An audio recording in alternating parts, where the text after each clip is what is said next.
Yeah, I just thought let's give it a go and just see how easy it is to just do it and see does it actually. Because I'm not too averse now. If people look at it like you did and go, fucking game changer. Oh, fucking hate that.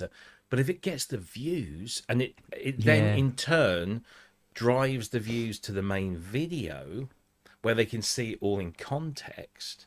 But this is the society we live in today. We live in a society that's quite happy to go through life without context. Yeah. So yeah, this is like cool. We'll see. We'll see what it. You know, they're all popping up. Look. All right. I won't be staying hugely long because I'm sort of due on the sofa.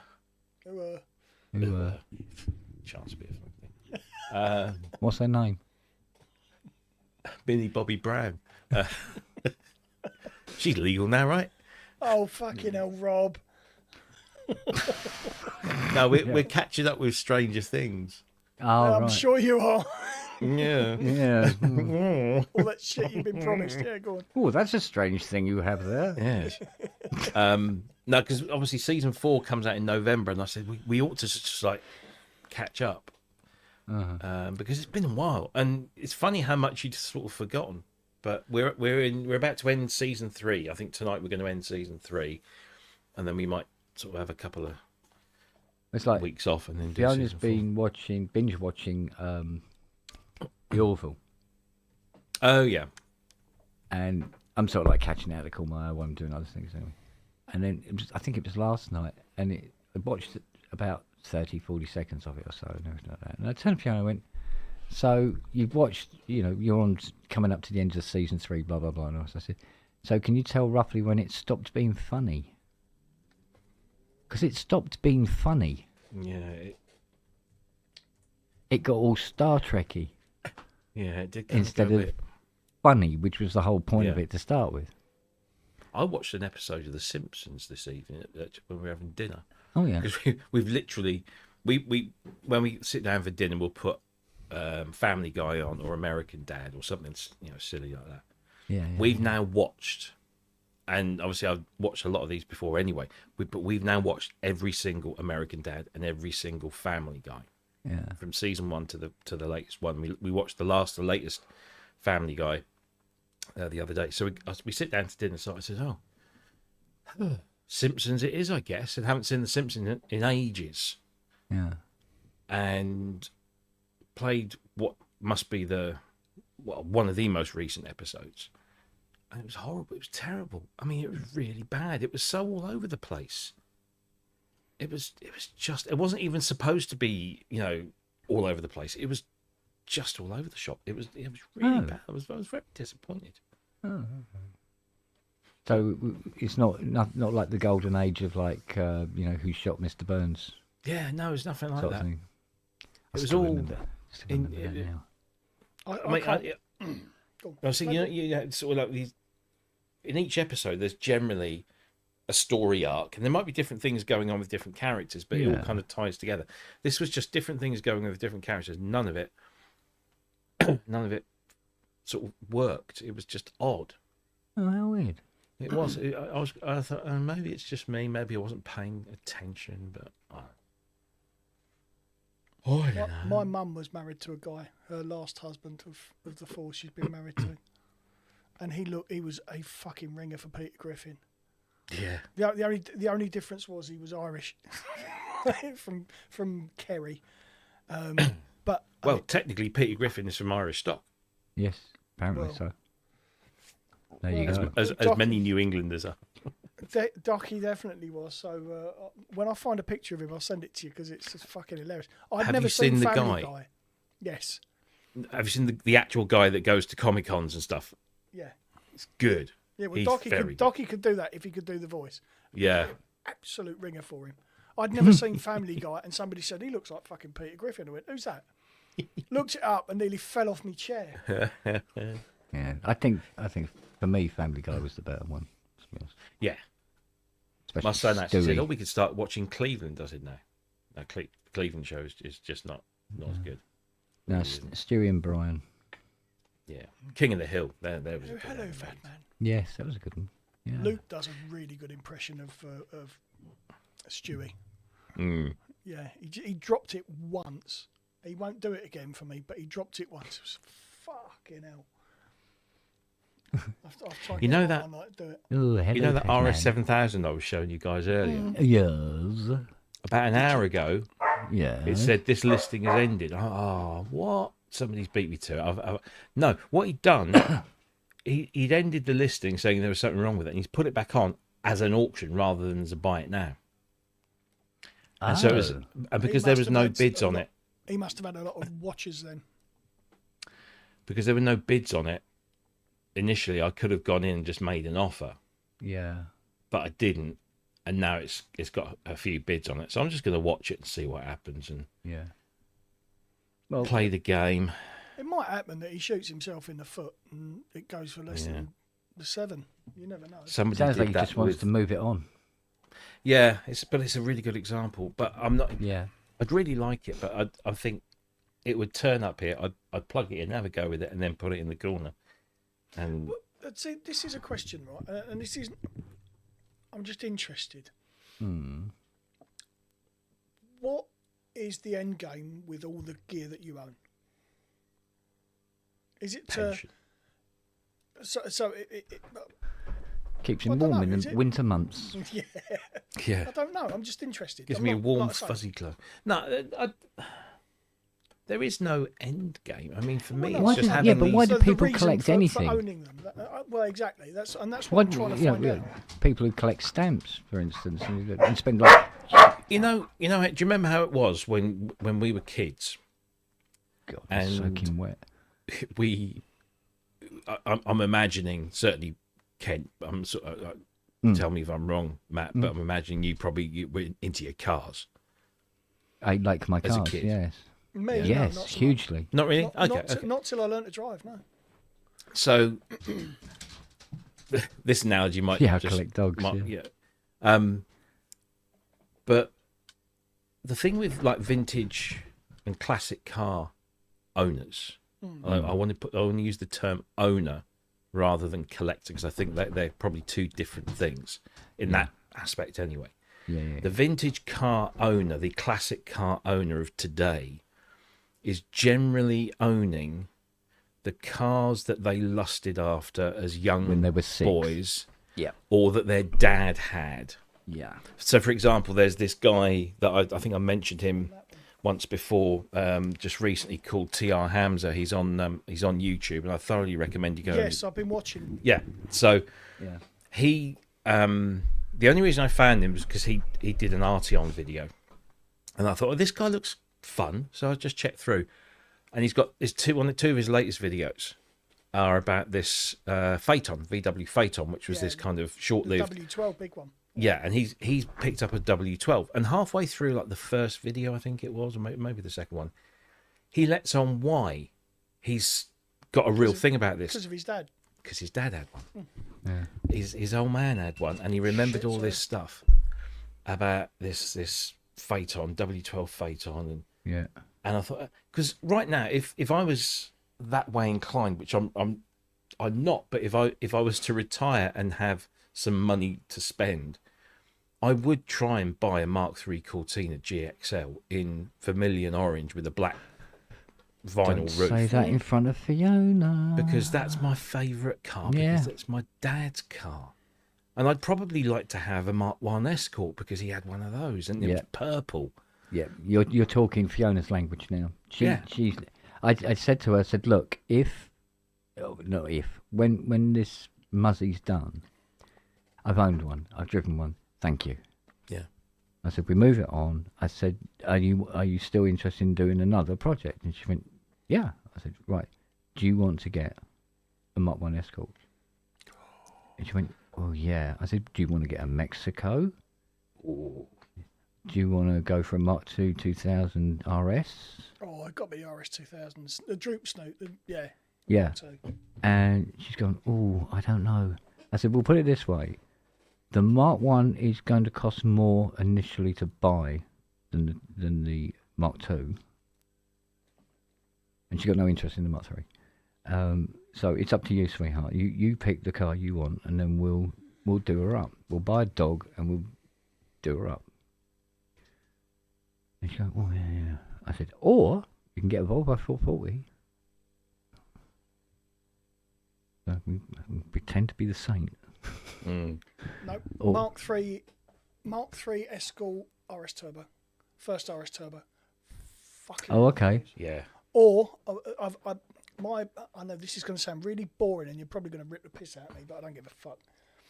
The best car I ever owned was my pre-lottery win dream car was a Mark II Orion, but the top spec one. I owned that, but when me and my first wife split up, I actually had a 1900 American tall block CVH engine on order for it that was going to be turboed. It was going to put out about 350 brake through the front wheels. Because I don't think they ever did a sporty Orion, did they? It was 16 injection gear was the top of the range. gear. Yeah, that's what my old man had. Yeah, in gold or bronze or whatever it was. I had a bright red one. I would what about the car though? I would love a Mark 1 Granada. Oh. No, preferably in no, Roman bronze. The last one, the big boxy one, I love those. No, the last Granada was the one that looked like a... The big square one from the late 70s. Yeah, I know the one you mean. Mark 3, Mark 4, something like that. Yeah, I think it's Granada. Did they go up to Mark 5? Yeah, I think the last ones that were Sierra inspired were but there was fives. almost fuck all difference between the 4 and the 5 anyway. Yeah. It was just a few added bits and pieces. But no, the Mark 1 Granada or Consul. Yeah. Yeah, Consul was nice. I remember a friend of my dad's had a Mark III Granada Gear X, and it had everything on it. He used to work for the Department of Transport, and that was his motor. And I remember that was like, to us as kids, it was like a Rolls Royce. It was just gorgeous.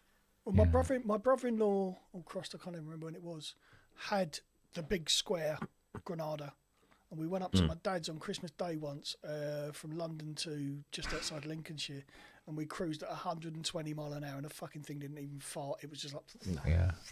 They were. But another car I'd have is a Mark 1 Fiesta XR2.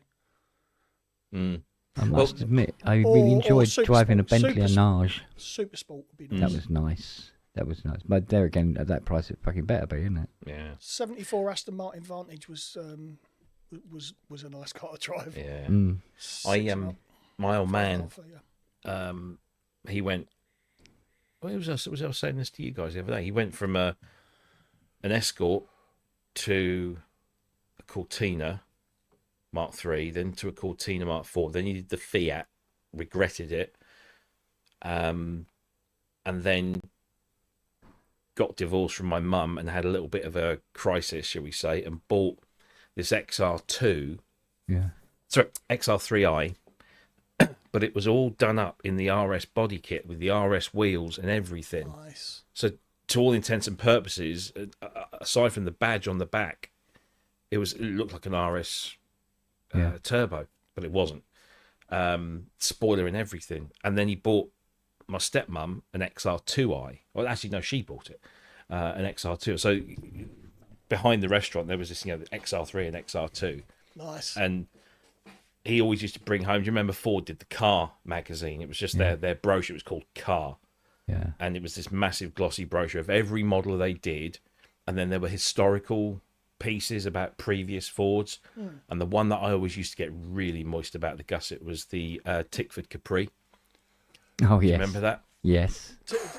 Can I tell you stories about Tickfords? I'll tell you what, before we do, Kissing Machines, man after my own heart. I had a 2-litre Triumph Dolomite Sprint with wire wheels, hammer-on wire wheels. Hang on, I'll see if my uncle had a Triumph Spitfire, and then it spontaneously combusted one day. Well, a lot of Triumphs did back then, didn't they? Exactly. The TR7s were known for it. Yeah. Yeah, no, the Dolomite was nice. You had that lovely wooden dashboard.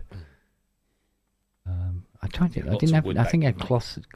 I think it had cloth seats. That one. It was a beautiful car. I didn't have a fucking shift. There's not a lot of weight to it, was there? Yeah, I looked under the bonnet. I found a picture of under the bonnet of a. Oh shit! What was it? It was like an old 70s car, and it was just like, where's the rest of it? There was so much empty room, Yeah. you know. And I'm looking under the boot of the Arteon, and it's just like you can't see anything because it's just full of stuff. No room, no daylight whatsoever. Yeah. Whereas this thing has got big cavities, and there's just this little engine in the middle, I'm trying to longitudinally mounted. I'm trying to find pictures of my ex-brother-in-law's cars. He collected Tickford Metros. Oh right. Oh, He crashed most of them. He was he thought he was a better driver than he actually was, but he So collected. he didn't necessarily collect them. He was always just getting the replacement. Oh He no, no, no! clattered them He more had. than collected I them. think they did. I think they made somewhere in the region of 50 odd, and he had 14 Yeah. of them at one point. Jesus. oh Christ, mate. I don't think there are any left. I think he's killed them all. He had one which was a one-off, which had an Aston Martin blue paint colour on it, Yeah. and the interior was completely Connolly leathered out. For a Metro, it had 4.5 grand's worth of Connolly leather in it, Bloody. including the dash. It was fucking insane. I don't think James has Worth got more it. than a car. I still get a fucking hard on over a Lotus Esprit. Yeah, well, they were pretty. And They I were read pretty. the other day that the Chinese company that now owns Lotus, Geely, Yeah. are talking about moving production out of Norfolk. I mean, Wow, that's major that is. yeah. Yeah. Because there's a big. I used to live in a place called Attleborough, which is just across the A11 from Hethel, where Lotus are made, and everyone knew somebody who worked at Lotus, and they were all like master craftsmen. Yeah. We used to go around because we were like the local high school. We used to go and get sort of trips, day trips, and they'd show us around. I remember them taking us to the upholstery department. So they got this big old factory that's just like a big, massive open warehouse, and cars just sort of go around. It wasn't flashy or mechanical or robotized. It was just men pushing things around. Yeah. And we got to the upholstery department, and there's these big racks, just like almost like big airing racks with just big wooden things, and over each rung was a leather hide, but all in different colours. Yeah. And you started off with like your regulars, your blacks, your browns, your tans. Then you got some of the creams and stuff, and then there was pink and purple. Basically, you could have your Lotus in any colour you wanted. You just had to be able to pay for it. Yeah. They could even do coloured tyres. God. So everything. So they could match the colour of the tyres to the colour of the car to the colour of the interior. You could have a completely red car. It was just mental. I always remember they had their V8. Do you remember the V8 they put in the Esprit where the V was almost flat? It was because it was to get it in. They had to make it so it had that to be a low the angle- profile V8. Yeah. Yeah. Oh, it was just an amazing thing. Yeah, I remember we collected a Esprit. It was funny enough. It was a white one. Yeah. I think where was that? I think that might have been Lower Kingswood. We picked it up from, and the guy obviously lost it big time because it was over the Christmas period. So he would have been probably pissed out of his head. Lost it and put it sideways into a lamppost. And when we got there, we collected half of the Lotus and had to go back for the other half, which was in some woman's front garden. Completely snapped it in half. Yeah. Fucking hell. Yeah. There's Chrome's talking about the Bond submarine car. I remember because Colin Chapman was a customer of my old man's. Yeah. And we came back, got picked up from school, and we went back to the restaurant. And Colin Chapman was there with a couple of other guys, and he got this big box, this big cardboard box with Corgi written on the side. Yeah. And he reached in and he gave me and Jason, who was the other guy who owned the restaurant with my dad, it was his son. And we got these Corgi models of the Lotus Esprit, all boxed, gleaming. Literally, he'd just been sent a whole box of this stuff. You pushed for the thing on the approval. top, and the little fins came out.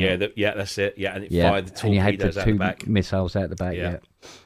And he handed me and Jason one of those, and then he gave I think he gave me another one to give to my sister, who obviously had no interest. So I had 2 of these things, and there was other bits and bobs I can't remember. A lot of it was just basically a box of merch that had been sent to him for approval, and then he was just giving it away. So I actually got a chat. Yeah, Mr. 100,000 subscriber. Yeah, good fucking good for him. Billy Big Bollocks. Come and fucking do Fair some play magic to on him. us. Fucking Yeah. So I could actually say that I was given the Lotus Esprit by Colin Chapman. Nice. Technically speaking, it's correct. Yeah. I wonder how many of those 100,000 Simon's responsible for. Yeah. You see the latest one where he's done up as a pirate. Yes. Yeah. Arr. I don't know what it is about vintage motors today, but I had a guy at the door come to collect his thing. His thing. It was a thing. Synthesizer. Yeah, the guy that dropped off the Moog Source. Yeah. He was picking up I know what it was, an E4. That I couldn't do anything for him with. It was too far gone. And he saw the Muzzy and he's gone, oh, it's lovely, isn't it? It says there's a, because he obviously been here before when he was dropping the E4 off. And he goes, oh, he said, do you want to see my one? I mean, yeah, okay then. So, because he said it was in a sports car. That was his missus' sports car. Oh, right. And she's just come back off tour with Noel Rogers. Okay. So anyway, and he's got a Jensen Interceptor. Oh. And he showed me it, and I was going, give us the phone. Right, listen, fuck me, that's immaculate. He goes, yeah, he said, completely stripped it down to nothing. Absolutely nothing. He said, the missus hates the car because I rebuilt the engine and gearbox in our front room. I went, mate, I've been there. I said, I've been there. Don't you worry. He said, yeah. He said, and I just keep it at Mac. He says, I just love that car. I said, why the Jensen Interceptor? He goes, Why not? Saw one when I was a kid. Somebody had one down the road from me. What was the TV program? Was it the guy with the Tash had one. That's it. Yeah, the guy with the big Tash. Yes, that's it. It went right around, didn't it? Swaders? Jason King. Thank you. Yes. Yeah. Peter fucking something or other. Yeah. God, I hated him as well. Lord? No, Peter No. Wingard. Yeah, he looked like the sort of guy that went Sarge, around sticking his finger up women's arseholes in public. No, he looked like the kind of guy that went around fucking around with kids. That's why I couldn't watch it. But anyway, yeah, he goes, yeah, I just when I was a child, I fell in love with the Jensen Interceptor. It just looked like this super duper futuristic sports car. He says, I've always been in love with them. Yeah. I go, well, good on you, mate. I was like that with the Esprit. I always thought the Esprit looked like something from the future, and I just thought that's amazing. Yeah. I said, I said to him, it's the same with the Muzzy. I said, because that Mustang it goes around corners like a roller skate on ice. I said, it has the top speed of a sheep with a sore leg. You name it. It just looks fucking sexy.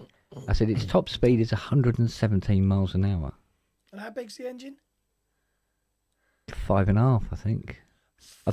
No, wait a minute. No, she's the... Is she 7.5? No, she's not 7.5. Let me think. She might be... Yeah, she's the 351, so she's 3.5. 3.5 V8. With a bore on it, like a fucking train tunnel. Honest to God. And that's it. It's all noise. It sounds like it's incredibly fast, but it isn't. And it's handling, even with the tyres that wide, because it looks like a fucking dragster from the back. The fucking tyres are so wide. And it doesn't like going around corners very much at all. But it just looks... Like most American cars, isn't it? Certainly of that era. Is of that era, yeah. Straight line, lots of noise. Yeah, lots of noise, but not necessarily hard-on performance. The previous Muzzy, like the Tomcat Muzzy, like John Wick's one. Yeah. I call it. Let's call it a Mach 1 again. But yeah, of course they cost like 4 or 5 times more than that thing, but they are sexy. Yeah. Yes, exactly. All noise, no niggers. And it kind of looks the part, you know, because the front wing is nearly 7 feet long. Just the front wing. Yeah. You know. Okay. So I stand the front wing, and it comes up here above my head. Oh, here I go. Keith in Watford, 351 is a 5.8 litre. Oh, it's 5.8, is it? Okay, thank you. And it'll only do how much? 117. See, my brother-in-law's Aston Vantage V8 was 5.3, and that had to have tyres rated for 175 plus. Yeah. Because it fucking get up. Yeah, there. but no, they're not designed to go fast. No. They're just designed to look like they do. There's a reason there's two terms: performance car, muscle car. Yeah.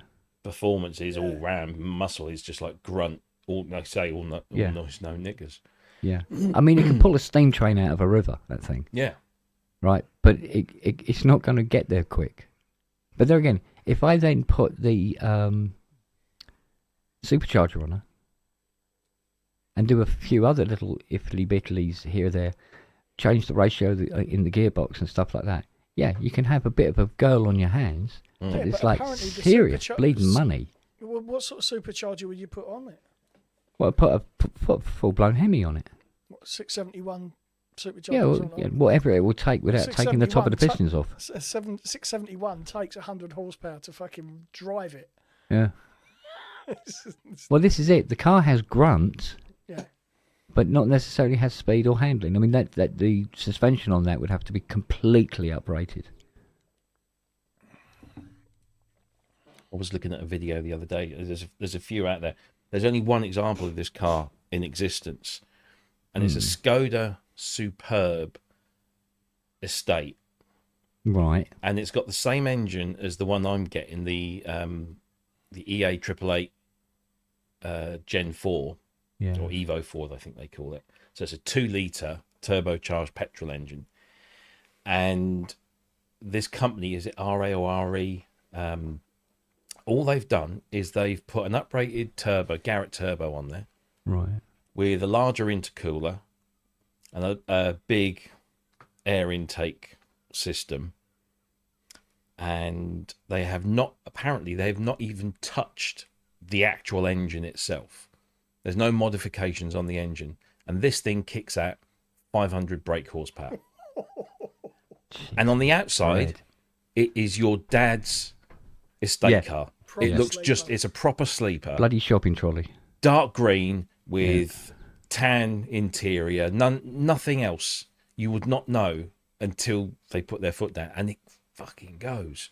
500 brake horsepower and like 600 and something Newton meters of torque. It's ridiculous. Well, see, but you can't buy it. They just made one. See, that company's come a long way anyway.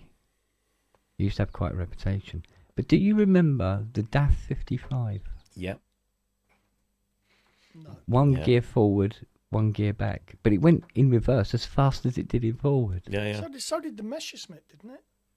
The little Probably, bubble car thing. Yeah, I think so, yeah. And this little DAF thing, although it was like, it looked, pathetic and ridiculous and all the rest of it, it was so much fun to drive it because it was just fun. Was like you see what my daughter bought, a little Fiat 500. Yes. Yeah. It reminded, because I had one of the 90s when they relaunched it in the 90s. So they relaunched it as a little quite kind of a squarey little boxy thing. It was a very 90s car. Yeah. And it had the 1.2 Fiat fire engine. It stood for something. Basically, the fire engine was reduced parts, so there was less to go wrong, basically. But just this little 1.2 engine, no power steering, manual gearbox, wheel in every corner, and it just drove. It was brilliant. It was absolute pure fun. Wherever you could just throw it round, little leather gear knob, little leather steering wheel. Everything else was pretty much standard, except with some accents of colour in there, and Oh man, I love that car. And in the divorce, I took the Punto. I had a Punto Sporting, and I gave the wife the Cinquecento Sporting, and she sold it within like 4 weeks of us divorcing, and bought a brand new Citroen Saxo. And I was like, yeah, I probably did the right thing there, getting rid of that one, because 6 months later she had to send the Saxo back to Citroen because the engine just failed. Well, I mean, I can remember me and Dave Spears literally playing the biscuit game, talking about the Citroen DS. You know, with its hydroelastic suspension and all that business, and just how it stuck to the road, and it did everything it was designed to do. It was just a beautiful, beautiful car. And although a lot of other Citroens were, but the DS really did stand out. I mean, they made some beautiful things. I mean, that and the SM, the Maserati engined. Yeah. You know, the thing that Bill Wyman had one.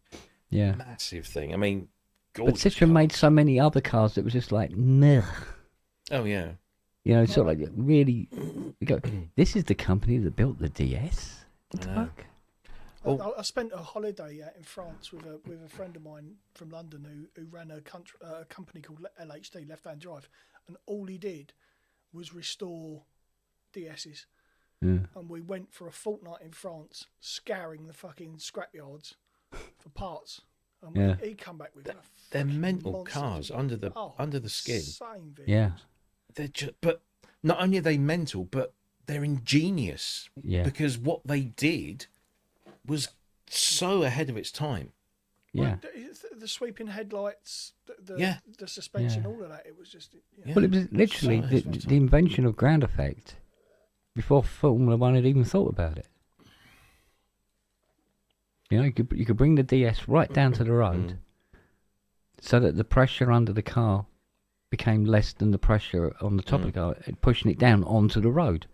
So you could go around bends at, you know, implausible speeds because of it. I almost bought a Citroen once purely because you could go up and down. I thought that would be a really fun thing to have. Yeah. But I've got a friend who's a massive Citroen. He's got one of the really old, like 1930s Citroens. Oh, yeah, they're beautiful.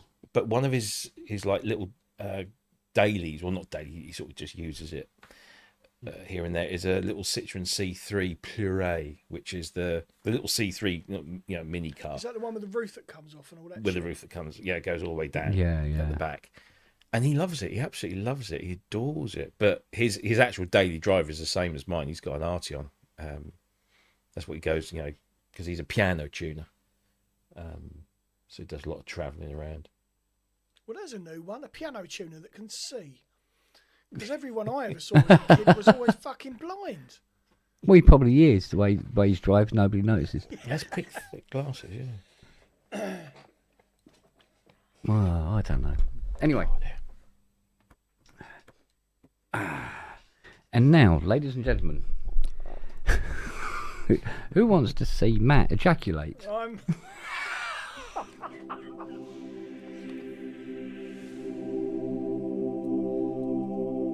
Problem solved. There you go.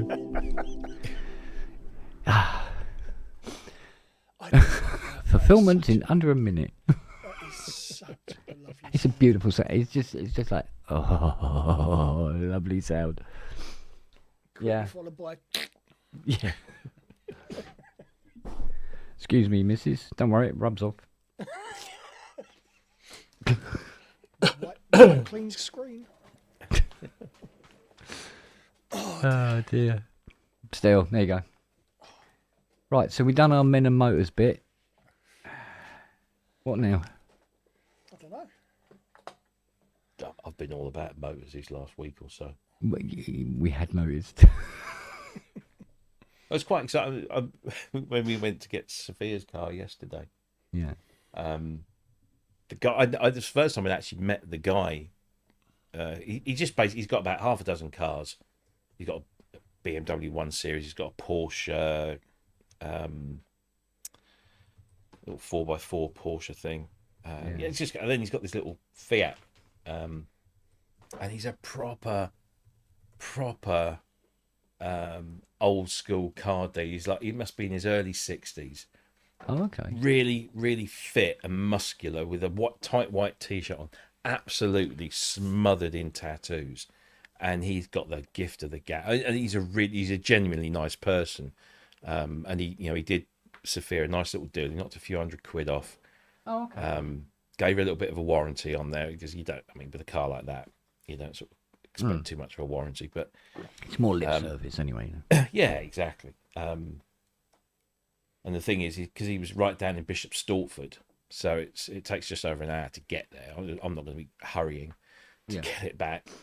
But at least she's got her motor. And she drove all the way from Bishop Stortford back here at Stowmarket. Not on her own. She had her boyfriend with her because she's still learning. She was brilliant.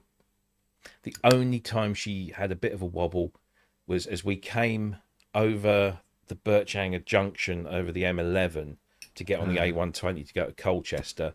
This ambulance came herring up behind, and she was doing what she was told to do. Is a lot of the time you're not supposed to just stop. You're supposed to just keep moving, but just move over. Move to one side, yeah. Yeah, but don't stop, because then everybody else stops and then they have to stop. So you just sort of keep the flow going. And she was doing all that, but then 2 other ambulances came herring round. So she had 3 ambulances behind her. She had a bit of a panic, which is, fair enough. Fair dues, yeah. We've all been there, haven't we? Yeah, but she eventually, she got a grip, and then she got back on, and because I was in front of her, so I phoned her boyfriend up, and he said, yeah, she just had a bit of a moment. So I said, I'll wait in a lay-by, and she sort of went zooming past and picked her up again. She it's just fucking. Did they, when you had driving lessons, did they teach you how to fill your car up with petrol always? No. Yes. Never did that. I asked my instructor to let me do it, so he did. Oh, well, there you go. Yeah. But they never taught us that. And so we get into this petrol station, and I said, right, so do you know what you do? Oh, yeah, they showed us. I've been taught this. Really? Okay, fair enough. Which is good. I mean, it's a good thing. And they take you into car parks now and teach you to park, in bays and then... we never Good, because I fucking need it. I remember... we did parallel parking, that was it. I remember when Matt, I think it was Matt or Josh, when they learnt, you had to pay extra to take them on motorways. Take them on dual carriageways, not motorways, dual carriageways. I want to say, because dual carriageways, motorways, they're not allowed. You paid extra. It's an extra half day or a couple of hours lesson. Wow. To do, dual carriageways, dual carriageways. No, got that all in mind. Yeah, I got it in mind too. Yeah. But it was an extra. This is obviously quite a few years ago now. I mean, you can't do motorways because you're not. No, you can't do motorways. I mean, and obviously, which is weird because they're easier to drive on. They are, yeah. But they would take them up the A64, which is a fast road leading. That's a euphemism, isn't it? I've ever heard one. What's that? Take them up the A64. Hey. Oh, sir. Hey up. Oh, fuck, where's the timestamp for that one? But the thing is, now we've got this bloody queue here, haven't we, in this country for was it 8 months driving. Or something like that? Yeah. It's well, ridiculous. she booked hers out. She's already done her theory and passed it with flying colours, but she booked her practical months ago, and it's not until October. So, and her driving instructor said, can you practice? I mean, she said, I don't mind taking your money, but I can't really teach you anything else. You just need practice. So that's why she's bought the car now, so that she can go out and practice. She went out today for a little while, so she's as long as she goes out regularly. That's it. Every hour behind that wheel, stand her in good stead, wouldn't it? Yeah. And I keep telling her, just enjoy it. It's fun, It's a good laugh, Yeah, Rob, I've got a question for you. Go on then. I'm intrigued because I don't know, but you're a father of a daughter who has a boyfriend. Mm-hmm. What was your initial thoughts? Kill him. When she got her first boyfriend? Well, how did it make you feel? I was actually, and I probably speak for my wife as well here. We were actually over the moon because Sophia was, and still can be, but much less now, was a very shy, reclusive personality. She didn't like doing things in public.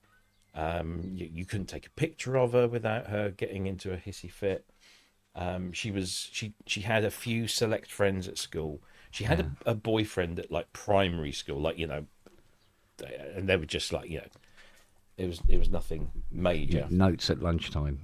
Yeah, that sort of thing. Yeah. But she never had a boyfriend. Okay. And she was so like shy. I mean, she suffered from anxiety and social anxiety. She was very withdrawn. Yeah. And she finished her A levels and left school, and we were like, what's she going to do now? And we said, look, you know, you get a job. You need to do something, earn some money. Yeah. So she went and got a job at the local co-op. And we're saying, but that means she's got to be with people. Yeah. And there's lots of people. This actually might be a good thing, but good training. We were a little bit worried and concerned because, and I know on her first week she came home in floods of tears. I can't do this. I can't do that. Oh. I said, look, no, just stick with it. Just stick with it. It'll be good for you. And she did. Dealing with the public is hard work at best. Yeah, I mean, absolutely. It's funny you should say that, Rob, about it, because Matt, my eldest, was he doesn't suffer fools gladly, and he had his own circle of friends, but he wasn't really an outgoing kid, and he went to work at Wagamama's. And working for Wagamama's really, you know, opened it out for him. It does, yeah. It does. He became, you know. I tried getting to thrown in the deep end, isn't it? Yeah, it is, I tried to give him my great because we went and had a meal there once, you know, and he was like, you know, it's really great to see him sort of, you know, how he interacted with customers, and you had to be, you know. Well, I mean, I gave her what sort of experience I had, because, you know, I used to work in retail, and I used to say, look, you know, if a customer has a go at you, they're not having a go at you, Sophia, they're having a go at the co-op, you know. So don't take it personally. The circumstance. At the end of the day, you know, you're not a manager or anything, so if somebody has a go at you, just, you know, take it over to the manager or whatever. Yeah. But she kept, from the minute she started working there, and after she'd settled after those first sort of few weeks, she started to come out of her shell, and then it was some while later, she started to go out with some of the girls from the shop, and she'd go, you know, they'd go into town, have a few drinks, go to the karaoke bar or whatever, and then I can't remember how it all started, but she started talking about this guy Tom. I'm like, oh, Tom, he's and they're texting, you know, and it was very, you know, again, it was very gradual. He worked there. Yeah. He left university. He's about 3 years older, so he's like 24, I think. She's 21. He'd been to uni. He plays hockey at county level. Wow. He lives not too far away. His parents are quite well to do. Got a nice big gaff. And I said, "You landed on your feet there, love." And it was just a case. It was just a very sort of, but we were like, brilliant. She's actually, you know, she's come out of her shell now. She's got a circle of friends. She's got a boyfriend, and he seems like a really nice guy, and he's quiet but polite, and he stays over. She goes over there. She's over there tonight at his place, and they've been together over a year, and I will say that, you know, the first few times that he came over to pick her up to take her out, I never did the whole, you know, let me have a word with your son about my daughter. No, you just had an Ed 209 set up at the front door, didn't you? Well, yeah. The reason I wouldn't do that is that because, as you said, Ian, with your boy, Sophia is very strong-willed, and if I'd have done that, she'd have just lost it with me. So I'm like, well, that's no good. But I just, you know, I would always say, you know, just make sure you look after her. And he was, oh yeah, absolutely, and he does. And I mean, I feel sorry for him actually, because like today she did a. Nice, isn't it? Well, no, I know what she's like. Fucking hell. So a few weeks ago, she comes in from work on a Friday night. So normally on a Friday she does till 10 o'clock at night, and he will pick her up, and they will either go out or stay here or go around to his place. Yeah. And she comes in the door, and she's in floods of tears. I'm like, what's up? What's wrong? What's happened? And Tom hadn't come to pick her up. He'd not shown up at all. Of course, this being her first kind of proper relationship, she thought, oh, that's it. Absolutely. Yeah, she was like, he's not answering his phone. And I said, look, just think about it rationally. Is there any chance he forgot, or maybe his car has broken down, or maybe, I don't know, if he's had a busy day or played a game of hockey, has he maybe just fallen asleep?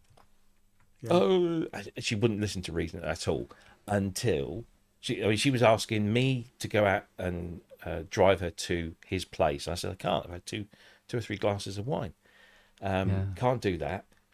Eventually, Tom gets in touch, and he's like with tail between his legs. He's like, because he has fallen asleep at home, and he just woke. Well, actually, his parents went to wake him up because they realised that he'd not gone to pick her up, and she was furious.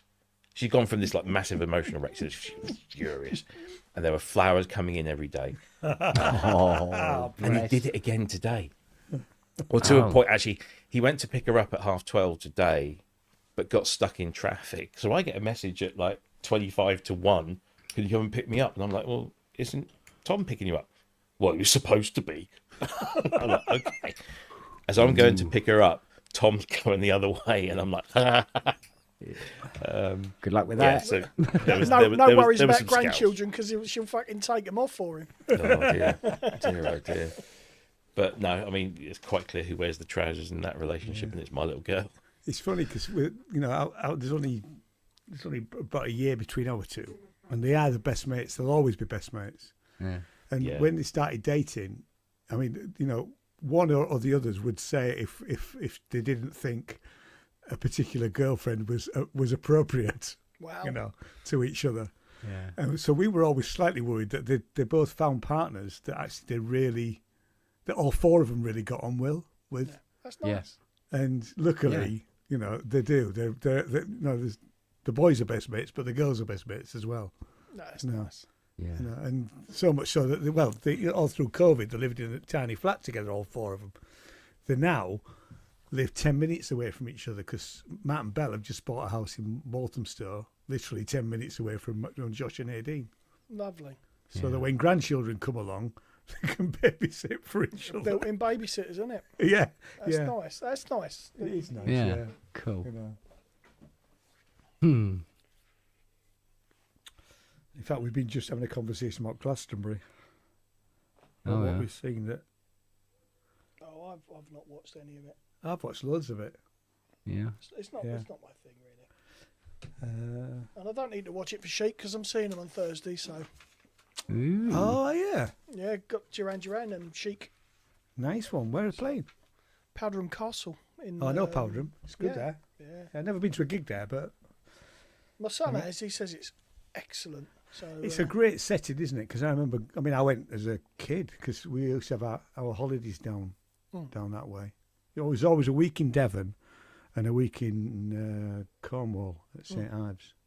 Nice. Every year it was always the same. Yeah, we used to, we when I was a kid we always went to Penzance. Yeah. And then it changed, and we never deviated from North Wales, which I love. I love North Wales. So, but yeah, so I'm looking forward to that because that'll be it's another bucket list gig with my boy. So yeah. And Peter James Stephen will be there, so that'd be quite nice. Catch up with him as well. So. Apparently that Andromeda Race 6 I restored is going up for sale on eBay at some point now, before the end of the month. I always hate that.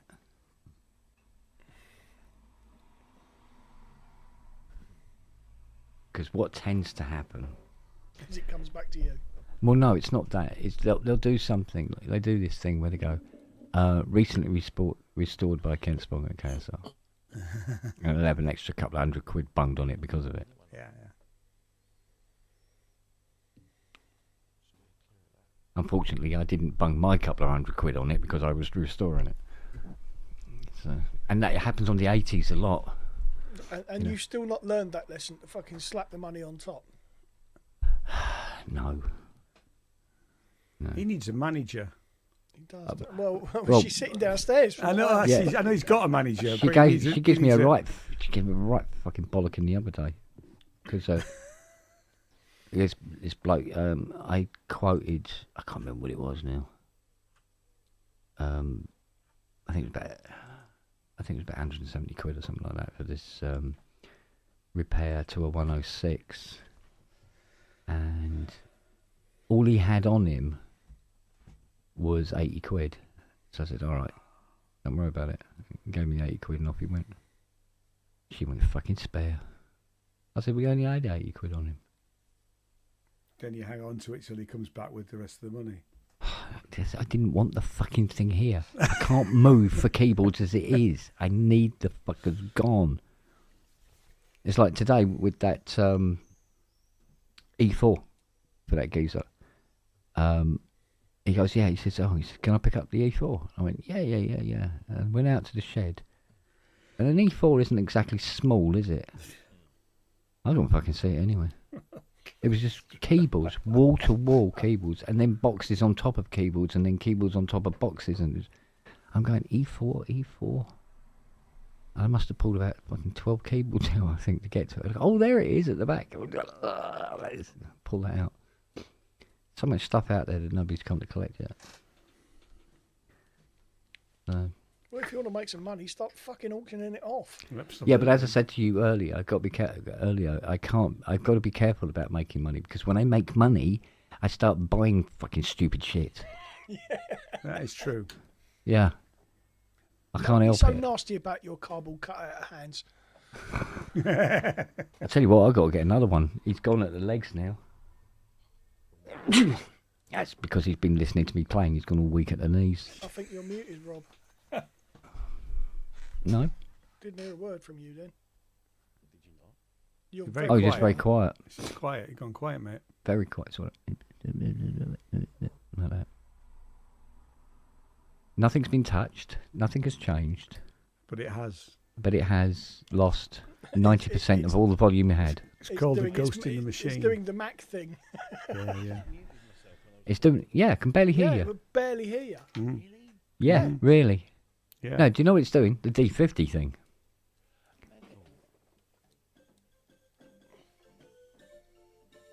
Oh, hang on. Yeah. That's gone really quiet. It's just quiet. It's a virus. It It's gone quiet, isn't it? just Mind you, I could always fire up Zill's 80 and How's blow that? all the Is that fucking any windows better? out. There you go. I just restarted hang on. my audio. Oh. Must have just All jumped I back did to was a- I muted myself when I was talking to. There you go. Oh, Oh. there you go. That's it. Yeah, What's it is. going on? Ghost in the You, machine. darling, that's you've got a problem with your output board. You're talking to Matt now. Yeah, it's probably leaky caps. Fuck. I'll just bring it down with you when you come to see Ty. Well, I don't do that. I don't come to fucking bring you problems. I come to Mate, see you. he's Why coming not? with a transit van full of fucking shit. One keyboard's not going to make any fucking difference, is it? It does to me. Oh, don't worry about it, for fuck's sake. Jesus. They'll be in stock anyway. They're normally 1 UF at 63 volt, which I have. I have a bag of 1,000 of them. Yes, man with beard. I think Justin still comes in. It's just about timings, isn't I'll it? switch it off then. It's fucking. He's fucking- been No, a it bit won't make busy any as well. difference. Yeah, Will it yeah, not? No, you can still just enjoy it as you always have. That's Because the afternoon pubs aren't. It's not a good time for him necessarily, Nah. is it? Because I know he's been back-to-back gigging this weekend as Yeah. well. Because he Oh, right. posted something about updating his montage. He couldn't do it until Monday or something, or the earliest Monday because he was gigging. So I do kind of feel sort of like sad for Andrew after going through all that, updating it and explaining everything you need to do, and then making a video and everything like that. And then when he called me up and I said, "No, I did mine last night." Oh, he did it for you? Yeah. So because I said I was going to do it today, but I ended up doing the gutters, as you do. Yeah. Did the gutters and the awning. Mind you, it was really Yeah. God, but now you go outside and there's so much light. Oh. You don't really notice how dirty they get, you know. Drain in our driveway has got weeds coming out of it. So Yeah, we got a couple of them. Yeah. I've got to get on the roof here because it's a flat roof, but it's sort of it slopes down slightly. And because there's a when it rains, there's a pool. Yeah. Mm. And then I noticed that there are drain holes. It obviously runs down on the inside. Yeah. And then just straight onto the ground outside. You know. Well, I got But the 2 roof words gets for you, slightly Ian. blocked. Go on then. Rod Hull. Rod Hull. Yeah. Fucking hell, man. Just remember Rod Hull before you decide to go up. But he's doing drainage holes, not a fucking aerial. Yeah, we're still having the fucking roof, isn't it? It's all right. I'll get Jane to hold the ladder. Yeah. I had Fiona holding the ladder when I was doing that. It was no fucking good, I tell you. I know. She was too busy spraying the dogs with the hose pipe. And as she's doing it, and I'm at the top going fucking like this. Going, do you mind? Do you know Hey, I what? watched a bit of Rod Stewart tonight. Not Rod Hull. No. Rod Stewart, Still Rod, but Rod Stewart. Rod Hull sings his and I was quite his sniffy number about one chart topping hit. It was, I tell you, I mean, I liked the early stuff, to be honest. But for an 80-year-old bloke, Yeah. yes, he can't hold that. The timbre of his voice still sounds really good. Yeah. And But he he's thinks a we good should give showman. Nigel Farage a chance. Oh, that's Oh, bollocks. isn't really? it? Yeah, I think we should give Nigel Farage a chance. yeah. We'll put the gun to his head and pull the trigger and just see. Yeah, it's shooting through the middle of his head, and he'll miss his brain by about 5.5 feet. I mean, what was interesting was when he was trying to sing high notes, he was doing that so that he gets air down his throat. Mm. You know. Wrong way. Drop your head. But I thought I didn't want to watch all of it. Jane was into watching it. I thought he did all right, really. I thought Newman did all right yesterday. I haven't watched it. I'm trying to remember the Glasgow act I watched that I thought was absolutely horrific. A few years ago now. I thought Lord was brilliant. I thought Alanis Morissette was brilliant. Alanis Morissette was that was particularly She good. was absolutely astonishing. brilliant. She was. Yeah. What's the act I watched? And it was absolutely Pulp awful. were great. Pulp were amazing. Yeah. Yeah. Self-Esteem was really good. Although Don't I'm like not, it. I'm not keen on the second album, third album. I got the Not first keen on her, is two. it? But no, it was good actually. And C-Mat was actually quite good as well. I like CMAT. Paul cried as well. Oh, cool. Yeah, CMAT was. I remember. She was the whole. I had I've no actually idea it who was she great. was. You have to watch the whole show. And Bob Villain was brilliant, I saw as that. were Kneecap. I saw that. Yeah. Yeah, but you won't And I see mean, it again, you know, unfortunately. I'm sorry, but Starmer can mind his Fuck own off. business because he's been. I thought that's what he he's had been been doing for moaning the last about year. it. Sorry. I thought that's what he had been doing the last year. Yeah. Well, maybe Yeah. Paul Holmes says Pulp supported his band. Wow.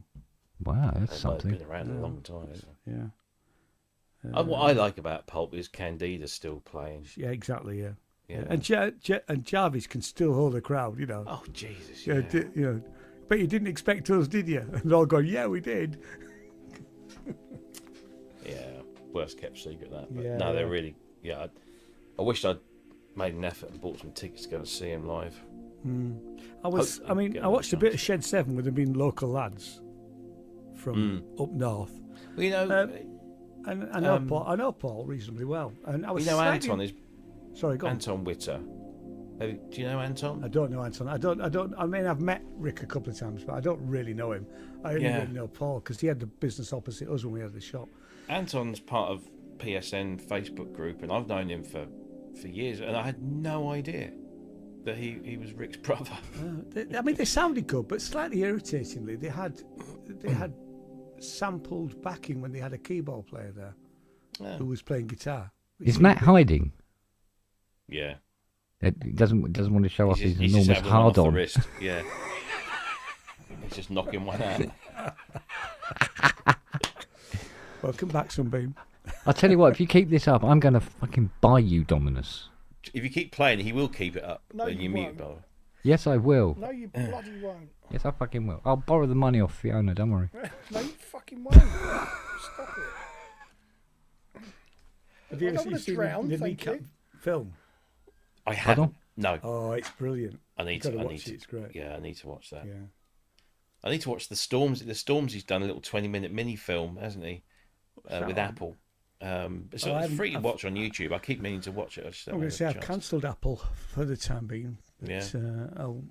When Slow Horses comes back, which will be Well, next it's on YouTube. September. You can watch it on YouTube Oh, right. Yeah. officially, so it's not. Yeah. I've just taken Now TV for a month so I could watch Last of Us 2. Oh yeah, yeah, Which is okay.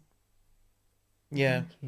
Not as good as the first series. It hasn't held me as much as the The first one problem, did. I think the problem is, and I always felt this, Bella Ramsey is actually miscast as Ellie. Yeah, I think she's And good, but I don't. She was think she's okay. Ellie. She was. I mean, she was great in Game of Thrones. She was great in a couple of movies I've seen her in. She's a good actress, but she was playing a 14-year-old in the first one and playing a 19. Yeah. She doesn't look any different. She still looks 14. Yeah, You know. yeah. But they're stuck with it now for another 2 series. Yep.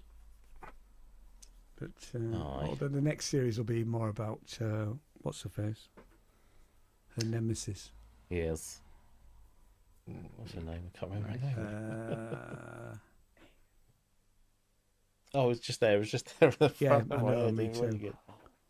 I can't be bothered to look it up. Actually. Oh dear. There you go then. Oh, I need to get a Beat Step Pro. That's Yeah. what I need. Do you? Yes. I need Because- to register my You do, Beat you Step still do. Pro. Can you still not use it? Abby, thank you, Chris. Abby. Abby. Abby. Yeah. Thank you. Thanks, Steve. Yeah. No, because I've got that drum thing, and Beat Step it's Pro. it's right. I can plug it in and I can sequence it on something Yeah. on the computer. But It looks quite easy to use and intuitive, actually. what, the Beat Step? Yeah. Yeah. Yeah, let's see if it works. Here we go. Ready? 160 quid on Ready? eBay. Sounds all right, doesn't it? Yes. You want your collar back. I know you love your collar. Here you go. Of course you do. There is your Pro Synth Network collar. Bless. Available from all good stockists. There you go. All right. Okay. There you go, girl. Go and tell Nelly to shut up. Go and tell her to shut up. She's barking too much. Well, it makes me laugh. She'll go downstairs and then go up to Nelly and go blah, blah, blah, blah, like that.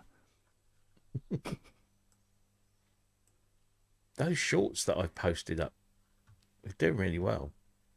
There's a couple that aren't, but What, you in shorts? Yeah. Actually, I posted a short. I don't post many shorts, but I'm sure. I think I posted one today. I can't remember if it was on YouTube or bloody TikTok. and all I had to do was press a button in StreamYard, and it just pulled all these things, and I just look through them, pick the ones I liked, press publish. That Jobs are sounds good. easier than.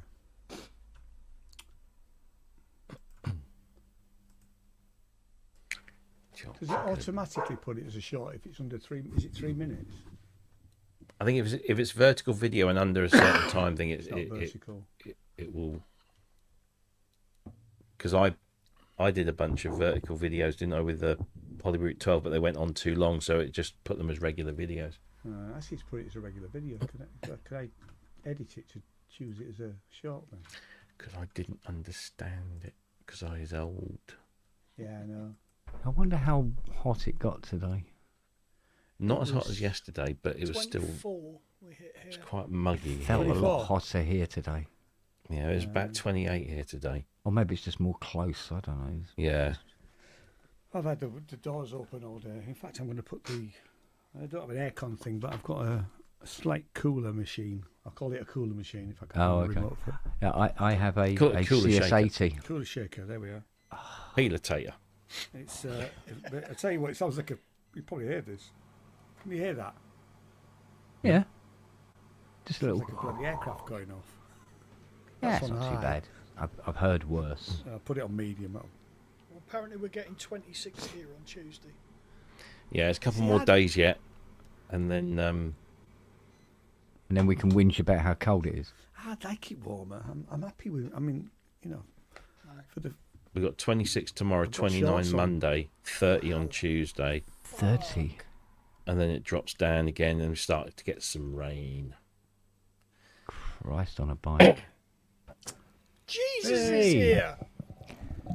Hey, hello. Hey, can you talk to your dad about the weather? Well, you know. Hey, just put in a word, please. Well, yes or Come no? on. Yeah. Come on. No, Well, no. yes, Actually, I mean, we're happy with the I weather. know it's been steamier than Beelzebub's crack the past week. I know. There's I a know. Kentism if ever I heard one.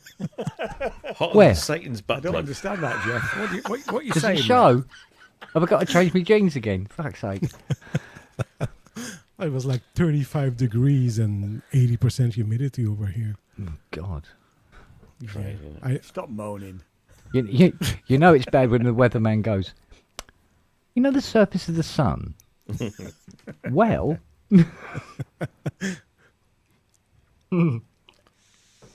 Yeah, the problem is that over here, our houses, no matter where you live in the country, our houses are built to retain heat. well, you the think? same thing as here. Yeah, Yeah. Yeah, exactly. They're Yeah. badly built as well. Most of them. it's 100 years old, so you know. It's all right in the States, they just kick a wall out, don't they? Yeah. And obviously, in the middle of winter, the houses are not. They don't return heat that well because you can see all the Oh, I don't know. all the roofs with the bloody Yeah. all the You always snow see- melted. The roofs with no snow on them. Yeah. Yeah. Yeah. Yeah, and the No, that's icicles. just Either that or they're that's just the growing fucking shit, weed innit? growers. Yeah. Yeah. Yeah. And and by the way, what you know what's going to happen in 93 days? No. Is it your birthday?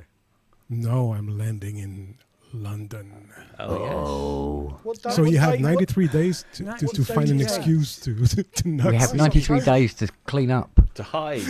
It'll be the best game of hide and seek ever. So, Yeah. What date's that, Yeah. Jeff? I'm sorry, Date's that? What date do you arrive? October 1st. Pretty easy to remember. Okay. Where can I be on October 1st? Probably, let me guess, not I'm going to be in London? America. Actually. Not London.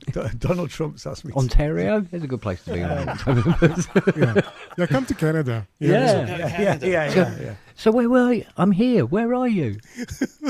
We're in Montreal, man. Waiting That's for worse. you. Is this your front door, Jeff? Yeah, knock, yeah. What colour's your door? Straight after Just, Bostonica. I can work it out from that. Yes. Yeah. Yeah, So how long are you in London for? I'm just a week. A week, right? Trust me, in London, that's long enough. Yeah. So, Yeah. Well, I mean, I'm going to go around. I mean, Yeah. I'd like to go see you guys or Yeah. something like Well, that. let's have a look. Come to Somerset. It's Somerset. nice here. You're Not very not from? Norfolk's terrible. Yeah, it's pronounced Somerset. Somerset. Right. I Somerset, aye. With a Right, Z. that's right. No. I haven't got the accent yet, but I'm working on it. Oh, don't. keep working.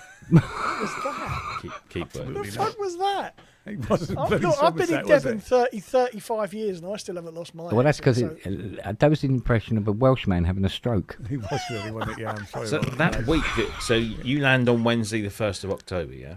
Yeah, in the morning, something like I'm- 10 in the morning. At the moment, I'm scheduled to be off work that week. Ooh. And going to Italy, as the Americans say.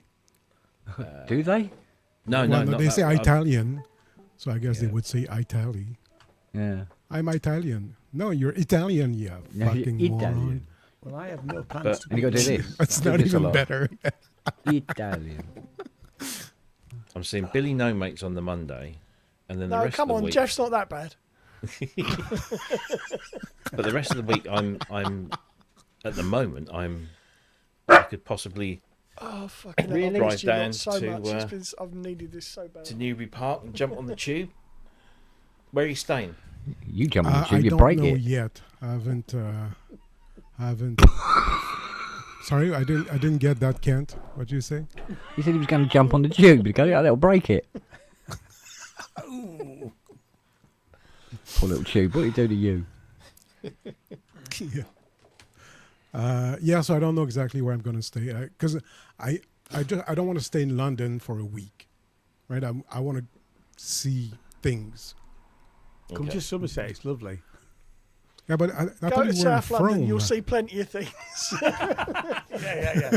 South London. Yeah. Don't go You there. can't come to London to see the Queen anymore. No. She's moved, apparently. From the revolution. Yeah. She dug herself out, huh? Yeah.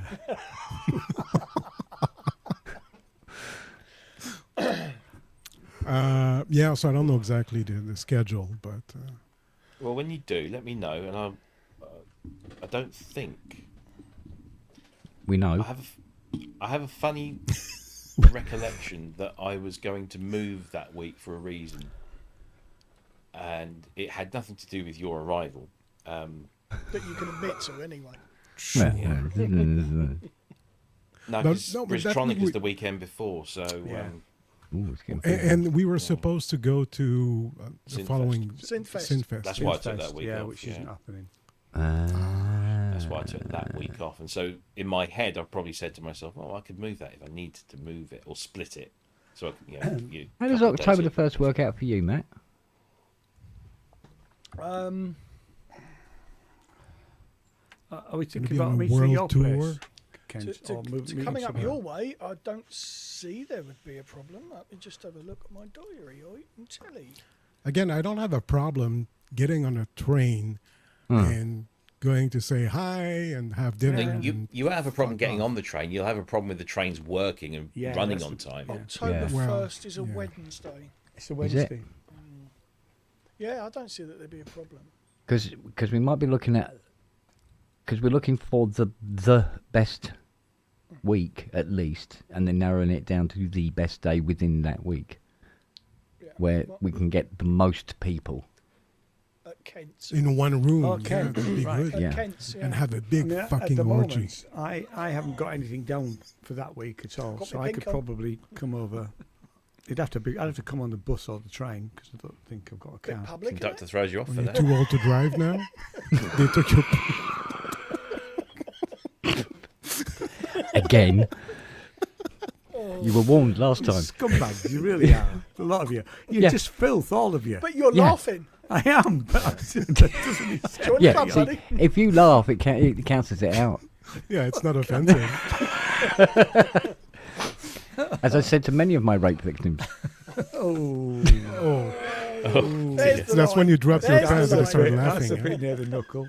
Here you go. Cop this. Why are you laughing? Because you said cop this and we're looking for it. Exactement. Right. Let's go and hit the fried chicken up and see what he can do. Who's the fried chicken? Oh, Fried sorry, chicken. Thai chicken. Oh, right, okay. Right, yeah, here we go.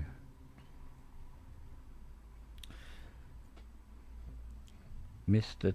Too Although if Many Pete's Keyboards. free, where are you? me and him could come together. No, I didn't say that. Are you going to use the rhythm method? I'm not laughing.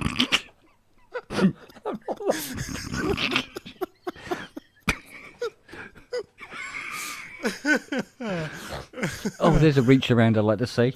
Right,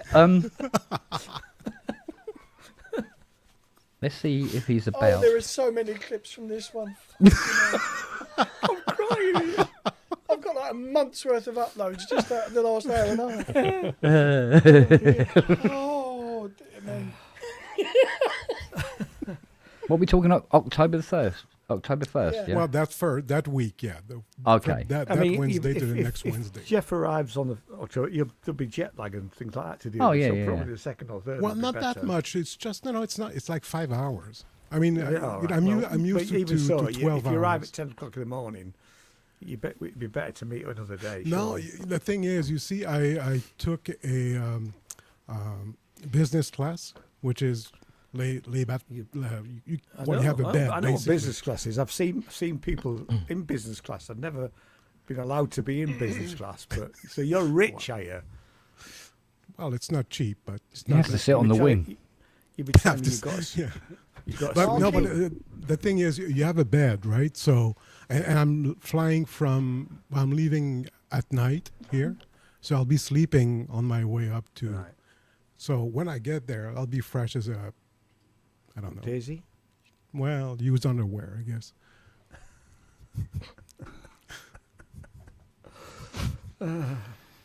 Fresh as a used underwear. Yeah, well, that's a nice image, isn't it? So I think I'm in the wrong pub. You are Marky. So am I was just literally typing. Have you not experienced an evening pub yet? What's that? Very different from the afternoon pubs, isn't it? Oh God, yeah. If you want ideas, go and have a look at my YouTube Actually, channel. the evening pubs can be the same, but there tends to be more generally not. children wandering around. So it's like, Hey, Yeah. Sync. How you doing, mate? Andy. yeah, I really missed your broadcast this morning. Yesterday morning. Don't even know which day it was. Yeah. Yeah, That's how much he missed it. Yeah. No, because I like sort of like working on Saturday morning with Andy playing his his guitar and his modulars. Guitar. Yeah, it's nice with his EBO thing. Finally got my Nice. free set of biodynamic plastic caps. Oh, they finally arrived. I'll Yeah. take them. So now I have 2 spare sets. So when these ones finally go, because they've already started cracking, I just have another spare. And speaking of afternoon pubs, where you fix things, Allegedly. Allegedly. I mean, you look like you are. I just look like I am, yeah. Yeah. My Rhapsody finally died. My what is it? The Elka Rhapsody Yeah. 490 just decided to. I took it out, started playing it, and then it went kind of like completely off tune, like, and then smoke. And I went, okay, power off. Okay. Main smoothing cabs in a power supply. It's the first place to look. Yeah, but it's I gave it to a guy who will either fix it or not. Eat it. Yeah. Yeah, but I mean, even if he can't fix it, I don't care. I mean, it's a nice synth, but it's 50 years old, so Well, yeah, that's fine. but I mean, you got. It doesn't make anything that. Well, that There's a plug-in somewhere in there. well, and even I mean, even since my Summit can sound exactly the same or better, And then I took out this. Robbie, can you guess what it is? Not at the moment. Oh, How is Lily? He's gone full fucking Rolf Harris on that one, hasn't he? Can you tell what it is yet? Oh, DX7 Mark II. Lily is Mark II, yeah. fine. She's eaten another solar-powered water pump this morning. Was she ill there? Has she been ill? Hmm? Has she been ill? No, I don't think so, no. Oh. She's been a pain in the arse, but she's not been ill. That's Lily. Yeah. And She then keeps eating the water pumps out of the water feature. That's 3 I bought in a week. Wow. And just to finish with the DX, this one decided not to power on at all. So I'll have it fixed because I want to keep this one. Mm. Yeah. Who was it who was in the chat last night who was asking me about Last night. comparing the Soundpaint CS80 with the real one? Oh, no, it was. There's somebody. Yeah. I think Forget somebody now. in the No, comments. that was during the show. Yeah, somebody asked.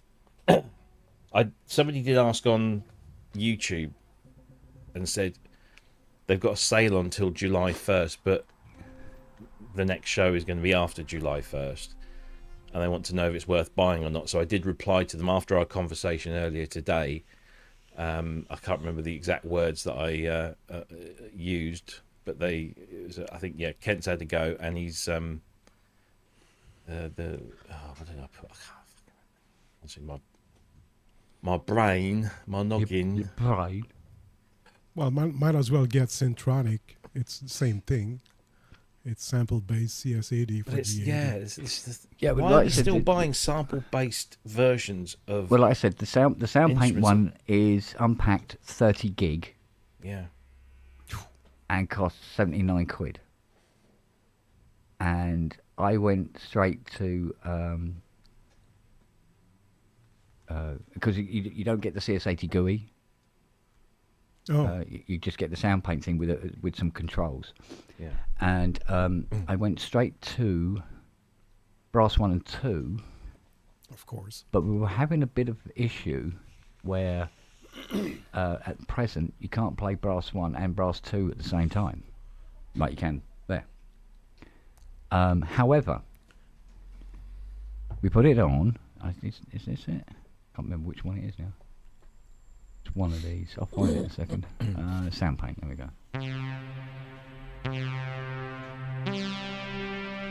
That's Brass 1. No, it isn't. Yeah, do Brass 1 on the real one. Oh look, yeah, no, we'll do the. No.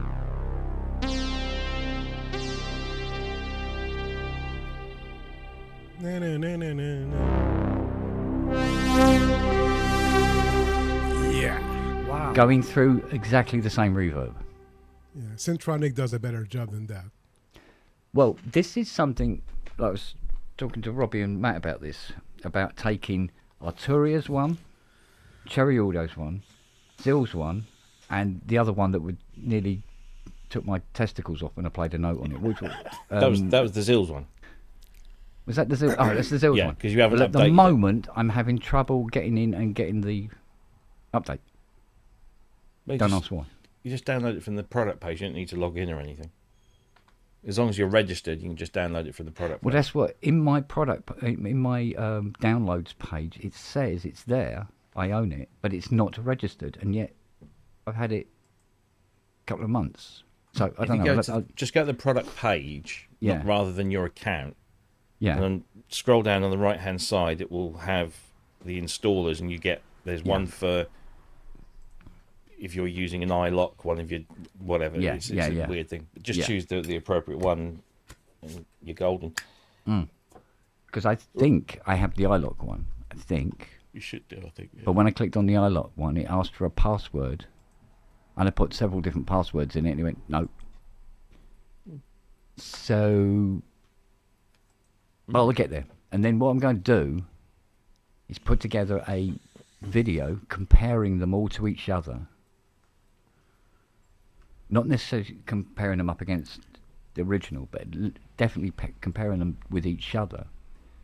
And then point out where the best parts are in each one. So, because you can download an instrument, for instance, and there may be a section, particular part of it that you want to use, and not particularly bothered in the rest of it. So, if I point out what it does better than the others, and so forth and so forth. But I'm not quite sure about the I can't think of the word. The use. I'll use the word use.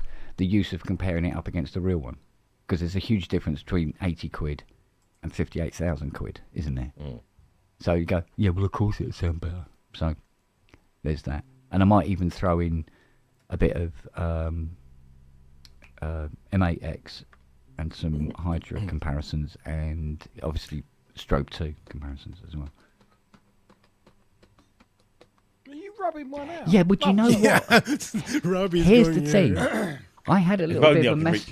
Honest to God, I had a bit of a mess around on this this morning, and I got. It's not there yet, but I'm working on it still. But that's not it. Is it playing something else? Yeah, it's playing something else. Hang on. It's being what we call in the trade a cunt. Right. It's pretty Oh, good. yeah. It's getting there for the Guitar 1, and then when I program the Guitar 2, and then I'll see if I can combine these two together to play together, and then that should be it. So and this you'll is never need another CS80 again in your life. Well, that's fine because I'm getting fed up restoring them, and there's only a few left to restore anyway. I've nearly done them all, so this is looking promising as well because the update, the ring mod on this is very, as we mentioned, incredibly good. And none of the plugins have got the ring mod right. But it looks like the M8X update has freaking nailed it. And of course, out of all the companies doing it, who do you expect to get the closest? You know, so if they didn't, exactly. Yeah. Right. So I will. There we go. Back later. I'll see you soon. 10-4. See you. Take heart. Bye bye. See you later, Hit Rob. the right button, and I want to end the stream. Won't be the first time we've done that.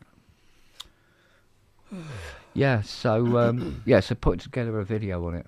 I mean, it's a bit niche because it's only going to be people who are interested in the CS80 sound, but at least we can put it to bed then, proper. But like I said, I'm having issues with the Zills software.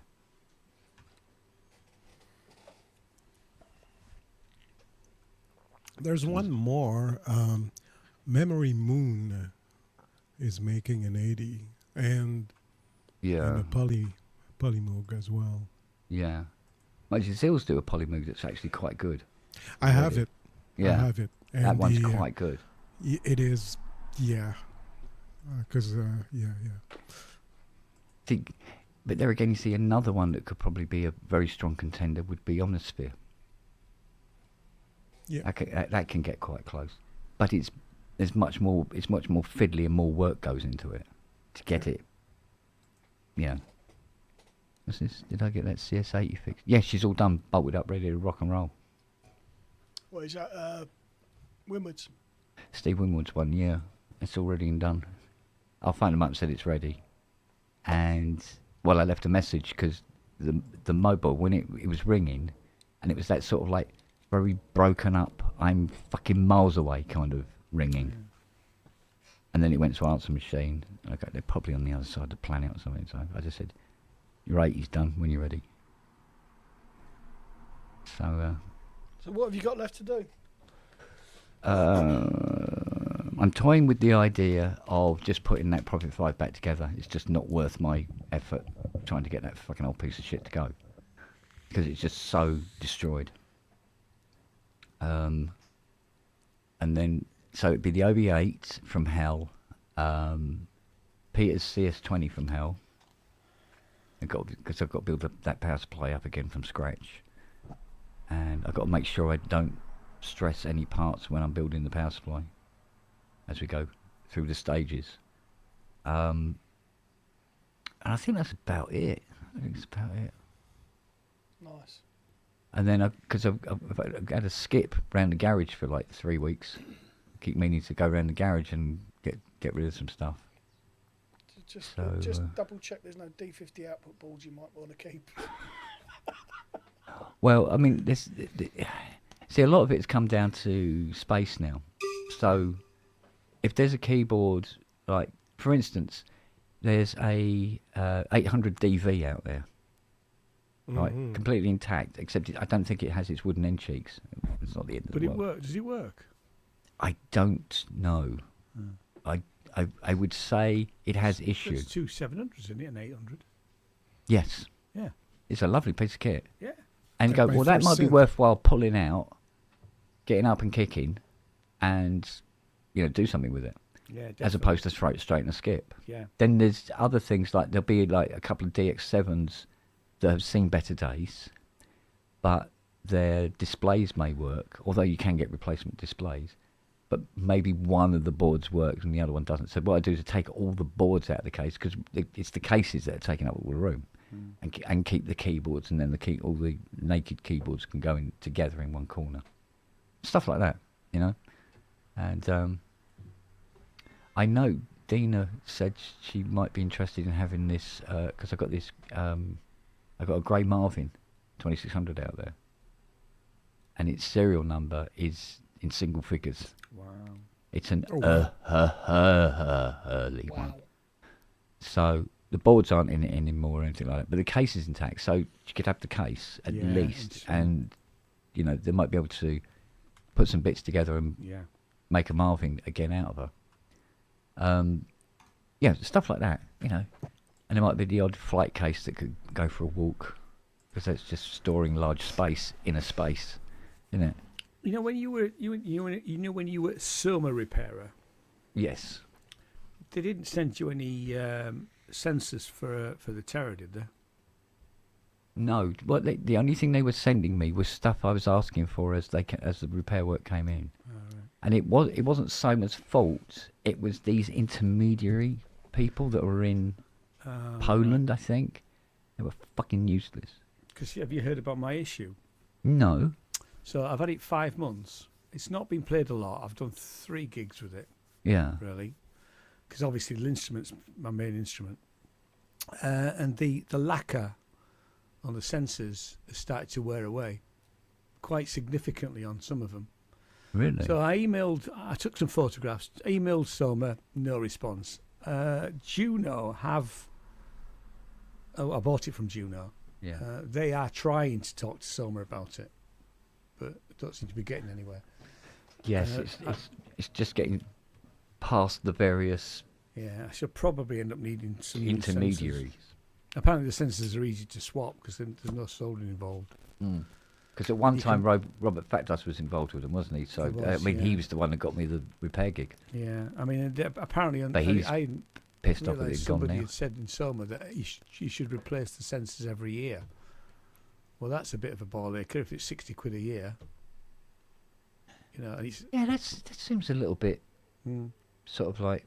It's cheeky. Ugh. it's not on, is it? No. When a full set of sensors is 60 quid.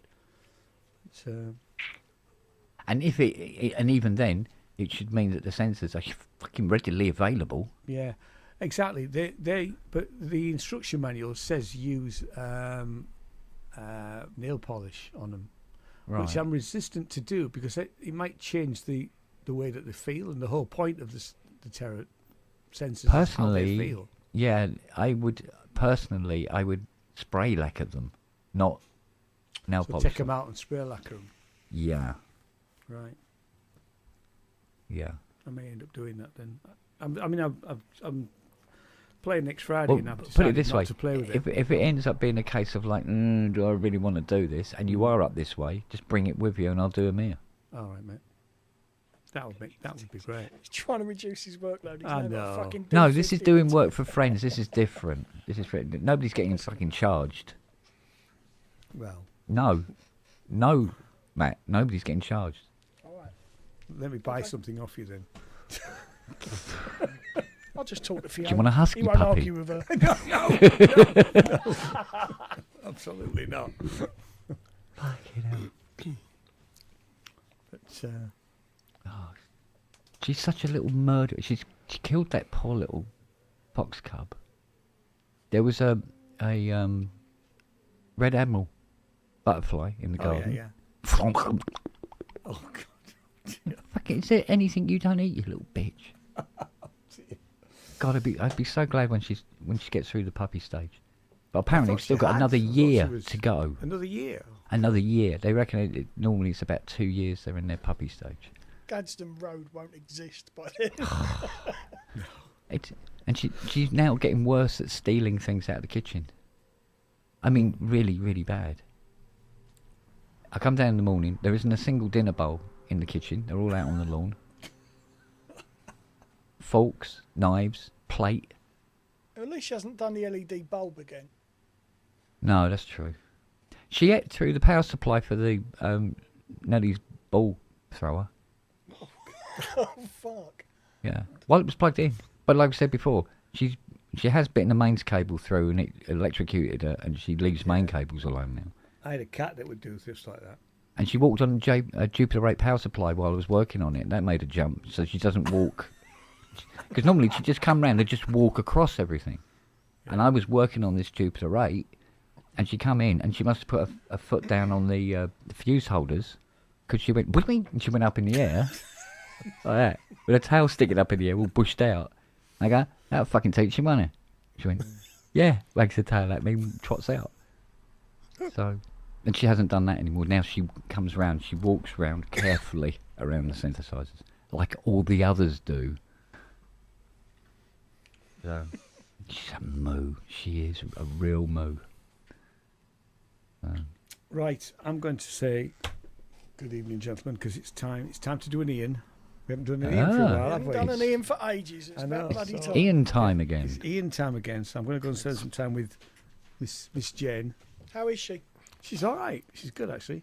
Excellent. Well, it's better than nothing. Absolutely. Yeah.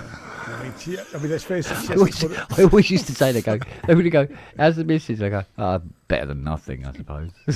she has to put up with me, so let's face it. Got to pop my bike somewhere.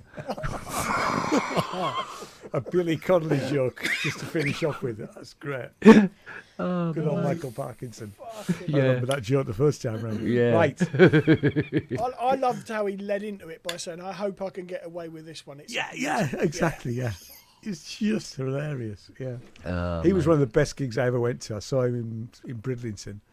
Yeah. 2,000 people. He was amazing. One of my regrets is I never saw him live. Yeah, he was just, and because he had that thing about, he walked out, went, I don't know what I'm going to talk about for the next 2 hours. Absolutely brilliant. Right, see you later, boys. All right, and bye. girls. See You you. take care. Ta-ra. See ya. Bye-bye. Look after yourself. Oh, dear me. Yeah. Mind you, there's a lot of good ones now, isn't there? I mean, there's like Gary Delaney. He's excellent live. He's a giggle, that guy. I've He seen really him is. live. He was fucking jaw. But we lost Sean. Yeah. I know. I went for a spate, well, me and Luke went for a spate of seeing a lot of comedians. We saw Dara O'Brien, who was quite good. Yeah, Dara's good. Jonathan Pye was excellent. Yes. Yes, he And always was how though, you- wasn't he? Yeah, but how you see him in the videos, he's like that for 2 hours on stage, full on, all the fucking Yeah. time. Yeah. Who else? Ed Byrne was quite good. Yeah. Stuart Francis. Uh-huh. Jeff should know who that is. He's Canadian. Well, he probably wasn't too big here if you went to Yeah, the well, UK, because there's this other girl also who did the same thing. I mean, Yeah. she didn't make it here, and she went to the UK, and people love her. Oh, well, there you yes. go. Stuart Francis is like Gary Delaney. He's a one-liner comedian. He was brilliant. Yeah. Oh, yes, I know who he is. Yes, Yeah. yes. Yeah, it's Yeah. pretty big in England, actually. Yeah. Yeah. Yeah, oh, was. yeah, Well, absolutely. he retired. He stopped doing stand-up. Okay. Has he? Yeah, I think he started writing for other people. I think he got a bit fucked off with it all. Oh, a lot of people do that, don't they? Yeah. But yeah, It's like, I'm trying to remember his bloody name now. Oh, shit. I can't remember his name. But anyway, he wrote a radio series called Cabin Pressure. And you had these two pilots. And the woman, because it was a single plane, it was a single airline. And you had the guy who wrote this, and he's quite young and everything. So he's sort of like the gormless kid who works on this airline. So he's like a steward kind of thing.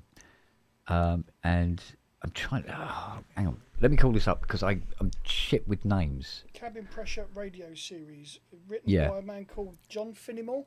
John Finnemore, right? Now he's a brilliant comedy writer, and he's in the show.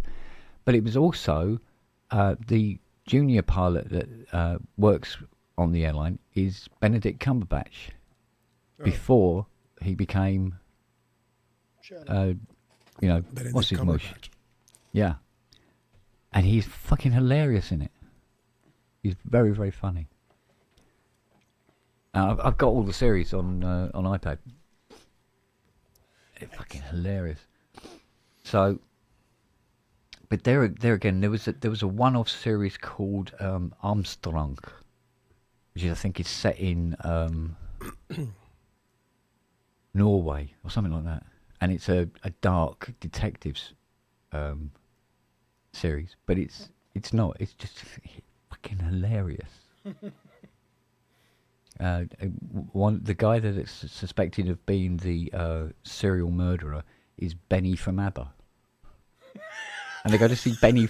They go to see Benny from ABBA, and he's Mexican. See, I am Benny from ABBA. Yes, can I help you? But and there's lots of these jokes in it where, the central character is this dark detective guy, and they found this body in the woods, and the police have arrived and everything like that, and he goes, yeah, it's cold, really cold. He's narrating, it's like it's so cold and all that business. He goes, I need something to warm me up. He goes, does anybody have a hot drink like that? And this police sergeant goes, yep, I have something you can drink, sir, like that. And he gives him a flask, and he drinks, and he goes, yes, that's warm. That's good. Real good. That's warm. Do you have any more? He goes, I have. He goes, it's a fantastic taste. Do you make it yourself? And he goes, yes, I make it myself. Like that.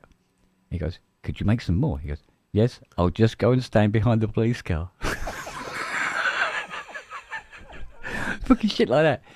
And it's just the way it's delivered, and it's so funny. It's brilliantly done.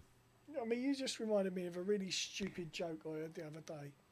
If Benny and Björn had been called Steve and Dave, ABBA would have been called Asda.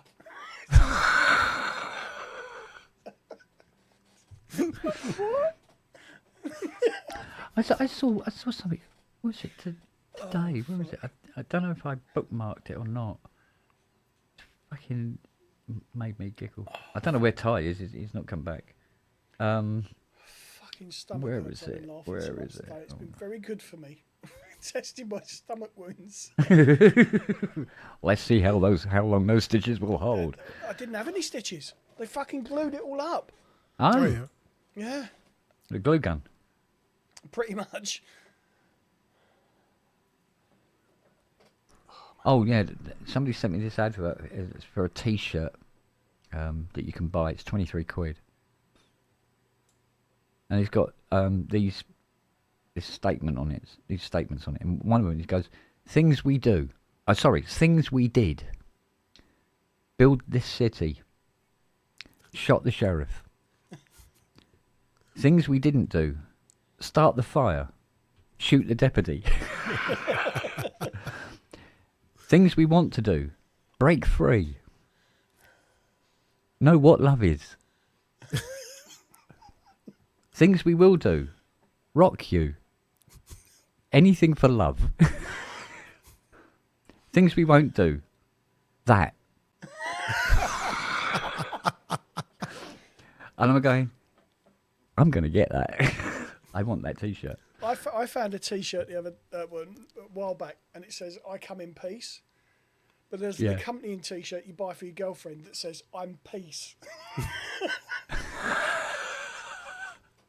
I'm having some of them. Oh, mate. Oh, brilliant. Let's see if I can find this other thing I had. Oh yeah, that's something else.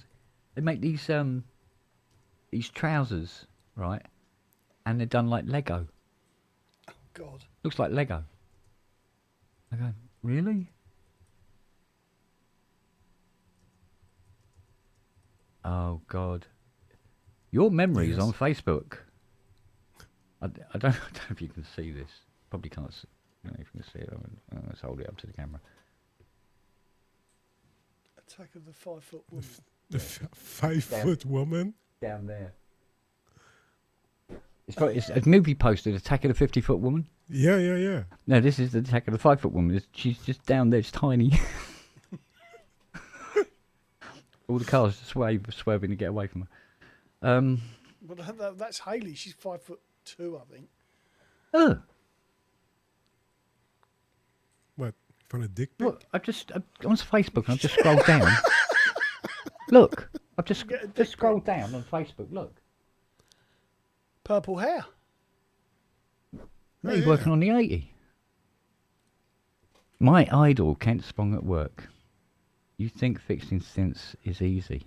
Kent has fixed over 300 of the 850 Yamaha CS80s. It's more than 300, mate.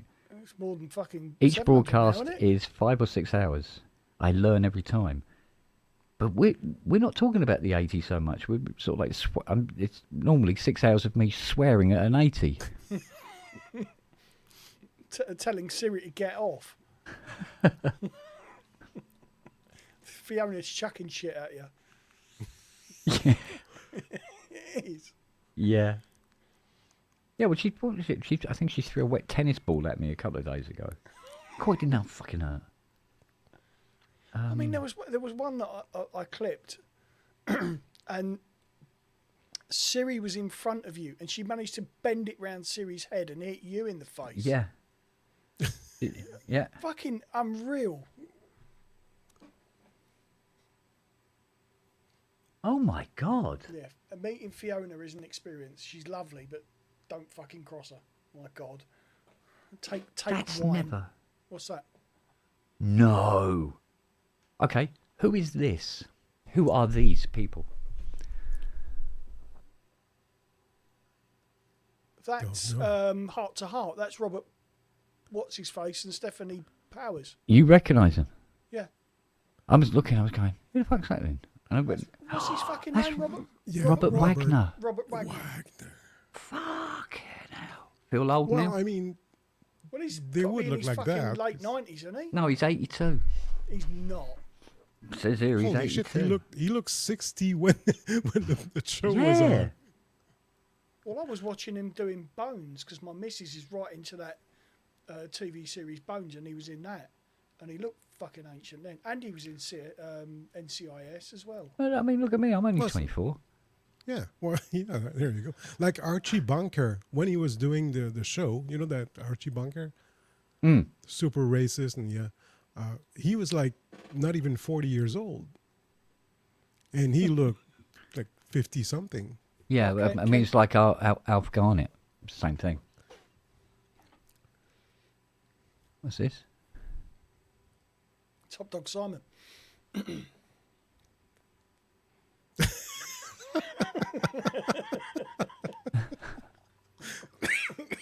Because that's disgusting.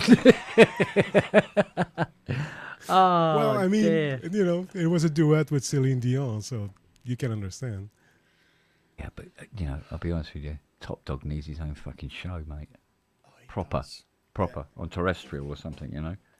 No, what he needs to do is send Simon over in pirate costume for the pirate festival down here and just ripping into people. That's what he needs to do. I can't fucking find it now. James Bond boss's bombshell announcement ahead of 007 replacement news. Yeah, I'm not clicking. Do I look fucking stupid? Put the iPad down. Well, actually I do, but I'm still not clicking on it. I just look stupid. Yeah, I just look stupid. Yeah. I got one of those right there. Yeah, it's okay. What's that? D50. Have you? Yeah. Very popular sense. Yeah, but has yours got blue LEDs like mine has? I'm sorry, does it have one? Blue LEDs. No, it doesn't, but mine was Saga's, and it's used on 7 albums. So Oh, well, there you go. All right. Oh. there we go. Oh, okay. Yeah. I'll Here we shut go. my mouth. Yeah, but I bet you Here, didn't Matt. have to. Bet you didn't have to retrograde fit an Matt. earlier operating system to yours. I did. Matt. Yeah, no, Yes, that mate. was something. Yeah. Who the fuck is Saga? I ain't got a clue. I don't know either. I'll just let you know. Nobody know. Nobody does. Yeah, so if you need an operating system chip, I've got one. It's 2.1, I think. Because I had to go back to an older OS for that. Still haven't looked at the Yeah, Buick well, photos what's I that? sent you. Because On what, Prometheus? depending on the serial number, the earlier ones will only run up to 1.1 safely, and then the later ones will go up to, I think it was 2.2. But Okay. mine is an earlier one, but it had 2.1 in it, and it shouldn't have done. And it was just little bits that didn't quite Yeah. work right. So I just retrofitted it, and it's been lovely ever since. Well, until tonight when the fucking cap Messenger. started going on the board. Was it on Messenger you sent the photos, mate? Oh, dear me. What Buick photos is that? What is it, like a boat tail or something? Excuse me. Bless Hopefully. Bless God, you. bloody hell's coming out all ends. Really? Oh, dear. Floating on his chair. Yeah. I think I've just invented the hovercraft. I don't see it. I tell you what, I'm loving some of the Why am I not screen seeing names it that are then? coming up. Awkward Teeth and Hair Productions and Peter Tatchell's Irrelevant Coffee Table. What fucking brilliant that is.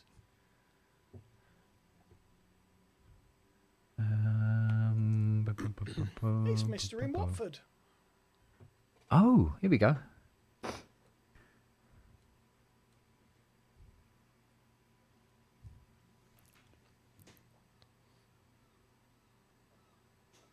Ooh. Is it a boat tail? No, but it's still a very pretty one. Go on. She looks like a 40s one. Nice. Can I get better? That is beautiful. Look at that. Yeah.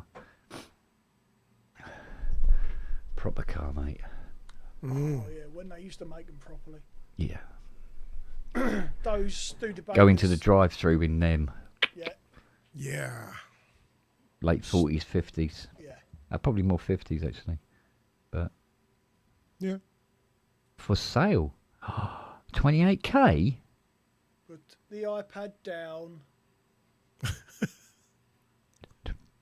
is that your Dominus, is it, Kent? You're going to start shooting your load in a minute, mate. Yes. My girth is increasing as we speak. 28k? That seems ridiculously low for her. So, she's a sweetheart. It's probably all the bit where you can see it and it's cut. There's fuck all beyond the windscreen. Yeah. Oh, mate. Interior. Oh, man, Oh, wow. look at that. She is absolutely fucking gorgeous. Yeah. Yeah, that's worth 28k. Anyone's. Prometheus, you bad boy, showing me these things. Fucking hell. Well, you got 58 grand CSA. Oh, mind you, there's mate. I can see, mind you, right in the distance there, I can see a beautiful midnight blue Triumph Stag. Ooh. There's another thing. That's another one I always wanted to get, but they're What? just too expensive. It's a 1931 Bentley. You like a Triumph Stag, do you? I like the Stag. I like the Dolomite. Funnily enough, I like the Dolomite more. Never liked them. Did you not? No. Okay. But it's each Yeah, their own, horses innit? for courses, mate, innit? Otherwise, we'd all be driving around in the same car. True. Peter Tatchell's Irrelevant Coffee Table. It's your ProSynth Network poster. It is not a poster, it is a desk mat. But I already had one, so I thought, fuck it, I'll put it on the wall. Yeah. That Cool. was apparently though that did inspire Rob to create the posters for PSN. Makes sense, yeah. So there. Nice. Yeah, Haley's sister sold a Stag. I think it was 18 months ago for about $4,000, and it was a fucking beautiful bright yellow. $4,000? It was being sold for her boyfriend's late father, and they just wanted it gone. I was going to say, it was fucking should have been at immaculate. least twice that. Yeah, we were fucking immaculate, but it just went gone.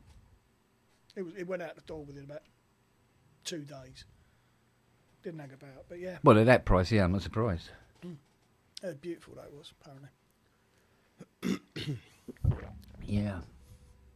Speaking of old cars, my first, well, not my first car that was registered to me was an old AMX Javelin. I don't know if you've had those in the UK. No. It kind of looks like Ken's, looks like an old Mustang Yeah, I Nice. think I know what you're talking about. with the wheel arches of a Corvette. Yeah. Yeah, Yeah. 305 cubic centimeter. Nice. 6. Yeah, it was nice. What's that, about 5 litre? Something like that. It was no 305. No, it could have been. I don't know, 305. Yeah, I guess. because I learned tonight that my 351 was 5.8. Okay. So 305 must be, it must be somewhere Must in the be. 5 litre neck of the woods. Yeah. A Javelin wasn't what Starsky and Hutch drove. They drove a Ford Gran Torino. Yeah, it was a Ford Torino. Yeah. Yeah. And the No, price of them Javelin- went through the fucking roof when that series came out. Yeah. And everybody my- had the white stripes on it and all that. Yeah, the guy who sold me the Javelin didn't really take good care of it. And the steering wheel, I could go like this, and the car kept going straight. I think the bearings are a little loose on this. Maybe. Maybe. But I had the what we call here Woody Woodpecker mufflers, because they had Woody Woodpecker stickers on them. Yeah, I know the mufflers. And yeah. and it sounded like sounded like your Mustang kind of. Yeah. God, glorious sound. It was quite funny because somebody wanted to hear the Mussy over, and I had the iPad, and I go, and we were doing it via StreamYard, and I went, yeah, okay, then I'll start it for you like this, and I put the key in, and it went ding like this, right, and I went like that. I was going at him, going, yeah, blah, all this sort of thing, and he's there going, like that. So I turned it off and I go, oh, I thought you'd been more impressed. He goes, oh, it didn't sound that great. I went, oh, okay. And then it was later on I found out I had the echo thing turned on in the settings. So what he heard was Nice. so we are going to correct that later. Oh, I've heard that fucking Mustang. It is an animal. It is an animal. Oh yes, monsieur. Yeah, that's serious. Well, they said Uncle Chrome says, who drove the Javelin? There was a TV Cup show. Really? Don't know. I don't remember. Maybe. Was it AMC Javelin? Did you say? Yeah. Or AMX was the sportier version. Put in a see if I can get a picture to come up, bud. Hang on, I'm just going to see now. Not bad looking cars at all. Because I thought there was a British car here called the Javelin. AMC Javelin. Oh, yeah, you're not wrong. Yeah. Hang on. Let me just try and... fuck off, will ya? Fucking... Ugh. That's the best I can get for the minute. Yeah. Oh, okay. Let me see if I can find something better. That's just... Well, I might be able to find something here, Matt. Hang on. Mine was blue. I think it looks better in blue anyway. AMC.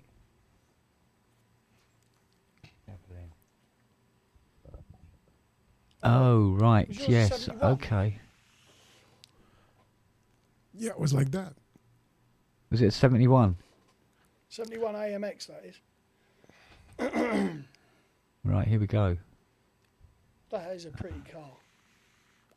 It is a pretty car. Yeah. Apparently in the UK it was a Jowett Javelin. Called Jowett, yeah. Jowett. There you go. There she is, in Oh, blue. that is nice. That is nice. Looks like she's got my Mustang wheels on her as well. It does. Yeah, my wheels are not like that. Right, so we can go full screen. Didn't Oh, have a that's Steve stripe either. Manyanti. He's this guy. He's The AMX. This is a he's second generation a Javelin, walking 1971 encyclopedia through of 74. And again, 1971, first year example right here. Now this one is not an AMX, however, it does have the 304 V8 under the hood. We'll get to that in a few minutes. But the thing that's kind of cool about AMC V8 powered cars is right here you saw either 304, 360, or 401. So 401. three different engine possibilities. And of course, there was also the six poppers, the 232 and the 258, but we'll ignore those because again, yeah, Javelin was kind of a sporty car. Now, the stylists of the Javelin, the second generation Javelin, took a long look at the 68 Chevy Corvette Stingray.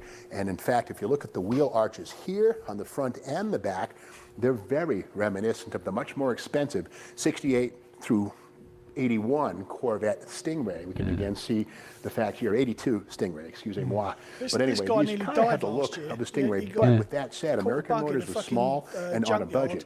So as a result, the Nearly killed him. doors, the deck lid, and the rear glass of the second generation Javelin are the same as the 68 through 70 Javelin. Same stuff, they're interchangeable, although they look very different. Now, one thing that sets the 71 and 72 apart is the roof stamping. You can see right here, there's sort of a Targa look right here, almost like a T-top.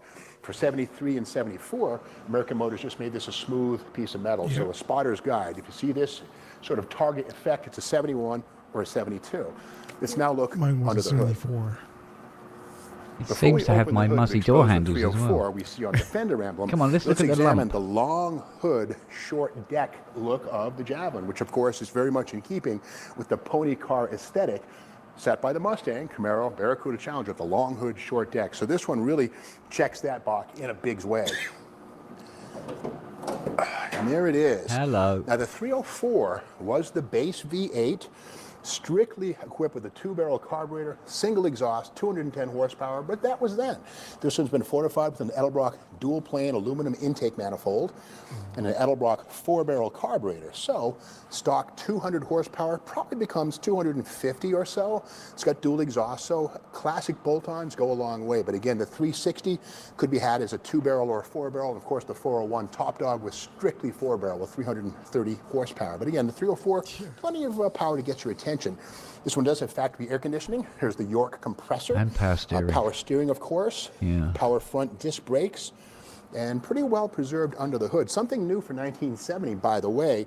This is a 71, so second year. But these structures right here, the shock absorber mounting tower, before 1970, these would have been flat and body colored because they had trunnion front suspension, whereas for 70 onward, they went to ball joints in pretty much all American Motors two-wheel drive cars. So when you see these shock towers right here, you're looking at a modern ball joint front suspension, 1970 onward from American Motors. Huh. Fucking hell. You can Pretty put any- car. You can put any car like that in front of him, and he will rattle that shit off like that. Yeah, He is yeah. Fucking yeah. Steve Magnanti, brilliant, Yeah. brilliant source of information. Yeah. What a lovely motor. And it's weird, it has those kind of accentuated wheel arches when the wheels are nowhere fucking near them. Yeah. You know? It's like really sort of like, huh?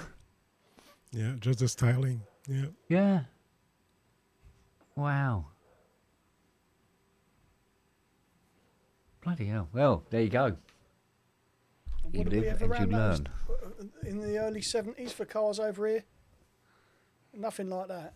No. Not really. Well, we went through a fuel crisis through the 70s anyway, didn't we? Fucking comma vans and shit, wasn't it? Oh, the comma van. Fucking hell. And the Morris Traveller. Now, do you know, I'll tell you a little story. My fucking woodworking teacher, every few years, used to get the kids at school when they were doing their woodworking to rebuild the frame for his Traveller. He had it renewed on school fucking time every few years.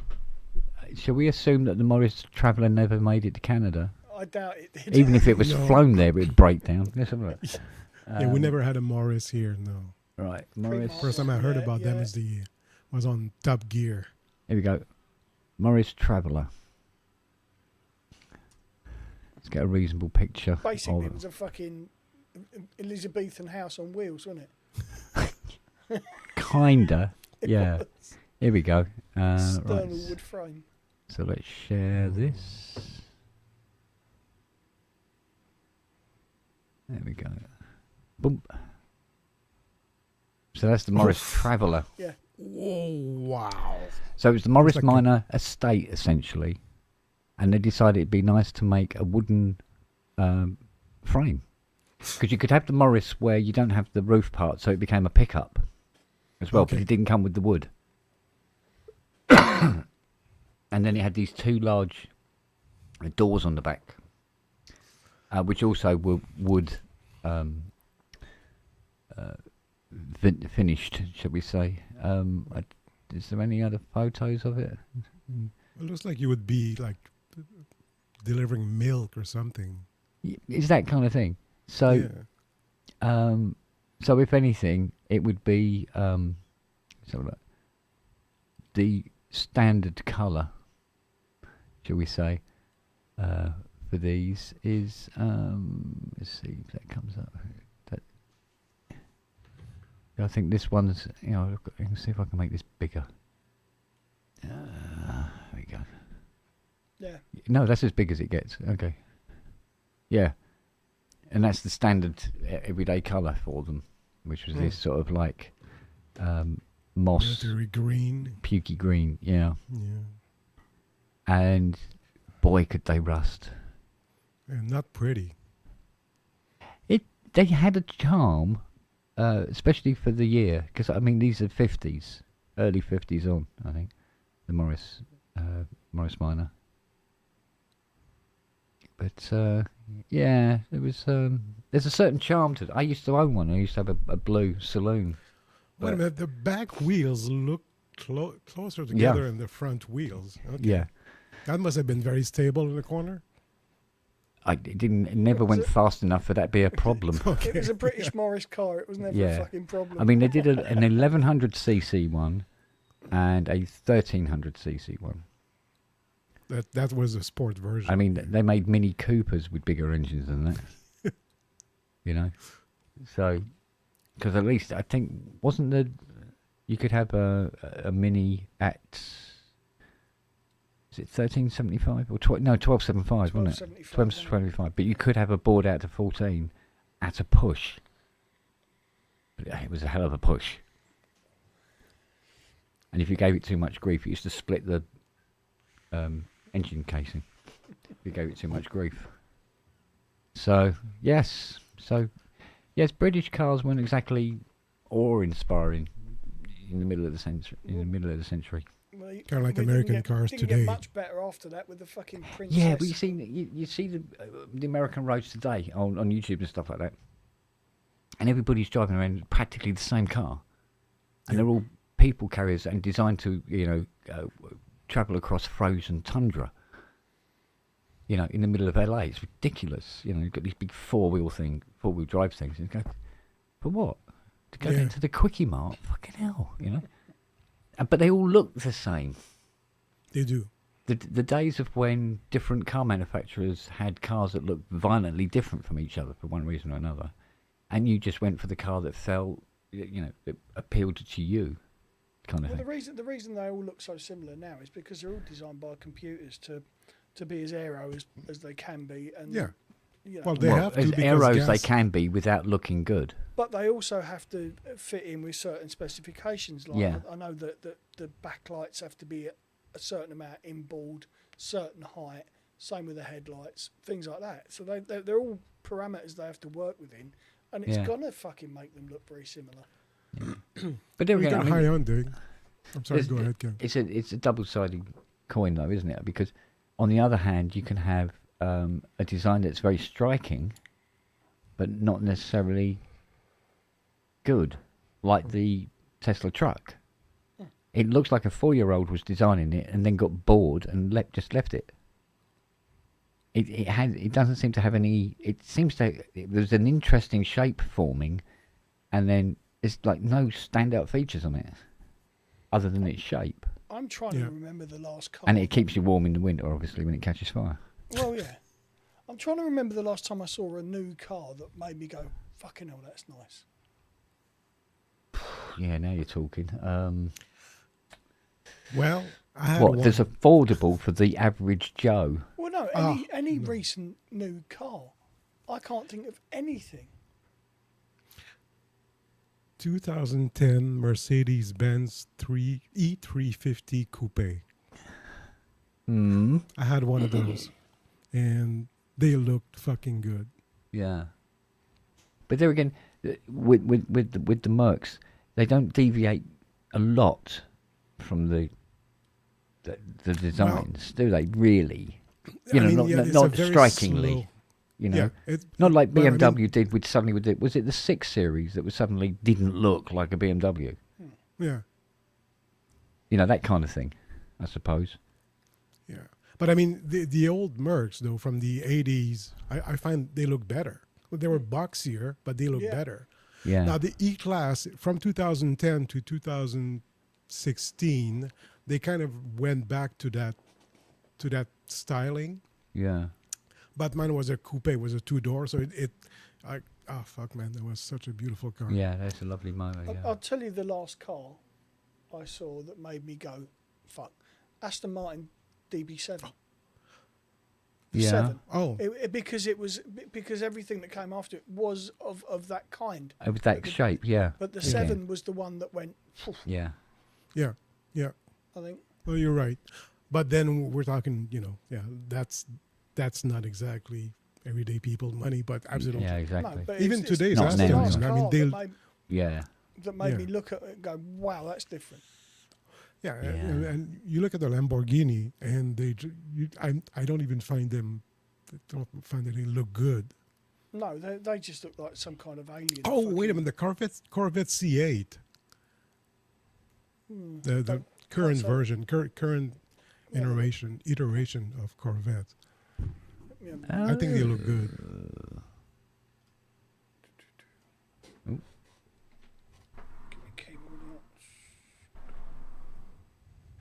Ty's just got back with, right now that sounds like quite a possibility.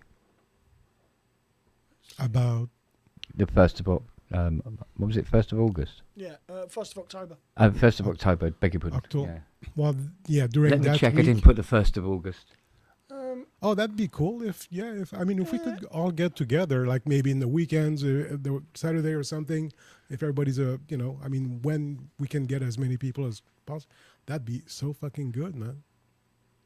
C8, but then you look at that and there's the shades of Koenigsegg in there, there's shades of Pagani. Well, it's kind of after a Ferrari. Yeah, it's really heavily influenced by Ferrari. Which one was it? But there's shades of Pagani and Koenigsegg and all sorts of things in that.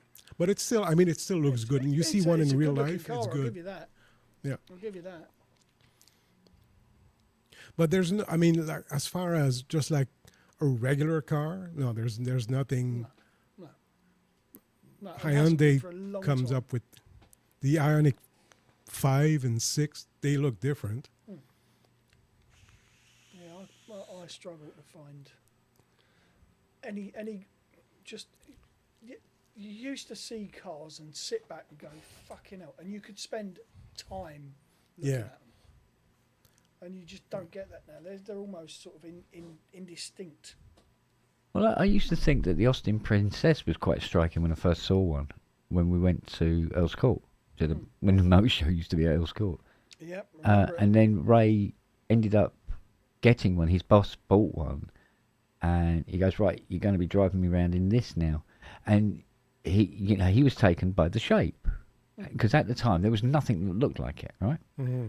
And so he put the Bentley away and started going around this Princess. And because it was just coming, it wasn't even an Ambassador that hadn't come out yet. And it was after about a week, he goes, this is a pile of shit, isn't it? You go, yeah, well, you've got a Transverse A engine, A series engine in it, haven't you? It's essentially a fat Mini. Yeah. Would you know the most interesting thing that the Ford community loved about the Princess was the fact that the front brake calipers were 4-pot and they fitted Fords perfectly. Yeah. People would go out, steal Princesses just for the brakes, Yeah. put them on the car, just upright. Yeah, but they needed strong brakes because it was front wheel drive. Yeah. A series transit. But I mean, I must admit, you pop the bonnet on those early ones, and yeah, it was a maxi engine, Yeah. and they weren't that fucking brilliant when they were building the maxis. No. So, because clearly it was the maxi replacement. Yeah. Well, I'm the guy in Torquay who's still got a Maxi, still drives it every day. Mind you, he's also got a fucking Lotus Cortina as well. So. Well, that makes up for it, doesn't it? Well, yeah. Because I mean, the maxi was always a bit sort of like. Well, it's just fucking soft, doughy pudding of a car, wouldn't it? Yeah. There was a There was a little motor that used to float around. There was one in Leatherhead. You used to see it. Oh, what was it? A singer. Something like that. Sewing machine. Yeah, not the sewing machine though. No. It was a cute little thing. I don't fucking know what's it called. No, it'll be a couple of weeks before that comes back to me. So. Right, so at the moment, October the 1st, or possibly 2nd, it's looking quite possible for anybody who wants to come down and pate, as they say. That would be pretty cool. It'd be even better if we can have you there as well, considering otherwise you would have been many moons away. Well, the 5th's out because that's Littland's birthday. Oh, is it? All right. Well, we still try to work these things out. Yeah. Hillman Imp. I used to have 2 Hillman Imps. But one was it a sport? I don't know what made it a sport. Maybe it had trainers on or something, I don't know. Because it looked fucking exactly the same as the other Imp. But one was the sport. Go faster windows. Yeah. They were funny little engines, though, the way they used to... The gearbox was vertical, but the block was like that. Yeah. You open it up Didn't and they go, do that this is in weird. some of the Talbots or Sunbeams? Yes, they did that sort of like, but they had engine was the actual canted pistons over, were upright, and then the Yeah. gearbox and sump went up at an angle. Yeah, it was all Yeah. canted over, wasn't it? Yeah, so it was probably the old Imp engine. Wow. Yeah, that was. I remember my uncle, God bless him. He had a Talbot of some kind, and I remember him showing my dad the engine, and I was looking at it thinking, "Fuck, he's broke it," because it was just pissed, you know. Yeah, I know. Wow. No, I think the most modern car, shall we say? No, the most modern vintage car, I think, that I really fell in love with was the SD1. Oh, the Rover.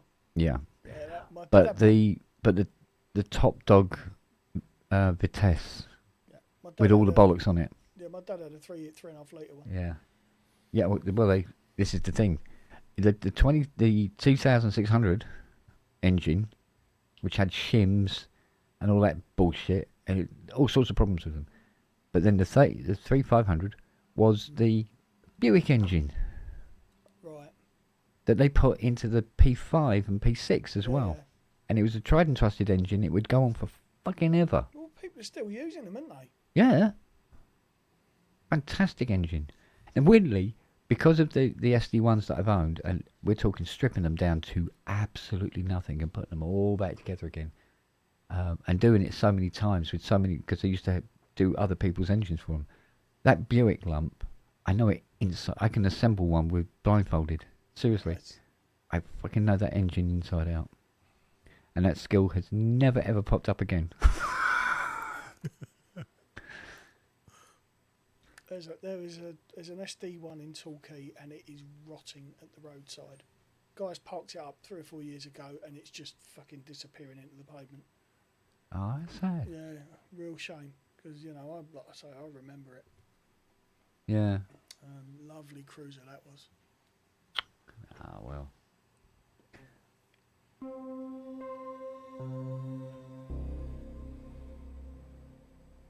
Nice.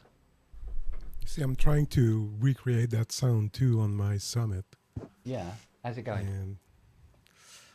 but I don't have the original to compare it to. So all I have are records. Like oh, you listen to that song. You have the man sitting there talking. I know, but I mean, he's fucking Now, 25,000 here's the million thing. miles If away. you go online, all right, this will give you an idea. Go online, and there is a Yamaha manual for the CS80.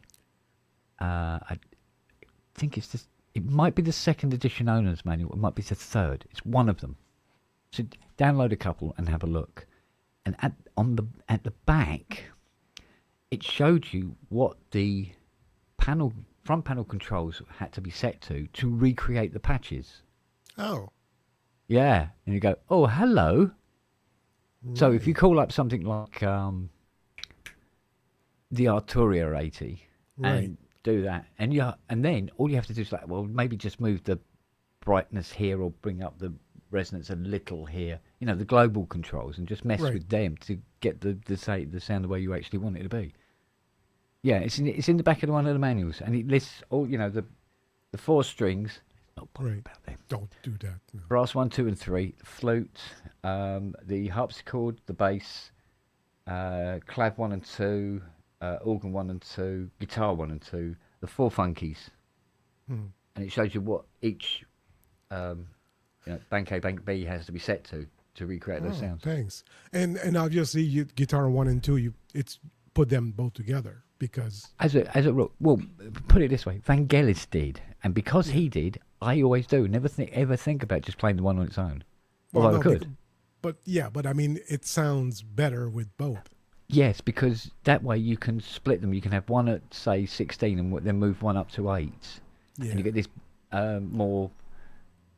almost more melodious kind of sound from it that you can move about quickly. Or better still, put it on one of the, you know, the 4/8 or whatever, fucking, you know, the like it plays, if you play a C, one of the banks is playing a G, I think, or an F or something. Oh. To get that sort of like more Chinesey kind of clang to it. So, so it lists them out on the back of the manual.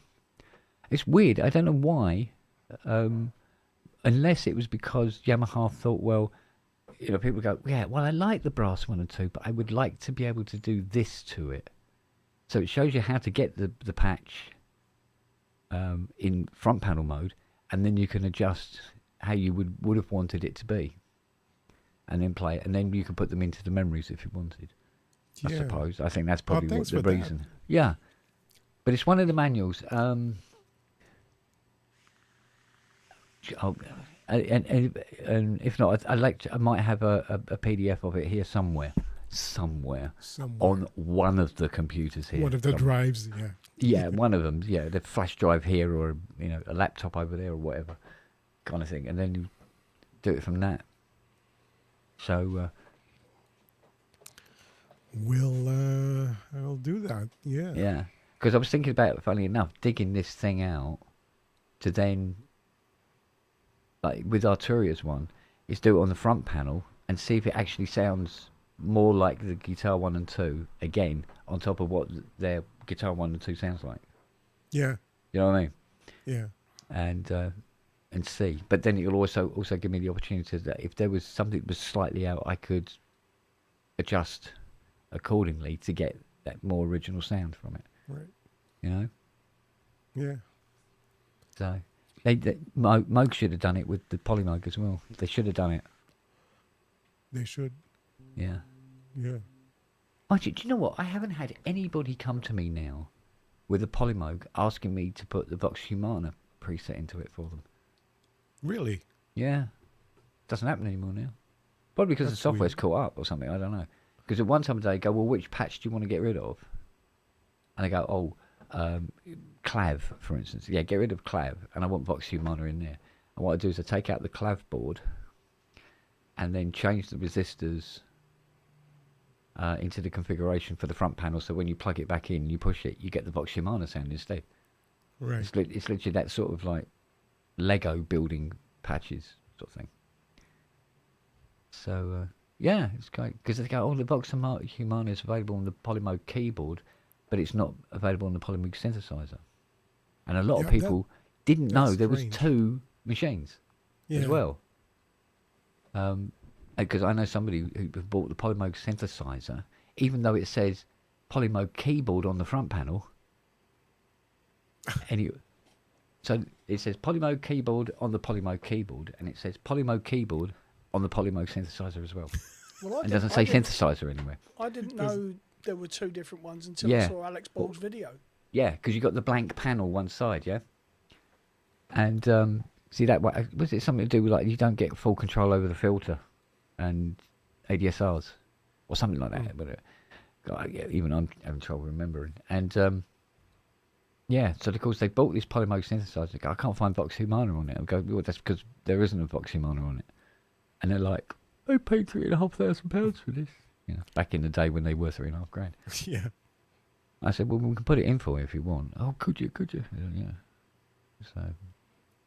So, and 9 times out of 10 people go, yeah, get rid of the clav. Because literally you select clav and it goes, eh. That's it. And it goes, It's kind of a useless sound, yeah. The vibraphone was, do you know what I mean? But we're talking early days. Yeah. So, you know, at least the tone of the instrument it was trying to do. The harpsichord was not bad, actually. It wasn't bad. And the strings were actually quite nice. But this is where people went, oh, we need to do something with this. Like, I don't know, a 12-stage phaser, maybe? Yeah. and a chorus unit from hell. Just to give it this. Yeah. And then you get these lovely... But when you mess with it and you bring the filter down, you bring the resonance up and you're playing it, you can get these beautiful, beautiful dark chords going on, you know? And of course, what with all that modulation shit that it does, you get these really beautiful dark chords. One thing I noticed, like a lot of bands, you know, when these synths came up new, right? Yeah. And bands were using them, they just use the presets. Yeah. That's it.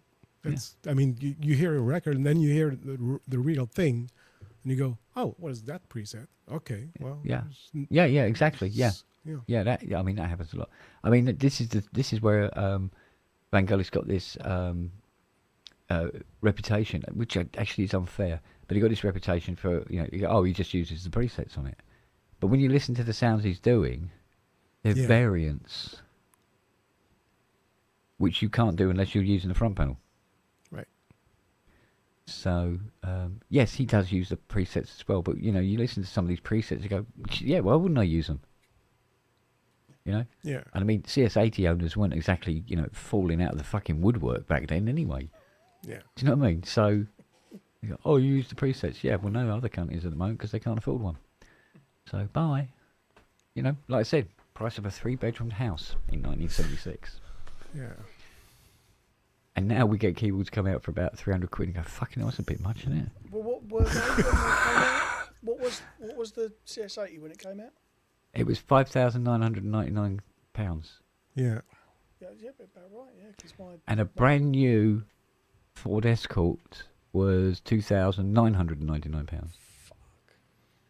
Yeah, give you a rough idea. I remember in 1978.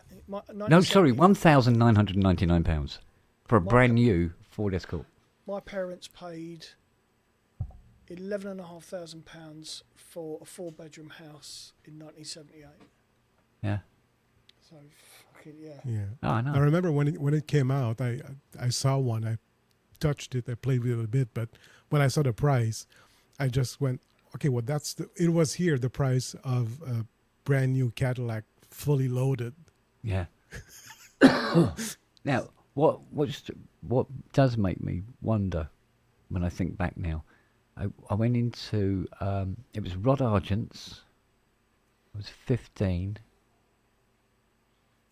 I dragged me mum and her boyfriend with me because that way we could park out the front with the Bentley. Always looked good, right?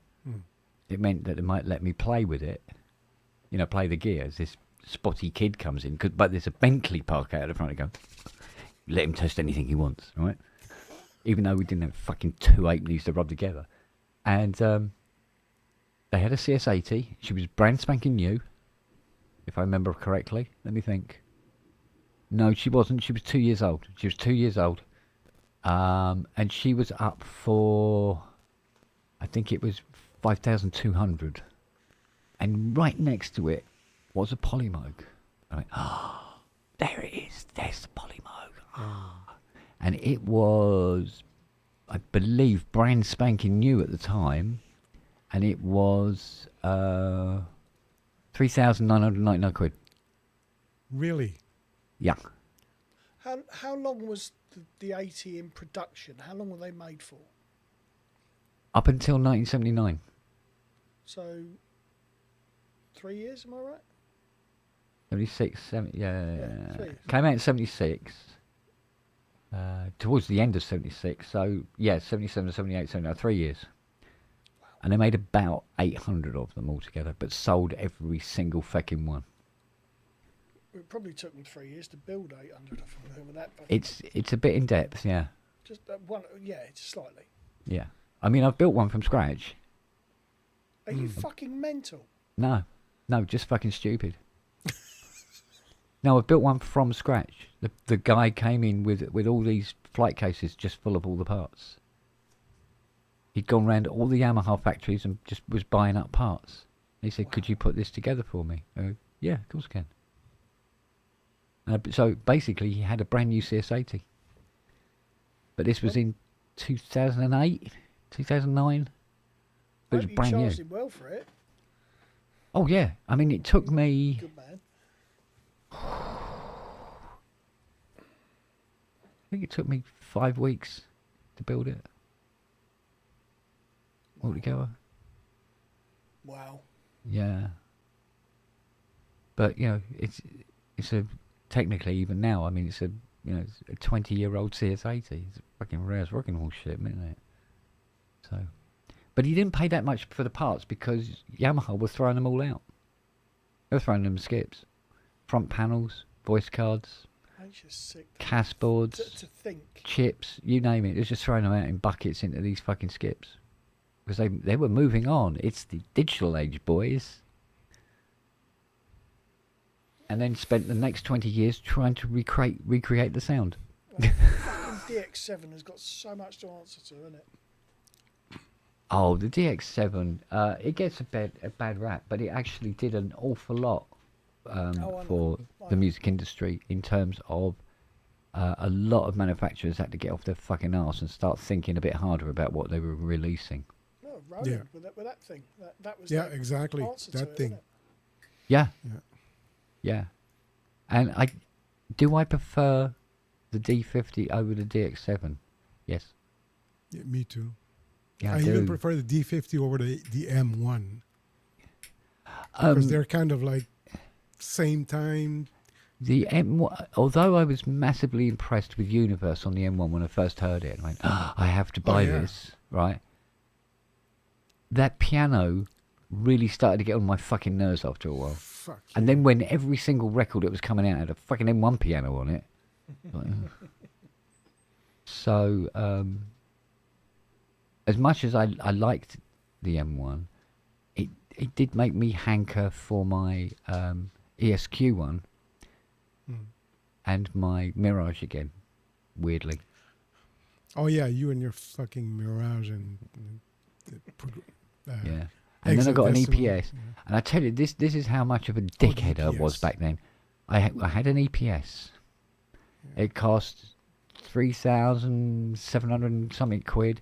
And we had the 4 meg expansion cartridge, which cost about £800. And all this bollocks, right? And I used it to death and played it and loaded loads of samples into it and all the rest of it and just wore the fucker out until... I must have had 5 or 6 years easy, and then sold it, and then 20 years later found out it had poly aftertouch. You did. Yeah, Oh. didn't know. So what does dickhead here do? Went and bought another one. It's in the cupboard there. Bought it. Still haven't turned it on yet. Fuck. But I bought it because it's poly aftertouch. I am going to use poly aftertouch on that. Yeah. See? So now when I say to you, you want, look, I want to send you this, right? You can have it. And you go, no. Seriously, I'm not worthy of owning fucking anything. Trust me. Oh, and I am. Yeah, right. Yeah, fucking more than I am. So, don't you worry, sunshine. Because to own a keyboard for all that time and not know it had poly aftertouch and keep going on about, I'd love to have a CS80. You fucking idiot.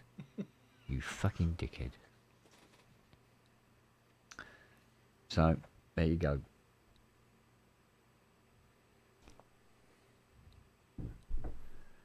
What have I done with my... Have you eaten my papers, Siri? Yeah, just wag your tail at me. Come on, give us a cuddle. Come on. You alright? Have you cooled down now? Feel a bit panty, aren't you? Hey? Oh. Yeah, good girl. You good girl? Yeah? Alright. Right. Help your dad find his papers, because he doesn't know where they are, because he's an idiot. Well, you've had him there, because you've... Yeah, I know. Seriously, I could lose my mind in a small room. It's fucking useless. No. Oh. Because I'd pushed the deluxe in, it was fucking on the front panel. Idiot. Well, I mean, the other day I was looking for the remote control for the TV. Yeah. And I was like, where the fuck is it? It's usually on the couch next to me. Yeah. And I went through every room. And then I had to go to the bathroom, and it was in the bathroom. I've got one that's slightly worse than that. I've got one that's slightly worse than that. I was looking for my side cutters. And I'd been working with them, and I put them down. And then when I went to go and do something else, I go, oh, side cutters. And I go, where are the side cutters? Right? And I'm like this. And I'm looking around. I went round and round and round. I don't know how many times. Then I got up. I went, no. I'm looking around, checking under the keyboards and stuff like that. Did I put them back in the toolbox? No. Right. All right. Well, I'll get up. So I get up and I'm looking at the dog's bed. No, it's nowhere to be seen. So I go to pick up the dog's bed. I went, I'll just put these down, and it was the side cutters. They were in my hand. And I didn't notice right up until the point where I had to move the dog's bed to see where the side cutters were. Well, apparently Hayley recently was looking for her phone. Her what? Her phone in a darkened room. She kept bleeping it with her watch, and she could hear it, but she couldn't find it. So she turned on the light on her phone to look round her bedroom because it was in her fucking hand.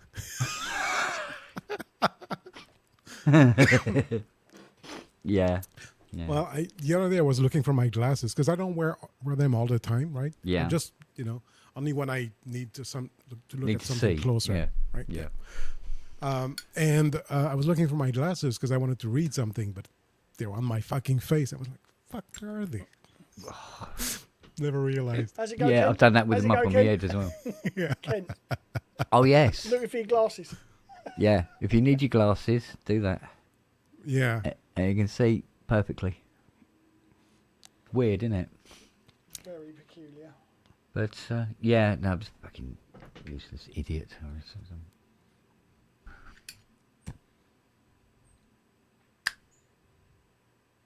This poor little dog's wiped out. Who's that, Siri? Yeah. You right, darling? Yeah, the Prometheus says the D70 never really came popular. That's true. Mm. And it should have been a better synth than it was. Yeah. It promised more than it could deliver. Well, I must admit, during the 90s and early 2000s, when I discovered that computers could do synthesizers cheaper, and it didn't take up so much room, with plugins and stuff like that, I'm really starting to get into that. I then completely lost all awareness of what was coming out during those years. Mm. And because of that, when I started doing KSR and people were bringing me pieces of equipment, I'm going, the fuck is this? What's this do then? Especially, sort of like the MPC type things. Right. I didn't even know they'd come out. Wow. All I was doing, I'm going to software sites. That's all I'm doing. I'm doing orchestral libraries and fucking stuff like that, and exploring this whole new world of where you select a sound, and when you play it, it sounds like the instrument it said it was, which was quite a revelation at the time. So it goes, trombones, and you go, fucking hell, yeah, hey, as far as I was concerned, me and synthesizers were parting company at that point. Right. And then obviously started to hanker because it never went away. But yeah, so there was a lot of stuff that came out I was totally unaware of. And even today, you know, people are coming, you know, will say, "Oh, yeah, I've got this Roland RC something, and I go, have you? What is it? What's it do? Got no fucking idea what it is. Because for some reason, at some point, late 90s, early 2000s, all the keyboard manufacturers went, do you know what? I know we're keyboard manufacturers, but fuck it, I'm not putting keyboards on them anymore. Wasn't it? Everything was a module or a... Yeah. Sort of like a... Rack mount. Yeah. Or it looked like a dinner tray or something, you know, with buttons, and it was like... You go, so what's it do? Is it a drum machine or a synth? What is it? Is there any indication what it does? So... we have just completely lost what was going on generally coming out. So, Right, gentlemen, on that number, I'm going to go. you're going. All right then. It's what, 10:30, isn't it? So, Yeah, it's only 10:30. What's the matter? so I'm going to make like a shepherd and get the flock out of here. Right. Lovely to see All you, right. Jeff. Good to see you, buddy. All right, Yep, darling. good to see you. Mr. Spong, I will catch up with you very soon, my man. Good lad. So All we'd right, like to you keep hear. safe. Yeah, and you. Cheers, gents. See you later, Cheers. back. Good night. And then there were two. That's exactly what I was about to say. I know, exactly. Yes. So what else has been going on then? Nothing much. No? No, really. I mean, life's good. I have no worries. Yeah. Well, you can't wish for more, really. Let's face it. Well, that's it. I mean, you know, Yeah. I just try to not watch the news too much because I get, Yeah, please, don't. yeah. Because No, Fiona's it's just a fan of watching all these different YouTube. Oh, Trump said this today and oh, that. And I go, oh. I went, if I want to listen to stupid people, I'll go and talk to myself in the mirror. Seriously. Yeah. I mean, some of these guys and what they're coming out with, and he's like, oh, for fuck's sake. You know, because they're not very good liars. No. You'd think you'd have to be good at lying if you're going to do that. Yeah. But, and, you know, making excuses and all the rest of it, and the most ridiculous excuses. Yeah. So, yeah, I mean, I switched to IPTV. That's the biggest changes, which means that I have TV channels from all over the world. I have like Oh, okay. 3,000 something TV channels And nothing to watch. and nothing to watch. That's why I'm here. Of all the BBC, whatever, and Yeah. everything. So that's the biggest change. And I don't even watch TV that much, so. I've not been too busy on the keyboards. For some reason, I just start playing and I get not inspired and it sounds like shit. More shit than usual. Yeah. So I get disappointed and then turn it off. And I've not turned everything on in over 2 months. And usually I would do that like at least like 3-4 times a week, at least. Yeah. Turn everything on and just jam and record everything and see. Cool. Then nothing. That's probably because my life is too quiet these days. Because when there's nothing happening there, I don't know. For me, it's like creating music is kind of form of therapy, I guess. Whether it's good or not, I don't care. But at least it's kind of therapeutic. And when there's nothing happening, when everything is stable and yeah. Yeah, I said, do you play anything else? He says, do you sorry? play anything else like guitar? I play bass a little bit, but I don't really practice enough to call myself a bass player. And I'll do runs. I'll play a bass line Yeah. on a song, but sometimes I have to do like 5-6 different takes because I need to move from here to here, and it's not fast enough. Ooh. Yeah. So and then I go yeah. Okay, so it's better to do this line and then this. Yeah, I always Yeah, used to I'm find that kind as of well. bass player, you know. Yeah. I must admit, my bass playing was rudimentary at best. Well, yeah, and I mean, Oh, if I incoming. put any practice, that'd be good. But incoming. Here we go. Bring him in. Bonsoir, monsieur.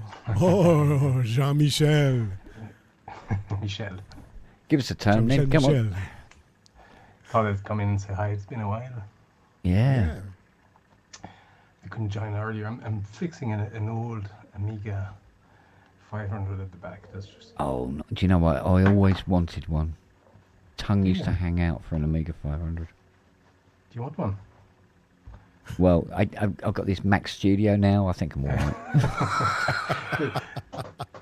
I'll send you one if you want. I got about 3 Amiga 500 here at the moment. Wow. Yeah, I think because I went the Atari route, the ST route. I think it was something to do with it was cheaper. Do I remember right? Do I remember that right? The Amiga was more expensive at the beginning, I think, but Yeah, I think it was like £100 more or something. yeah, but then the price kind of evened out with the Atari ST, and then Yeah.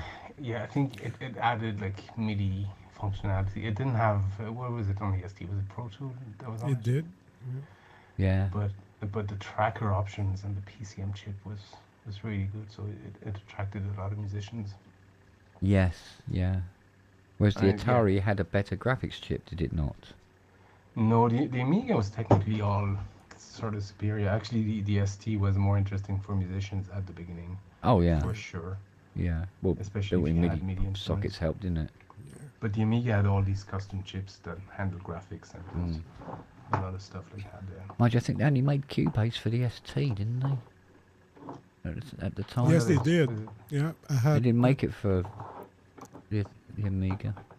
No, yeah. Amiga had some options, but like, it was really a tracker Yeah. oriented. But the Cubase on the ST, the interface was so fucked up, impossible to. It's so complicated.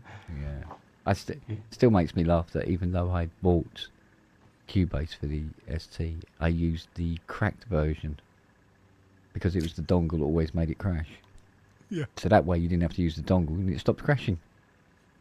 And Cubase never exactly got around to fixing that. Weirdly.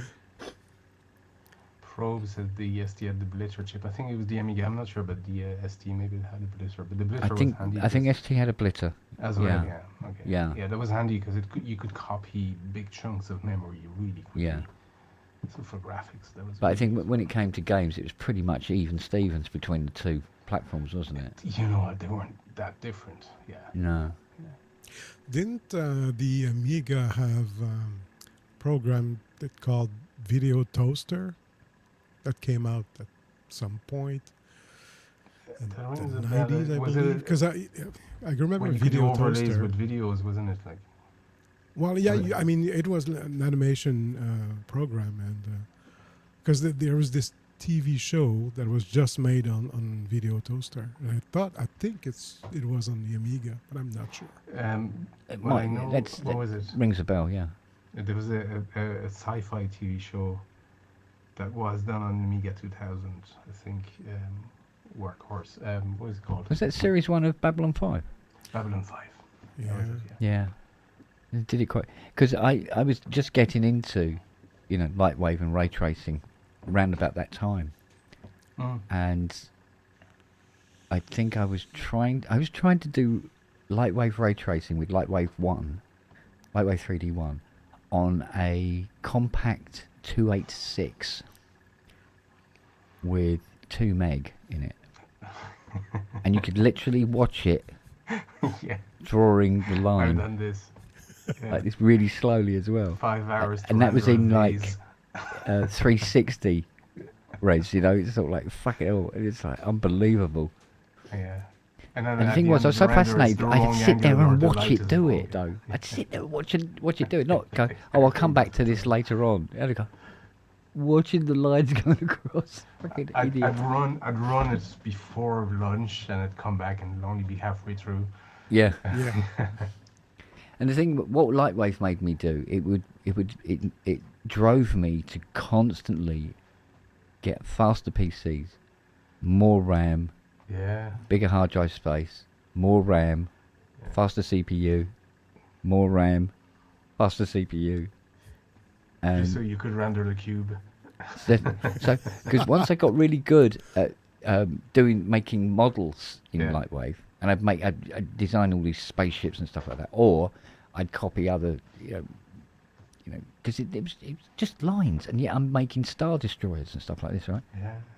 And then putting all the effects on, and all the lighting, glow, turn shadows on, and all this sort of thing. And I go, cool. And then I'd put together a scene, put in a planet, stars, and all the rest of it, and do a pass of this shit and just have the camera doing a pass, and it would be, say, 400 frames, right? And I go start, and then just walk away. For 3 days. And then maybe 2 or 3 days later come back and it goes, oh, 28%. And then walk away. 95. Yeah. Yeah. Yeah, been there. Of course, now we've I'll got hit you the, up afterwards if you want an Amiga against anyone, no problem. I remember, I think I sent Robbie a Mega Drive a while back. He desperately wanted one. Wow, an old Mega Drive. No. Mind you, I mean, I got that PlayStation, what was it, 5? Yeah, PlayStation, is it 5 at the moment? it's 5, yeah. Yeah, right. Well, I got that PlayStation 5. And apart from playing Robbie with Gran Turismo at Christmas, it never gets Oh. turned on. I got the VR set for it, and I haven't time to play. Yeah, I think that's after 4 or 9 times out of 10. I haven't time Because to play that's what anymore. happens. You see, I buy these things and then I try to find the time to justify owning them. Do you know what I mean? Yeah. Well, I got really excited when I got it, especially the VR stuff. I spent about a week just trying every single VR. Yeah. And then after that week, I was like, cool. Next, Yeah. something else. I'm 'Cause going I- outside and Surfing in compress. VR is not the same as in real life, right? No, it's true. But I It's got pretty Fiona good this though. game with these dinosaurs, Yeah. and it was all VR. And she put on the VR headset and she started playing this thing. I think I took a photograph of her Was using the it. Horizon Zero Dawn? That's it. Yeah, Yes, the yeah. puppy. Yeah, it comes was with about it, yeah. 70 odd quid or something ridiculous, you know. And yeah, her arms are flailing about all over the place and all this sort of thing. It's cool, and it's really the new VR stuff. Or the VR2 is really really good. And I used to get sick with the old one. Yeah. This one I can do it for Well, you hours. see, now I didn't suffer from that because I would only play driving games. So you're sitting down. So you're always sitting down. You can Static, turn yeah. left and right, and that's fine. You know. It's, Yeah. And yeah, so racing Robbie at Ockenheim or something like that. And it was a good laugh. Actually, good One of the laugh. reason I can't play VR anymore is that I got this rack here with keyboards on it. Yeah. So I Yeah. have no room to play VR anymore. They had a cool drumming VR game actually. That worked really well. Yeah. Like you didn't. The only thing is, like, obviously you didn't have the feedback from the drum, but it was actually Yeah. really precise and really cool. Oh, cool. It was like Drum Hero or something like that. Yeah, it's like those drumsticks I bought. I think I demonstrated them on a very early PSN. Or Air ones. And you got these drumsticks, and they got the sound in them, which is quite clever when you think about it. Yeah. But you're playing a virtual drum kit. But the trouble is, you couldn't find Yeah, there's no feedback. where the drums are, Yeah. and you'd be going tick back, bing bang, and all this business. So and you go to hit the cymbal, nothing happens. You go, oh no, it's over here. It's like that Rowan Atkinson sketch. Have you Yeah. ever seen that? Yes. Just that kind of thing. Exactly that. And I thought, yeah. I mean, it was only 30 quid or something like that. And I was just like, nah, mate. That's got a long way to go yet. Did they like when you were right on the spot? Did they work well, or was it like? Yeah, they timing seem to work well. It's just that you had to seem to very precisely remember where the drums were Yeah. when you're using them. Saying, no, it's over here. Fuck. And then you're not quite sure where are you hitting the rim of the cymbal or near the bell of the cymbal and all this sort of thing. And it's like, so it was, yeah. It was fun, but I wouldn't use it in any sort of like live environment at all. Like when you think about it, technologically wise, like the fact that it fits on 2 sticks. Yeah. And it knows exactly like how far you've gone and where in space you are. That's pretty amazing. It's pretty clever, I must admit. But I think what he needed a third unit or something that you just clipped on or something to give you a central point. Because it seemed to just choose where the drums were. Oh, I see what you mean. Yeah. So depending on how you're holding the sticks, like I'd like to cross my arms. Yeah. Oh dear, no. It didn't like that. It didn't like that at all. No. Oh, okay. And that felt kind of wrong. Yeah. And of course, there was nothing for the bass drum. So you had the snare and the drum. Course, This would be your bass drum here, instead of like a low tom or something like that. You know. Forget about the bass drum. Yeah, it's a bit of a problem, isn't it? The most empty, boring dance music ever created. It's like when I remember when I first discovered the Guitar Hero, and it was Guitar Hero 3, and we played it for days with my friends back then, and then somebody for my birthday gave me because all we had was the 360 Xbox 360 controller, and then a friend of mine gave me the guitar controller for my birthday, and it was a pack with Aerosmith. I remember playing it and just trying to get the high score, and then one day I was like, what am I doing? I could actually learn the actual song on the real guitar and get as much enjoyment out of it. And I stopped playing overnight. Yeah. Yeah. Yeah, well, I mean, just sometimes it's, it can be nice. It was fun and do silly, something but a different way, isn't it? Yeah, I was like, why am I wasting my time on this? I could actually learn the real song as opposed to trying to get a high score on hardcore or something I'll never use ever again. Yeah.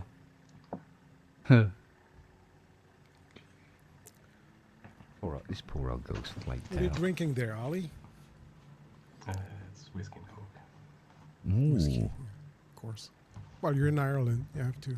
Well, When in Ireland? it's the drink of pirates. Ireland. Yeah.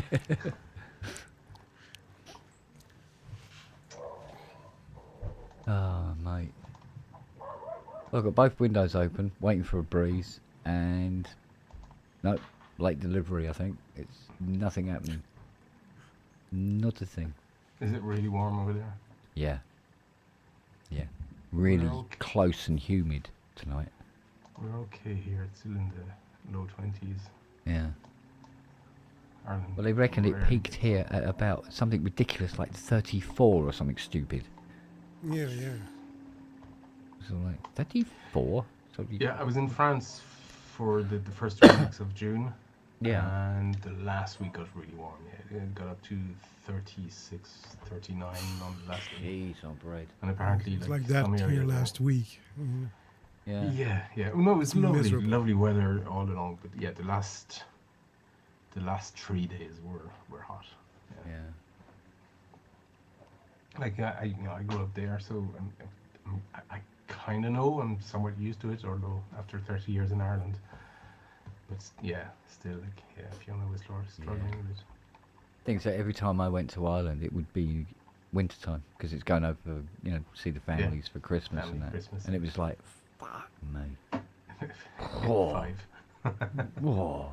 It doesn't get that cold, though. It just Well, gets miserable. I think it can do on the far coast. Coming in On off the these- Atlantic, it can get a bit chilly. Yeah, it gets windy and there's a wind chill, but like in winter, if we get below 6 degrees, it's Yeah. it's Oh, considered really? cold. Oh, yeah, it but doesn't get well, that cold Fuck, at all. okay.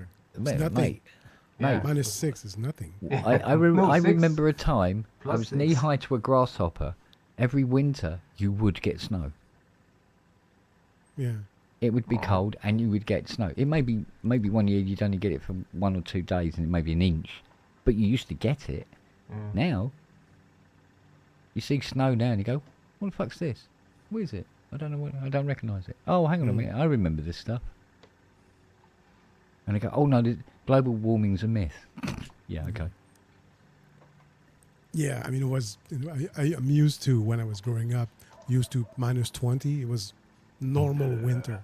Yeah. Like from mid-December to March, it was -20, and in February it went down to -30 because that's the coldest month. But now it's, you know, Are we talking Celsius here? yeah, Celsius. Yeah. Jesus Christ. The penguins in the Canadian I- zoos are going, can we have a coat? This is fucking ridiculous, mate. No, I've seen seriously -50 for, it lasted for about a week. -50. -50? Yeah, that's unusual. It happened twice in my life. That's not a real number. It's it was -50 and everything was closed, and The you local- could not go out. Couldn't The do local it film again. studio's going, you know that story that we were going to film about being on Pluto? Yeah, We could do it We know now. it's Whiskey. closed because you can't actually fit the key in. yeah. But I mean, yeah, Jeez, you, -50. if you had to go out, it was to go to the hospital or to jail, because Yeah. Yeah. and it said, I mean, every store was closed, the schools were closed, and it lasted for Did like, the yeah. cars work? Well, you don't know because you were actually not allowed to go out. Yeah. It had Good to be Lord. an emergency. If you had to course, go yeah. somewhere, you had to call the police. Take me to the hospital. It was like that. It was that dangerous. Bloody hell, mate, we don't know the half of it, And do we? and where I lived also, I mean, it's always windy there. So -50, the actual temperature, and then the wind chill factor. You'd freeze on the spot. Yeah. Yeah, I mean, your skin freezes, in 30 seconds. Yeah. Unbelievable. Isn't it? I mean, even remember- at -30, I mean, you walk out and the snot freezes in your nose immediately. It really, it freezes. That's it. Christ almighty. Yeah. I miss those days. I have friends that go surfing in Norway and Sweden and those Yeah. kind of weird places sometimes, and they regularly send me photos of just the waves, but some of them have beards, and you can actually see icicles forming The on ice in the beards, after, yeah. after a session, and it said it just forms like really quick. Like you're fine, and then you get out because your body temperature suddenly drops because you're not moving and that kind of stuff. And because you're wet, it just crystallizes almost instantly. I says going, it must be funny to pee outside. Imagine you take the pee and then just snap it off. And leave it there. I remember Jesus. -18 when I was a kid in France, and our pipes burst. So we had Yeah. emergency fix and actually bring the pipes inside internally. Yeah. Yeah, the one trick is to you let a stream of water, just like a Yeah, little, tricky, yeah. and then it never freezes. Yeah. Yeah. Yeah, this is why you don't get frozen waves on the coast, no matter how cold it is, because the water's moving. Yeah. Yeah. It's only when the water's still you're in trouble. There has been, I've seen videos of sort of frozen waves, like the sea is turned into kind of It kind of, yeah. It's A- like a where mush the of the ice, foam and you has can- frozen. Yeah. Yeah. Yeah, the amazing. spray, and yeah. Yeah. Yeah, it's susceptible to getting frozen, I suppose. -50 though. Yeah, it's for, mate. Yeah, Ireland doesn't get that cold. I mean, we rarely have frost in the morning. Like maybe 1 day or 2 days a year, at least on the West Yeah. Coast here. But that's it. So like most, like we can grow olive trees.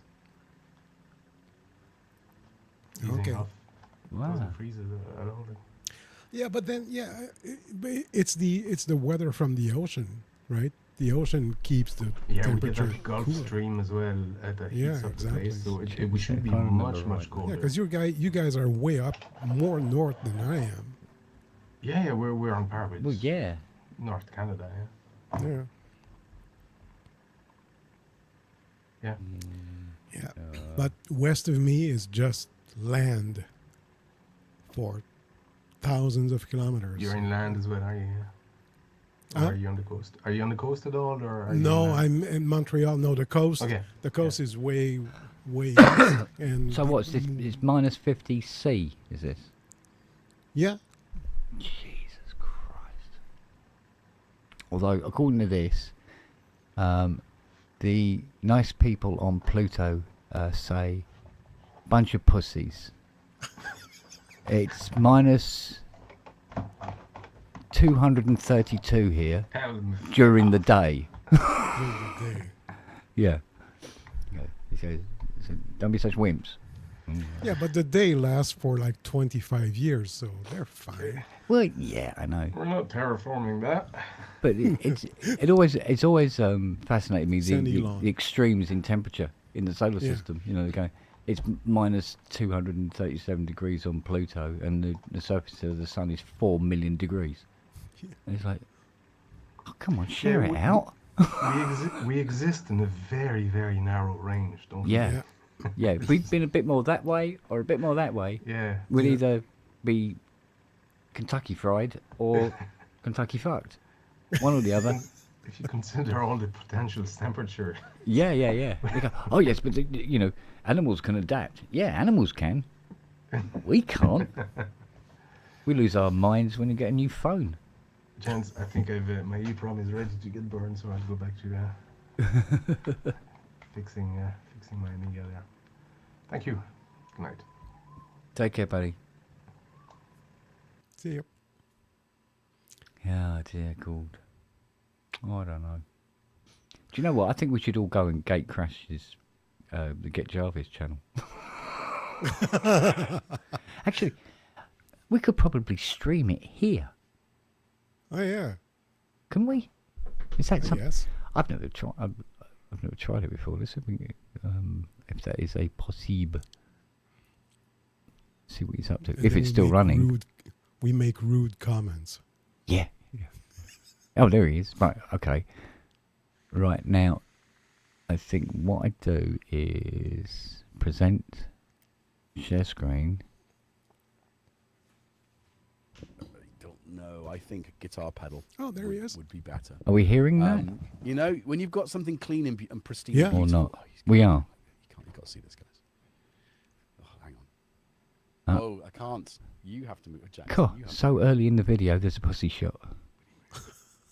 There's no build up, no getting undressed, nothing.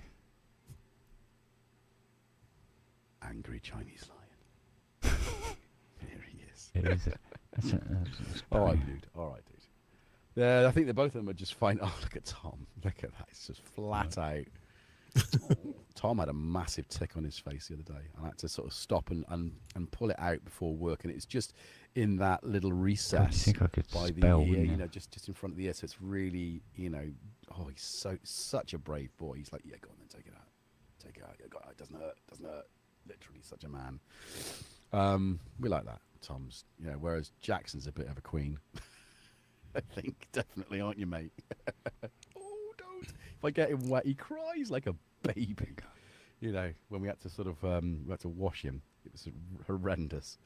Anyway, Yeah, I think Petch. Plectrum is good for a hold. I think I made something bigger. Hey, Spongy! Kent Spong in the chat. Hey, Brett Lemmings, how are you doing? Yeah, so Smelly Poo Bum, the angry Chinese lying. Yeah, I see. And he can't get it in my face Brilliant. today, which I'm quite pleased about. Hello from the pub. Anyway, I'm going to have a nice mouthful on of my the iced tea Other with tangerine flavourings. What are you channel. drinking? Ooh.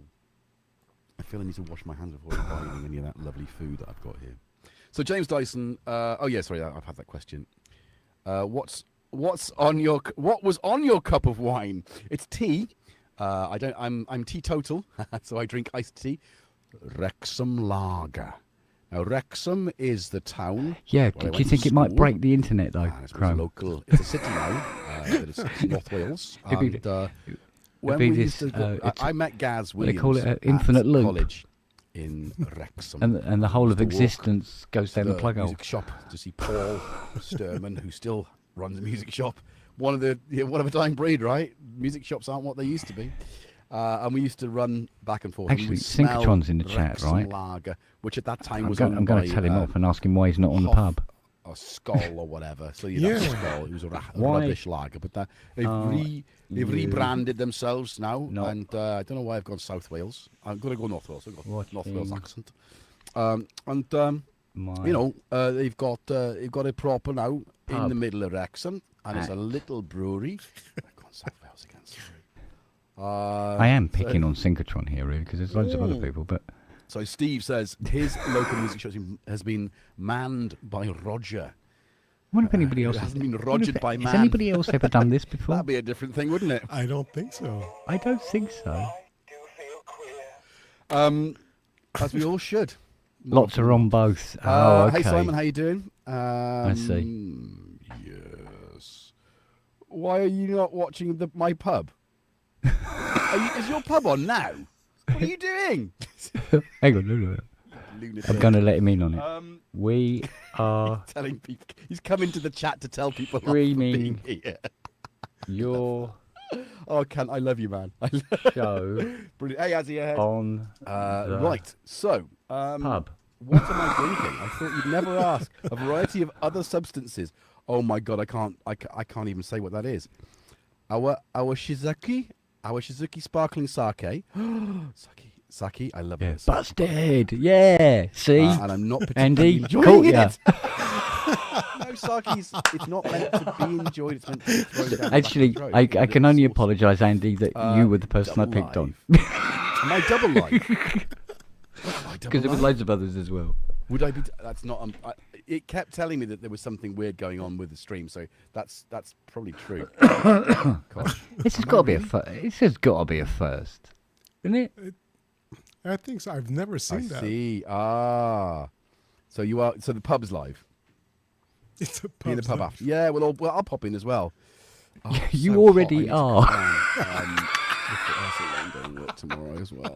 Long day. You The school production ready is happening tomorrow, so I'll be in school until 10 p.m. on the pub. It's like a 14-hour day.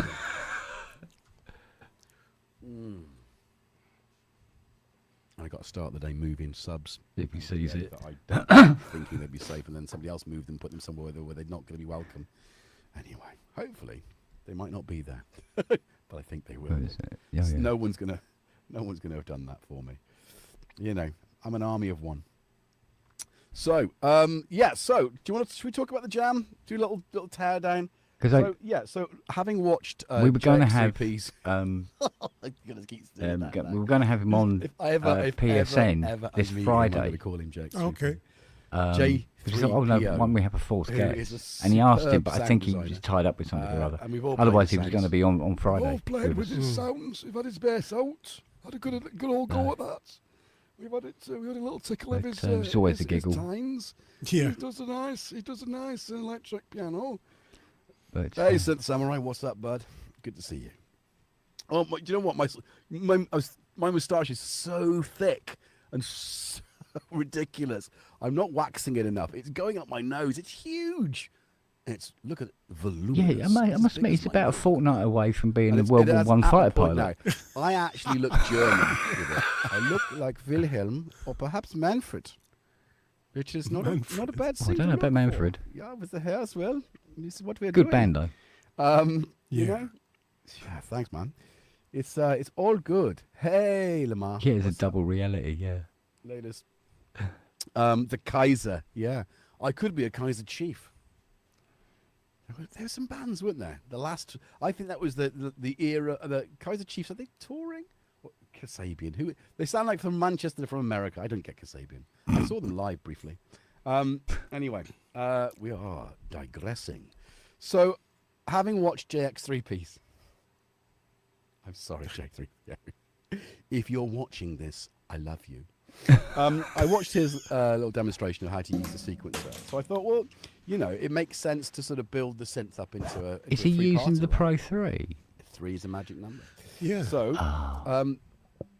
he's just doing that to wind me up. I still can't get my Pro 3 to work. Bloody love this.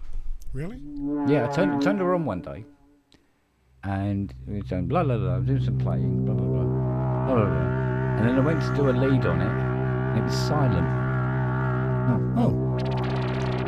So I fiddled with some stuff, still silent. So I turned it off, turned it back on again. Flash score. Last time it was seen Exactly what I working. was thinking. That's what I mean. wow. It's got that, and that's not even on the Oberheim. It's not even the SEM film. It is. It is. I think it is slightly weird. Later, It's sort of like I like to play with things like a Matrix version of watching a show. Before Annihilation. This is the bit where You're kind of he's there, but you're torturing, not. Yeah. Dale, isn't it?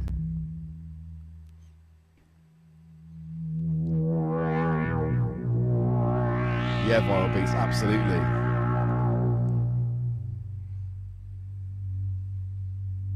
It is a fantastic sounding synth, and the sequence is delicious on it.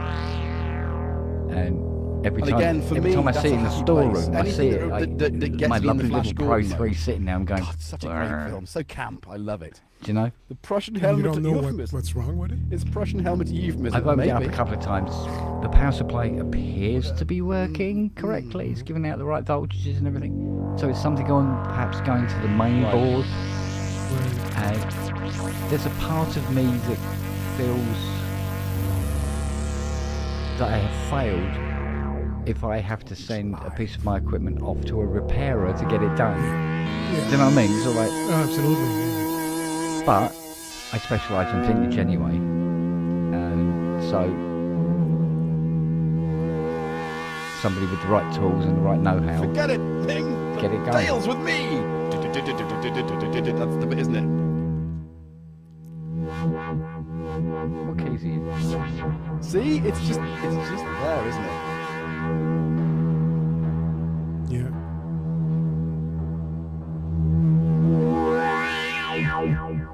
Bloody gorgeous. Right. Anyway, now I've wrecked the sound. How am I going to get back from that? How am I going to get back from that? Right. So we wanted to do the It sounds like it's slightly out of tune. wobbly wobbly. Oh, it's got an eagle. Oh, for goodness sake!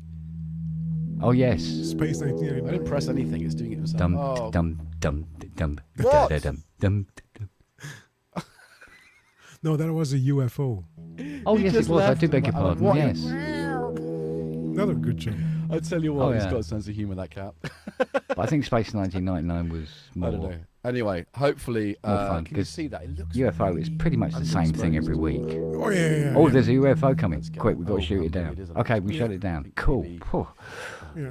We won't see any for another 7 days. Down for the Yeah. So the Space Thursday, 1999 was more Wednesday like Star Yeah. Trek Right, let's on the stop moon. this immediately. That was Stop it. traveling Although to different it did go a bit weird at right. times So as well. the sequence. Oh, yeah, absolutely. That was good for that.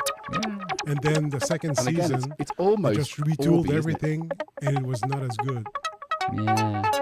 It's got that kind of 90s vibe to it.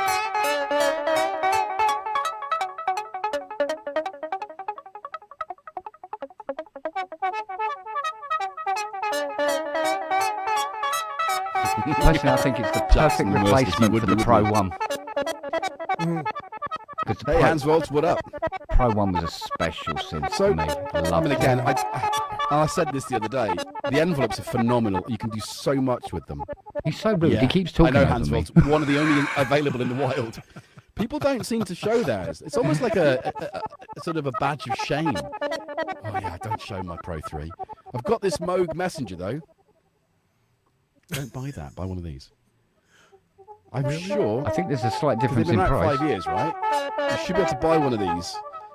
You know, smash the Moog Messenger to pieces. Destroy it. Kill that What was synth. she? 1,800 quid new? The Pro 3? Anyway, right.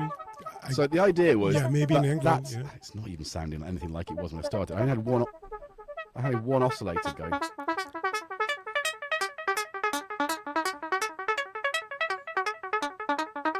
It's almost like Andy's trying to get my attention. So I'd start with that. I mean, that's nothing, is it? Sorry? What? but I wanted a plucky sound, and I wanted to then create the rhythm with delay, because that's an extremely orb thing to do. Boring, dun, dun, dun, dun, arpeggiator really, but obviously it's a sequence. And then later on, I introduced the phaser, but it just makes it sound so clean. But I didn't.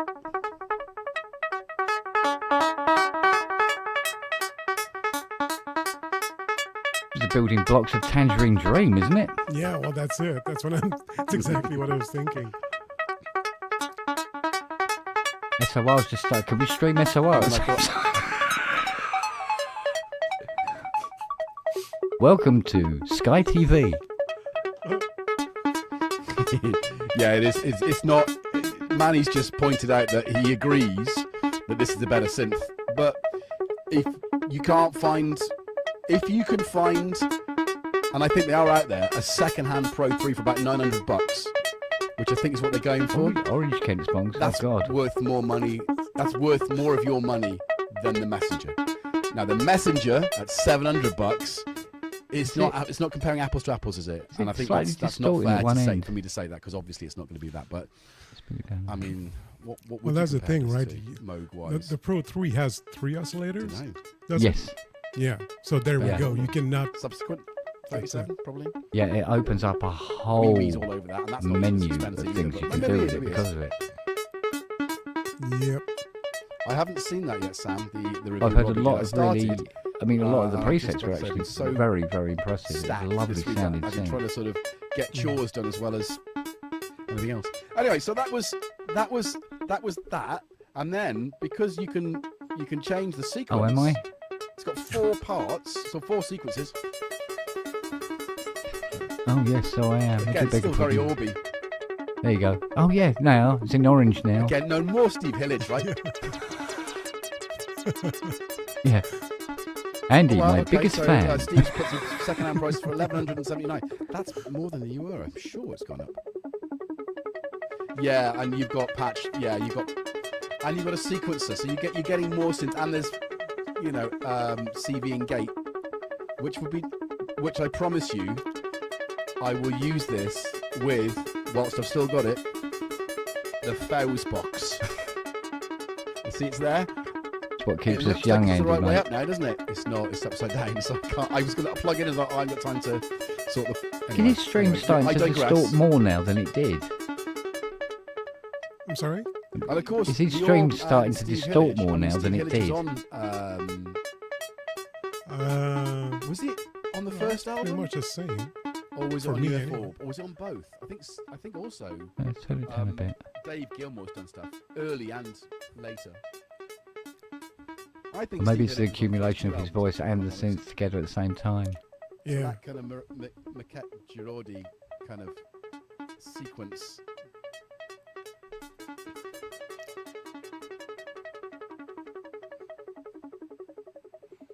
What's the song on Fish Rising? Oh, almost doing Spiral there. Anyway, Rainbow Dome music's not this fast. Anyway, so we had that going, and I thought, well, let's build up. Like either it's distorting or my tinnitus is really playing up tonight. Got the do you know what? No, he's not distorting, so your tinnitus is Oh, great. Yeah, mine is a continuous 10K sine wave. Oh, is it? Oh God.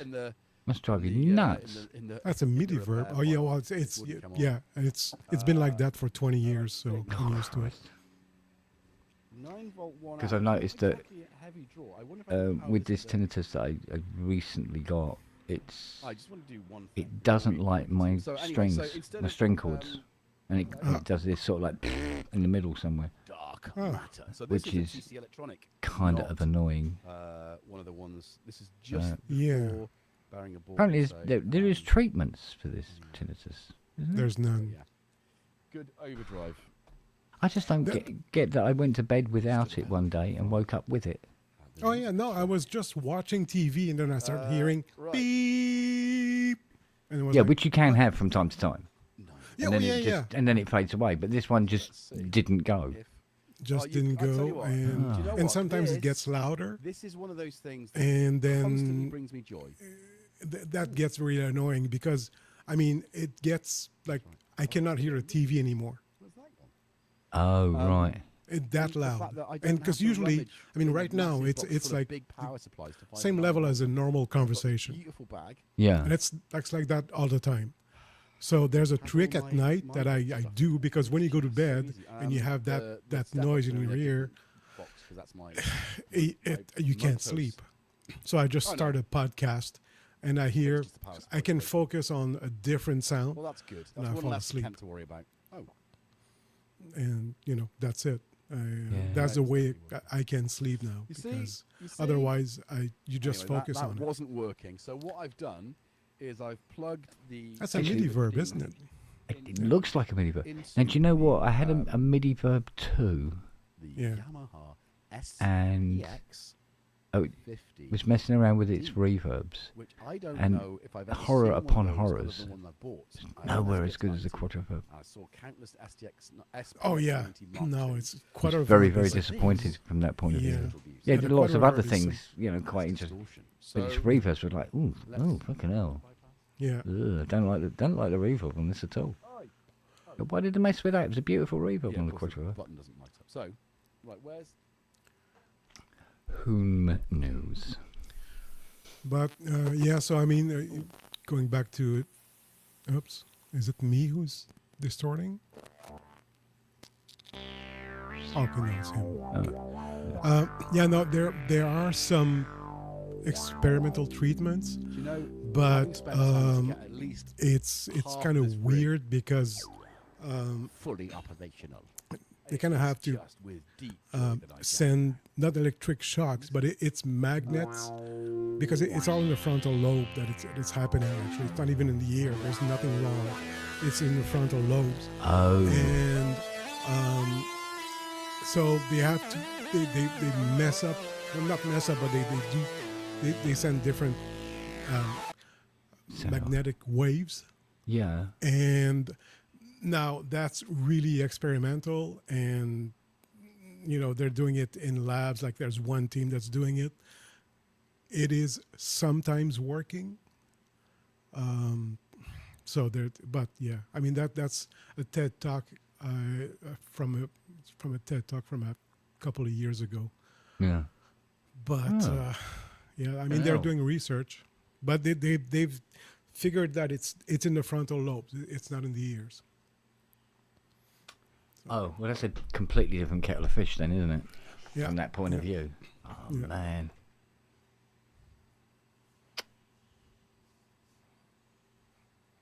Wow. Yeah. Well, yeah. Yeah, the crosses that are sent for us to bear. I said, well, some of them we could fucking do without. yeah. Yeah, but then at least we don't have a brain tumor. Well, yeah. Or that fucking dementia that Mum got. Yeah. Just robbed her of fucking any dignity she had. Yeah. And everything else as well to boot. Yeah. But they said they're quite close to some sort of breakthrough with the dementia. I don't know whether it's the usual one or the frontal lobal one or what, but some sort of treatment is just around the corner, we hear. There is a lot of research done because I mean, as we get older, like as a species, we get older and older. We live Yeah. longer. More Yeah. and more people will be diagnosed. Well, will have it. Yeah, Right, because I there mean, seems to be yeah. this... It's almost like the brain wasn't designed to go this long. Yeah, definitely not. No. Yeah. It feels like that anyway, but... Yeah. But then... I mean, I suppose it makes sense because you often hear go, oh, he's quite old and doddery now, and he sort of like gets a little confused, and it's the usual. right. But that's not actually a brain disease, but the brain is going, do you know what? Fuck this for a game of cards. Yeah. Let's just just lay back. I don't need all this data. I'm not going to use this data now. Let that leak out Yeah. the ears. you know. So it does make sense that, you know, there's this trigger. It could be something in our foods. I mean, it puts so much fucking shit in our food that we don't know about. Yeah. Or our water, you know.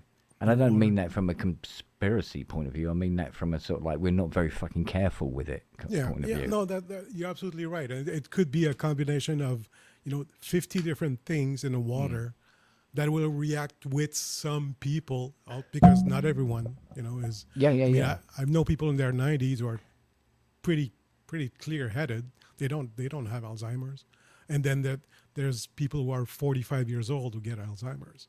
See what Dr. Synth's put.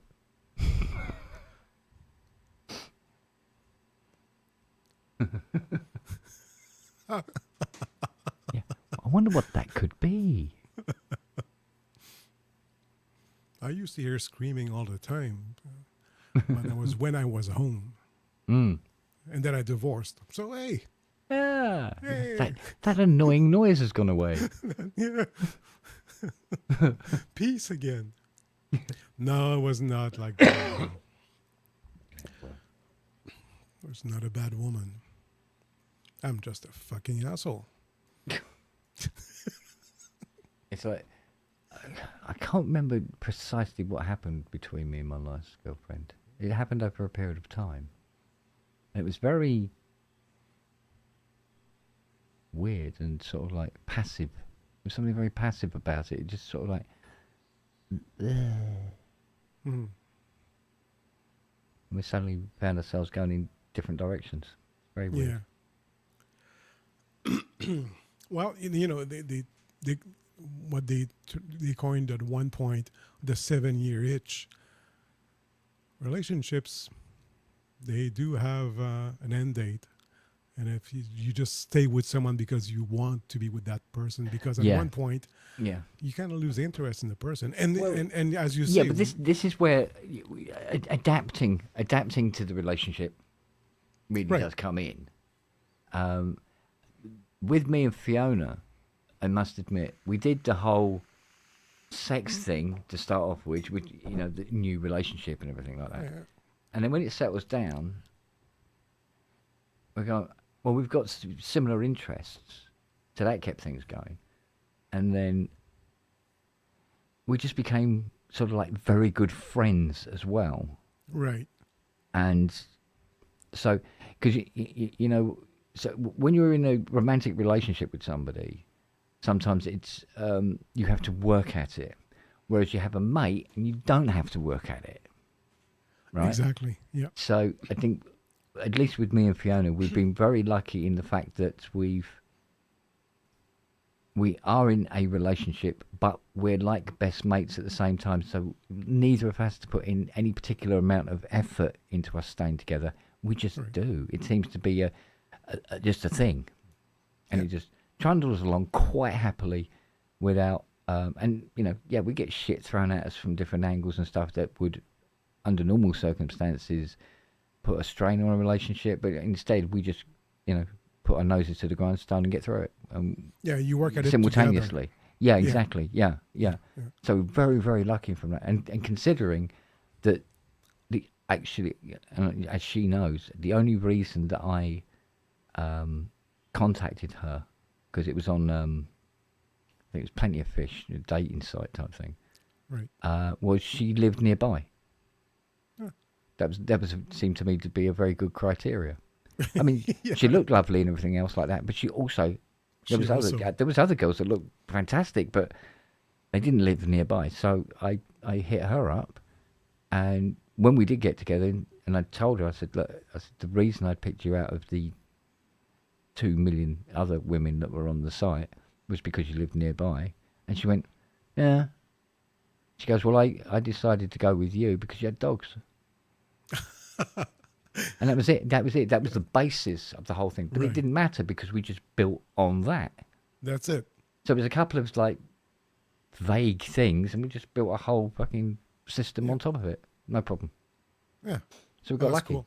Yeah. It is. Yeah. That's really cool. And I'm glad that the relationship between me and Fiona is so solid, because if it were broken down, God forbid it broke down for whatever reason, at my age, I'd just be like, oh, do you know what?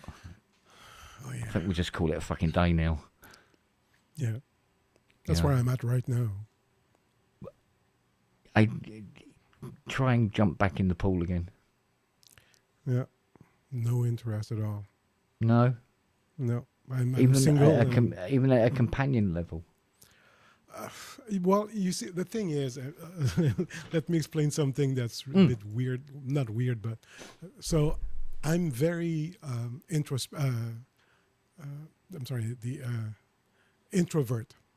Okay. Right. I've always been an introvert, and people don't realize how it is, what it is. Right. I'd rather be alone than, or if I'm with someone, let's talk about something interesting, or just not talk about it at all. Right. I mean, I'm super happy sitting next to someone for 3 hours and listening And to not say a music. word. Exactly. You just listen to music or something. Yeah. Yeah. Or even just read a book. Yeah. Different books, and that's it. We read, and I'm super happy doing that. Yeah. Having someone who constantly talk about stuff that is, I mean, general stuff. Talking about a TV show or how their day was at work. Yeah. I don't care. Yeah. It's not that I don't care about the person. It's like, that's your professional life, and I don't talk about my work. I could. I mean, it's super interesting to me, but not to anyone else, right? Well, see, this is what's interesting about Fiona. She'd be up one end of the settee, I'm up the other. The reason we don't sit together is because we always have dogs wanting to sit next to us. So we have this gap between us so all the dogs can sit where they want to be, right? Talk about live for your dog. Bloody hell. But anyway, now she can be up one end of the settee. Like this is, say, a quiet Sunday, right? Got up in the morning, do what we have to do, breakfast and all the rest of it, and we sit down. She'll be up one end of the settee, and she'll be listening to her audiobook, whatever it is, right? Which tends to be, for some reason, space fantasies type stories, you know, distant alien wars and all this sort of thing. So she's got her story going up, and she's quite content there listening to her story. And I'll be up the other end, and I might be playing some stupid game or something like that on my iPad. Don't say a word. Yeah, that's it. All afternoon. Yeah. Until she says, what do you fancy for dinner? I said, don't know, what do you fancy having yourself? And then she go, well, all right, we'll think about something after we've fed the dogs. I go, oh, yeah, okay then. I said, whose turn is it to feed the dogs? She goes, I think it's yours. I go, okay. And then I get up at I'm normally annoyed by, say, 5 dogs by about, because their dinner time's at 6, and sometimes Siri thinks 5:10 is just as good. Right. So she starts doing she doesn't make any noise, no claw. She just puts her face right up to yours and goes, and just stares at you. And I'm going, it's 5:10, go and sit down. And she goes, no, go on. No. And you can see her head wobbling because her tail's wagging so much. And then Nelly comes over and you go, yeah, can we have it early today, please, Dad? And then Noah is there going, this little whimpery thing he does. And in the end, I just go, oh, for fuck's sake. And I go, get Siri's head and go, din dins. And the whole bunch of them go screaming into the kitchen. And I said, do you want a tea while I'm in there? And she go, oh, yeah, cheers, and give me a mug. And that's it. So we've spoken 2 sentences to each other all day long. Perfect. That's perfect.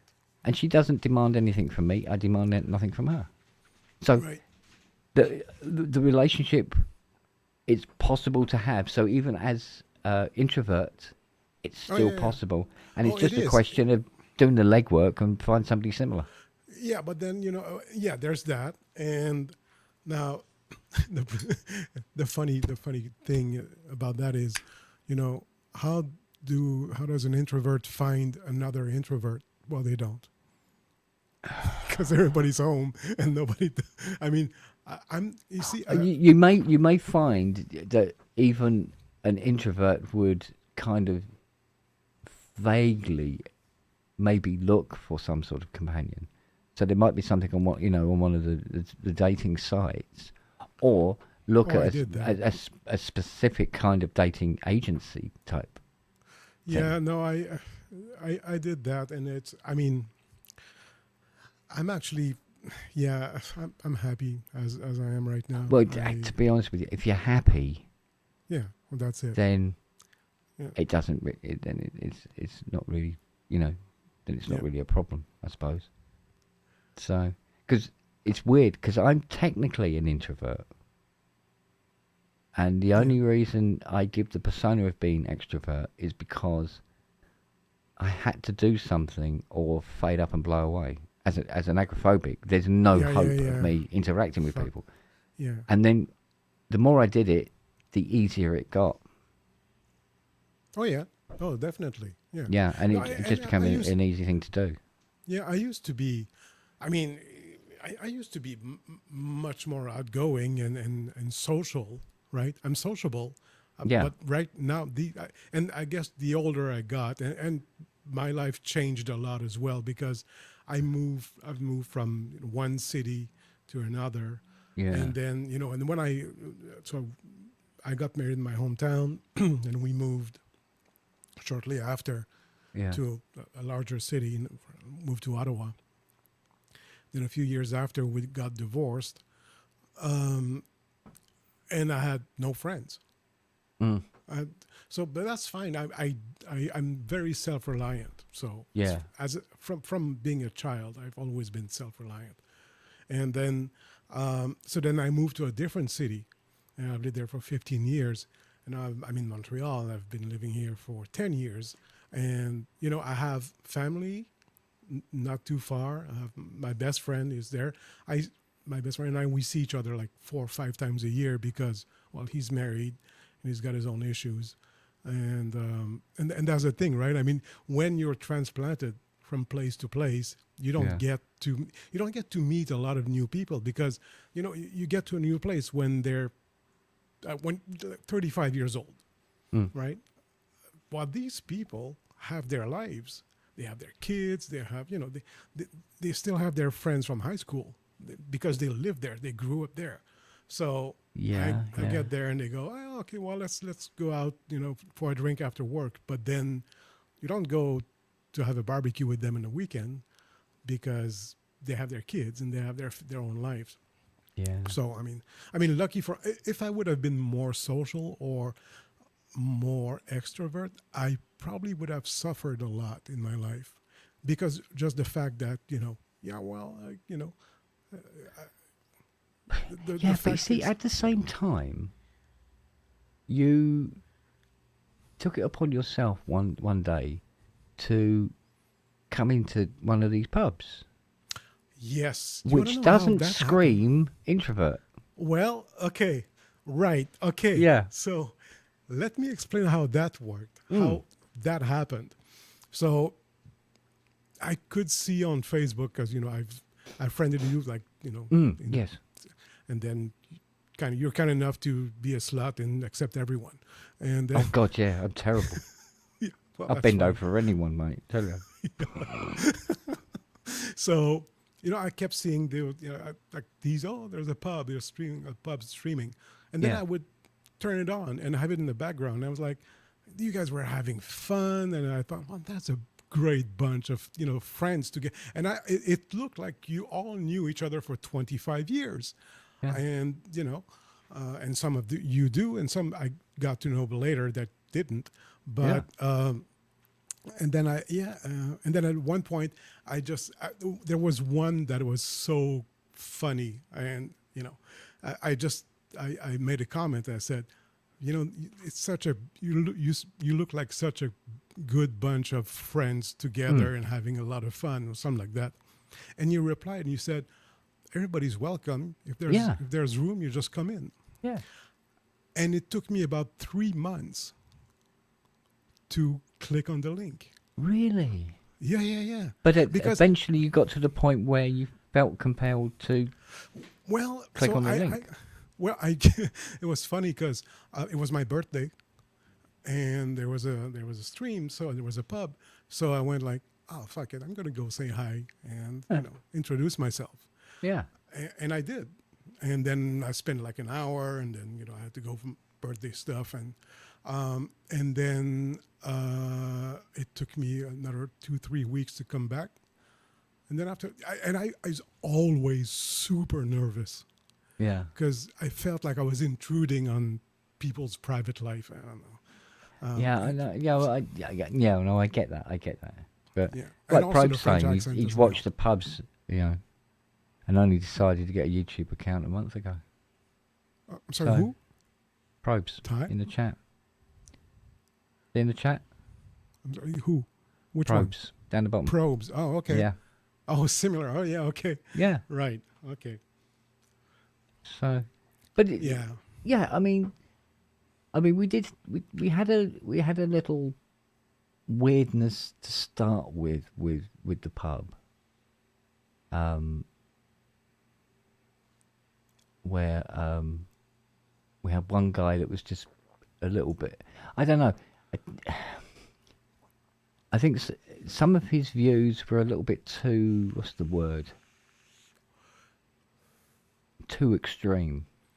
Yeah. I mean, you can have opposing views on things, and that's fine. Oh, yeah. But these were very, they're Yeah, sort of no. like they Yeah. were not nice opposing views, Yeah.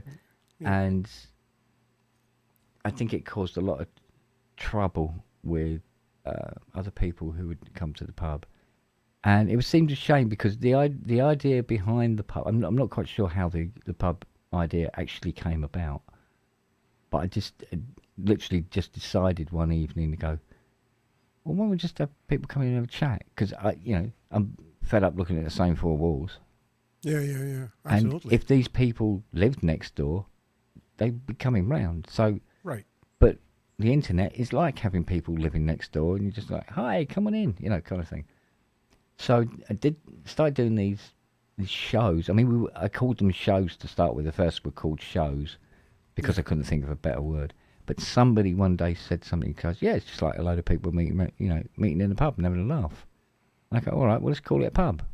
That's it. And it became pub. And I always call it pubness. I don't know why I do, Yeah, but I it do. changed at one point. Yeah. Yeah, it's just something. One day it just come up as pubness. I think it was because I was going to do a pub, but there was something not whole pub about it. So it was a pub. Instead of putting pub-ish, put pubness, kind of Yeah. the essence of pub, and it just took off. I was really surprised. I thought that what would be is me sitting here staring at a screen, seeing if anybody come in. I didn't feel confident about just being me and talking. Right. Because who wants to sit here and listen to me fucking babble on about some fucking bullshit, right? And it was just weird, And thought, well, okay, whatever, do it, So, his show's is finished now. Oh. Yeah. We've been streaming you, mate, on here. And critiquing your show for you. So, no, and it just come about. I was just thought, yeah, and then people were saying to me, yeah, it's good fun, it's good laugh. But there was a time when I was going, there's other shows on all the time, and I don't want to be walking on other people's feet. Do you know what I mean? I do. I know you can watch it later, but sometimes it's all about being there in the moment. Right. So if it's a show that doesn't have people on, watching that show later, nothing. It hasn't been devalued in any particular way because you can watch it pretty much how it was presented at the time. Yeah. But when it's the interaction of people like You have this, to be there. Yeah. being in the chat at the same time, being able to interact, it has a different, not a different level, but a different impact, shall we say? Yeah. And I thought, yeah, but if I'm doing these shows, because I'm taking the piss, because sometimes I'm doing a show and it's like 6 hours long, for feck's sake, Yeah. And And he goes, "It's taking the piss a bit." And I thought, I'll back off a bit, give other people room. And then one day, somebody who will remain nameless contacted me on Messenger and said, you haven't done a pub for over a week. I went, yeah, I'll just giving people other space. They go, oh, I really missed the pub. I went, oh, do you? And they said, yeah. But it's almost therapeutic. It gets me through the week. Yeah. I go, seriously? You go, yeah. It's like I'm engaging with people because of it. Yeah. And I don't feel alone. And I'm going, fucking hell. And I said to Fiona, I said, look. I said, the guy's like lost without the pub. Yeah. And she goes, yeah, I can understand that. She goes, you're providing a service. And I go, am I? I didn't think I was. I thought it was just a load of people just talking bollocks for 6 hours. She goes, well, apparently that's providing a service to people. Yeah. Oh. Yeah, absolutely. And it changed it. I mean, I try, so I did the after, because I thought if I do the afternoon ones, I can do that like practically every day. But of course, not everybody can get to see them. Right. I'm thinking, oh, shit. Well, I watch because while I'm working, right? Yeah. And then I mute because I get a call, and Yeah. So we can do that, and so like Robbie can be a regular because he literally works at the same desk that he can run the pub from as well, and he can just mute and do whatever he needs to do, and then come back and whatever. Or he's talking to me while he's writing, something for the company he works for, or everything like that. And so I thought that might be a compromise, but it hasn't been a compromise for everybody. Yeah. And I kind of hate the fact that there are people that just getting left by the wayside because of it. Yeah. So, and Fiona said, she goes, you should do more pubs in the afternoon, in the evenings. When people are more likely to be able to catch it. So, here we are. Well, yeah, I'm glad. I was kind of missing the evening pubs, and I'm not expecting evening pubs, 5 times a week or something. But a few times a month is good. And I mean that's how I got to meet you guys and decided to fucking go see you, because it's nice to see pixels, but I want to see like real skin. Yeah. I know what you mean. But at one point, you remember you said, like, Fiona said, okay, no more pubs, and you went, okay, no more pubs. Yeah. And everybody went like, oh no. It made me sad. Yeah. And I was so happy when you came back. Yeah, but this is it. I didn't realise that it was providing a service. A service like that. I did not envisage that at all. Yeah. So, and then once it started coming from other quarters as well, like it's coming in through the chat now, and I'm thinking, shit, I better do this then. Yeah. So, because it literally is trying to be just to have as much fun as humanly possible. Well, that's yes, it. we can talk about things, and sometimes it gets a bit argumentative about stuff, but that's. It'd be the same if we'd be at a real pub having a drink and go. Yeah. But it's not like right. We'll fight. Come on in, out in the car park. Yeah, fucking shit, kind of thing. Right. It's just like it's sort of like. So why do you think that? And you learn shit as you go along. It's sort of like it's quite interesting. Yeah. Oh, absolutely. Yeah. And also, I mean, we're also pretty much in the same kind of like center left political point of view of life, right? We're not right-wing people, right? We're center left. No, I don't think I am. No. No, you're not. No, I don't think I am. You and I think a lot alike. Yeah. It's so weird. Sometimes you'll say something and I go, yeah, okay, well, that's exactly what I'm thinking. So, no, we have a lot. Well, it's that birds of a feather kind of thing, isn't it? Let's face it. Well, exactly. It tends to happen naturally, doesn't it? It's like one of my friends at one point, I was like, okay, well, you're my brother from another synthesizer. Yeah. Instead of another mother, because he's a keyboard player as well. Well, to be honest with you, I mean, like, we've got 36 people watching now. Is anybody else coming in and shoot the breeze? Tell jokes or whatever. Show us your willy. I don't care. Something. Anything. Yeah.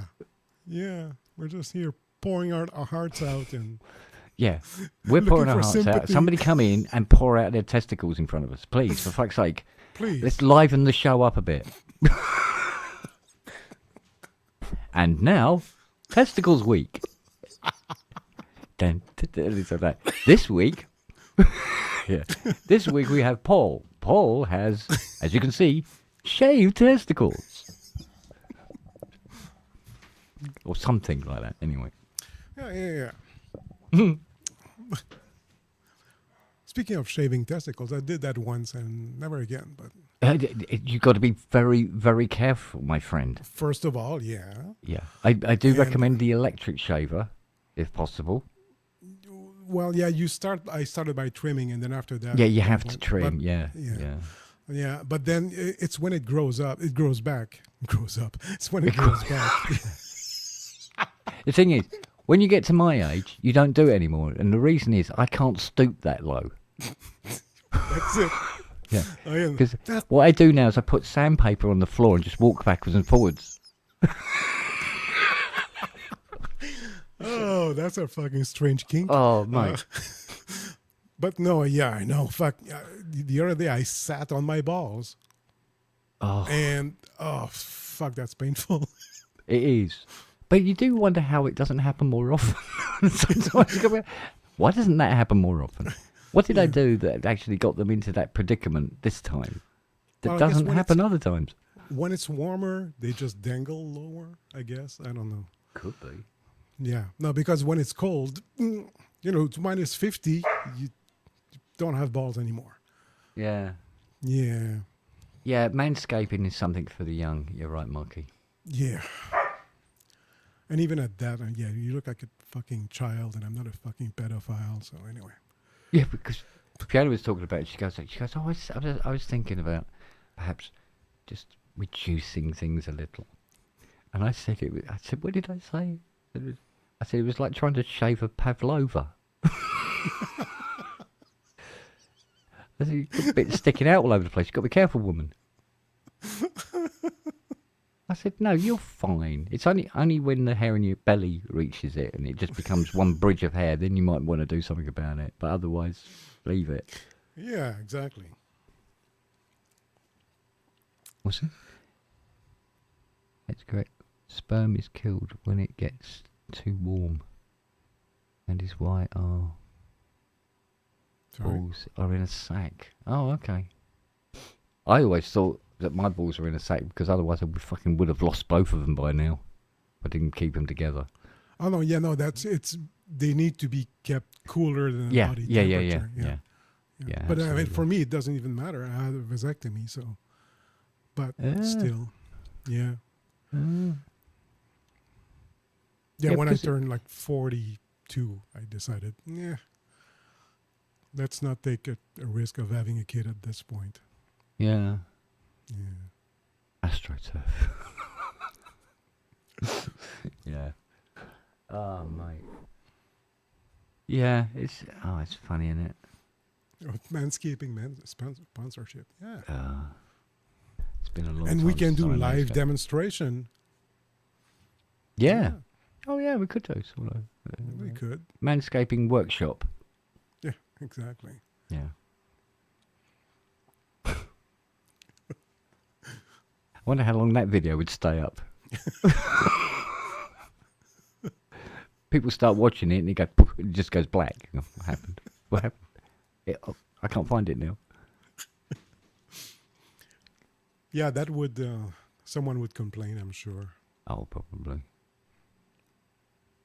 Well, I mean, I think we've become a race of complainers somehow. Oh yeah. Or at least it feels like that sometimes. Yeah, it's you have to, but it was you have to be careful not to offend anyone. But then I don't give a shit if what I say offends you. Don't listen to me. I think I find that the best way of doing it is to offend everyone. Yes, and that way you start with yourself, and then and you're self-deprecating at the same time sometimes. And if you take the piss out of a particular niche group, it has to be countered with something, right? Instead of just constantly, going for the jugular on a niche group directly.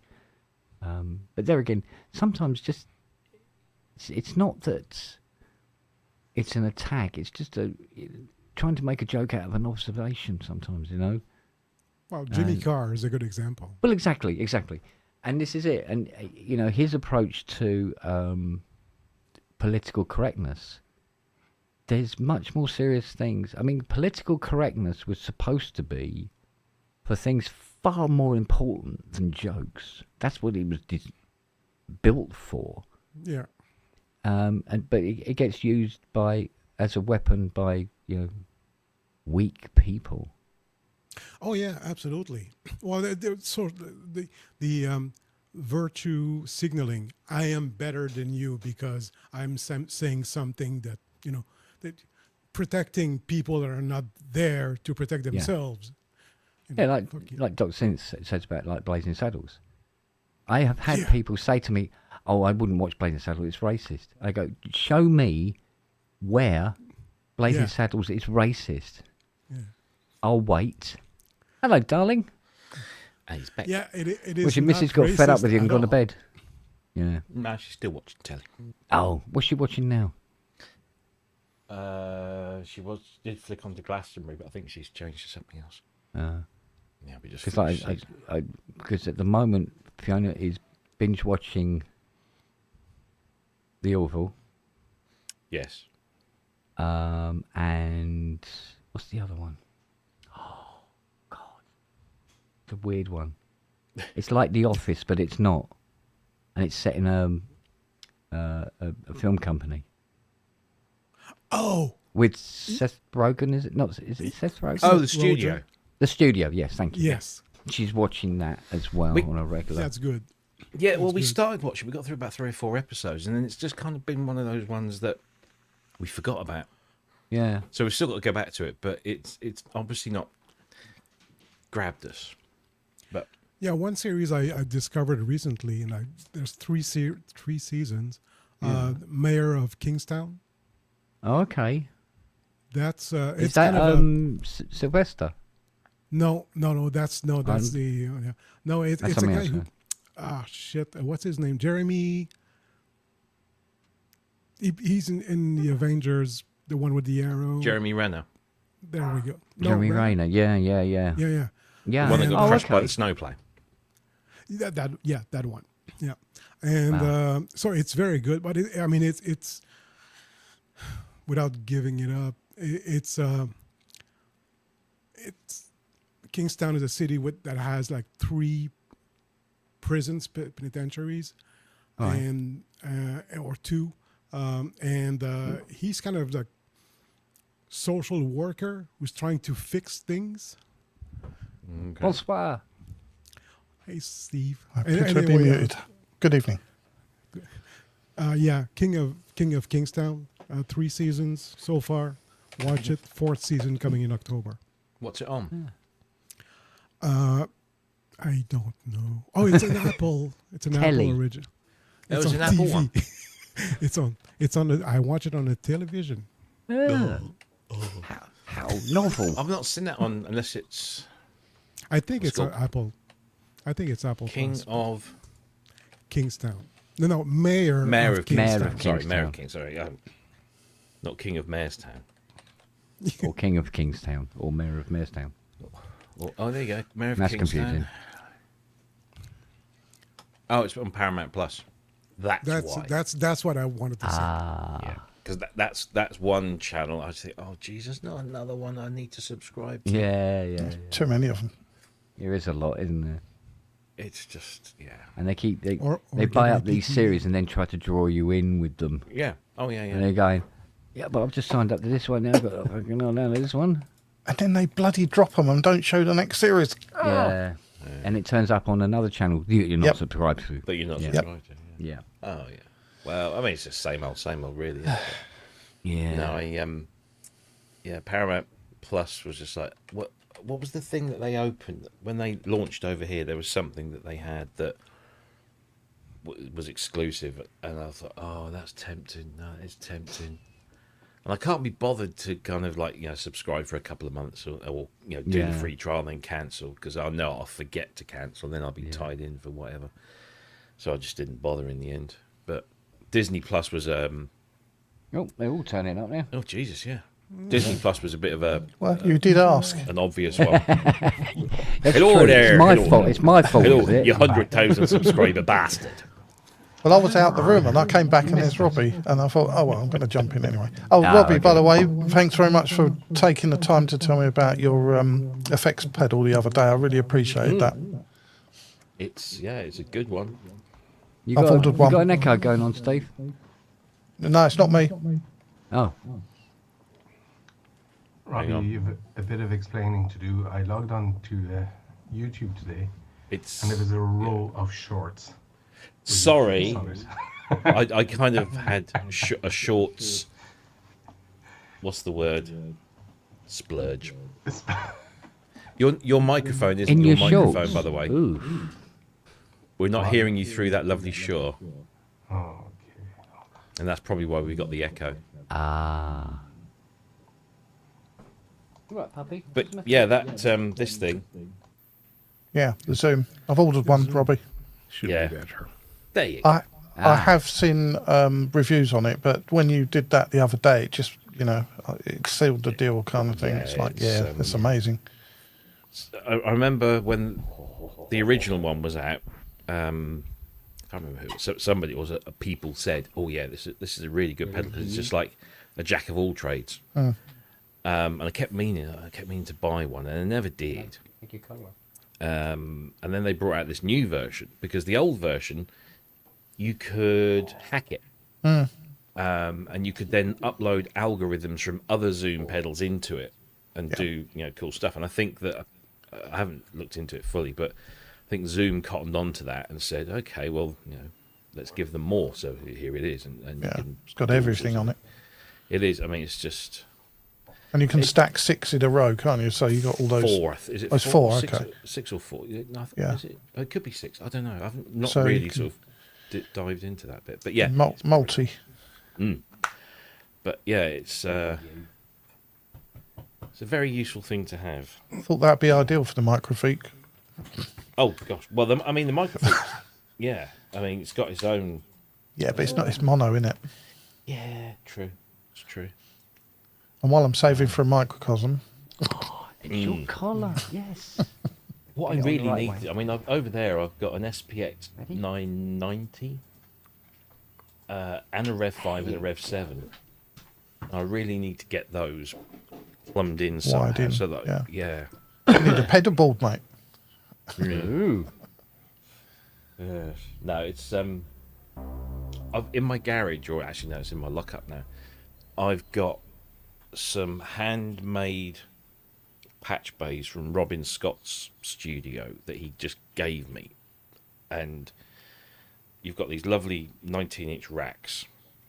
There's about 3 or 4 of them, and each of these racks have got this massive, snake of cables. So they're probably professionally made. Pre-wired. Everything, and it was all hand built for Robin, and then Robin changed or gutted his studio, and he said, "Look, do you want them?" So I got these boxes of these fucking great patch bays, along with like 2 boxes of power supplies for various things that he'd had over the years and no longer used. And there were some other cables and they're all in my lockup at the moment, much to my wife's dismay. But I need to get some of those patch. What I want to do is like put the patch bays in the desk, and then I can just like do whatever I want. I've been thinking of getting one, but I don't think I've got enough kit, quite honestly. I'm not that big. I know you have. Look at it.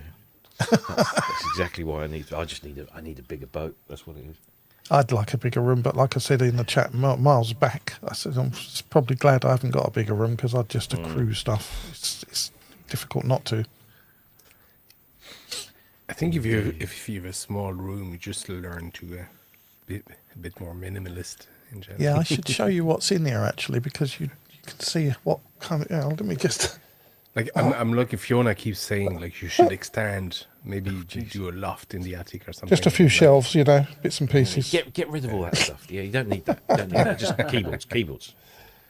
Well, I've got keyboards. More keyboards. More. There's a couple on the shelf. I've had to semi-retire them because I just haven't got the space. Yeah. The thing is, every time I move into a room, it goes mental, and I get to a saturation point, and then I start thinking, well, I can live with No, that. Tom, not modular. I want to keep some cash, thank you very much. No, Andy. Good night, Simon. I cleared out a lot of my garage so that I could put my drum kit up. But I'm looking at it now thinking, I could put all because behind my door, I've got 2 columns of those plastic drawers that you can get from QD or whatever. And there's about, I don't know, 5, 6, 7, 8, it's about 18 drawers worth of cables. Yeah. And odds and sods. And I think actually I could probably go in the garage. So that would give me enough to put some more keyboards. Yeah. Closest I'm going to get to modular is the Behringer boxes just there. Lift that up. There you go. Just there. That'll do me. I'm not going any further. It's never going to happen here, I'll tell you. No. Never going to happen. I don't mind patching on a single box or box to box there, but that's as far as it goes. I'm not starting with oscillators and VCOs and God knows what else. It's too much money. And then you need a case to put it in, and then you might say, there's not enough room in there, I need another case, and so on and so on. Just no, it's a slippery slope. Yeah. I was speaking to Joe Britt, who's the guy that developed that Luma 1 Lindrum replica. Right. And because he's just brought out the Luma Mu, which is it's a Lindrum or LM1 voice that you can load up to 8 samples into it, and it's a Eurorack module. And I jokingly said, "Oh, slippery slope," and he said, "Tell me about it." By the way, I've just spoken to Richard Hilton. He played Glasgow tonight. He did, yeah. Early this evening. He said he's sorry, he's buggered. He's got Dublin tomorrow.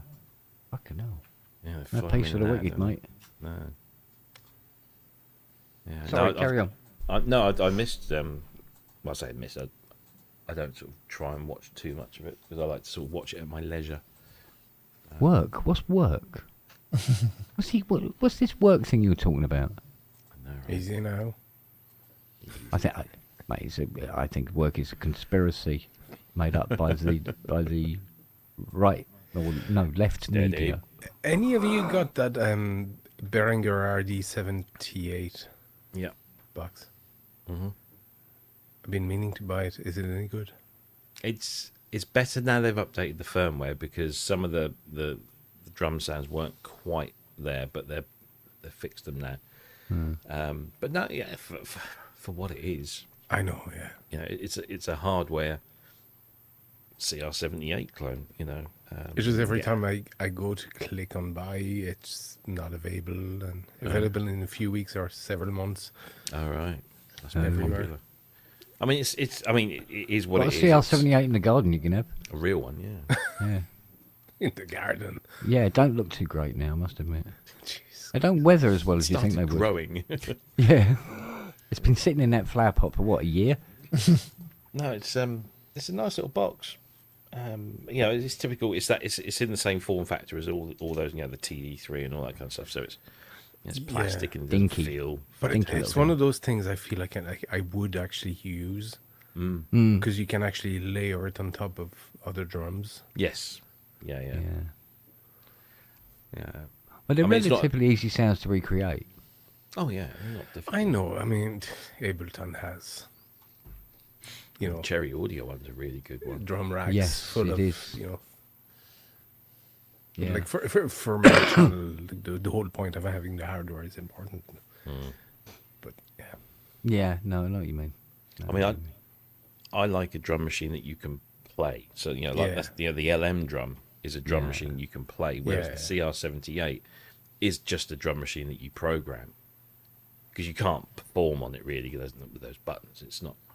Have you ever tried programming a real CR78? Well, exactly. I was just about to say. Well, the original, the original was non-playable, and programming was a real chore. Was a nightmare. And can you tinker with the RD78? How do you mean? Can you play it to some extent? Well, you could, if you don't mind playing little tiny switches. Yeah, but it's not pads. It's not like something that's got pads on or. I think, doesn't the TR8 do the 78? I think it was an update for it. Probably does. I think it's on there. So, but that's not straightforward. For the price that you pay. I don't know what it is now. It's probably gone down a little bit, but. Hang on, I'll go and get a coffee. It's on Tolman, it's €185 at the moment, but what for the RD78? Available in several months. I don't know what it is in pounds. Make yourself comfortable. Cat. Why are you coming in here when I come out? I got it from Anthony. It was 159. I don't remember paying that much. But maybe I did. I don't know what the pound is to the euro is now. It's not great because I charge a lot of my business in euros, and I look at it and think, oh, that's going to be a good month, and then look at the converted thing and think, At least it's not dollars, jeez. It's about 85. What is it? 85 cents to the pound at the moment. I've contracted with the PCBWay sponsors still on dollars to this day, and dollars just gone. Which, of course, conversely, it means that you can pick up some good stuff, relatively affordable. Yeah, must have ordered. Yeah, because Andertons are saying they're not getting any RD78s until near the end of August. There you go. Yeah, I mean, I haven't been excited by drum kits in a while, or percussion instruments in a while, but this one is. Like I said, because you can layer it on top of stuff. I have that old Soviet synth here that has a percussion section, and I've actually sampled all of the combinations on it, and it's very similar. You can actually layer it on top of things. But you see, I should make that available for people to download. Actually, maybe we can sell you one of these.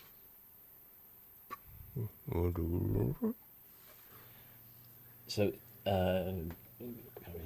so this is something that's going to be launched on Kickstarter fairly soon.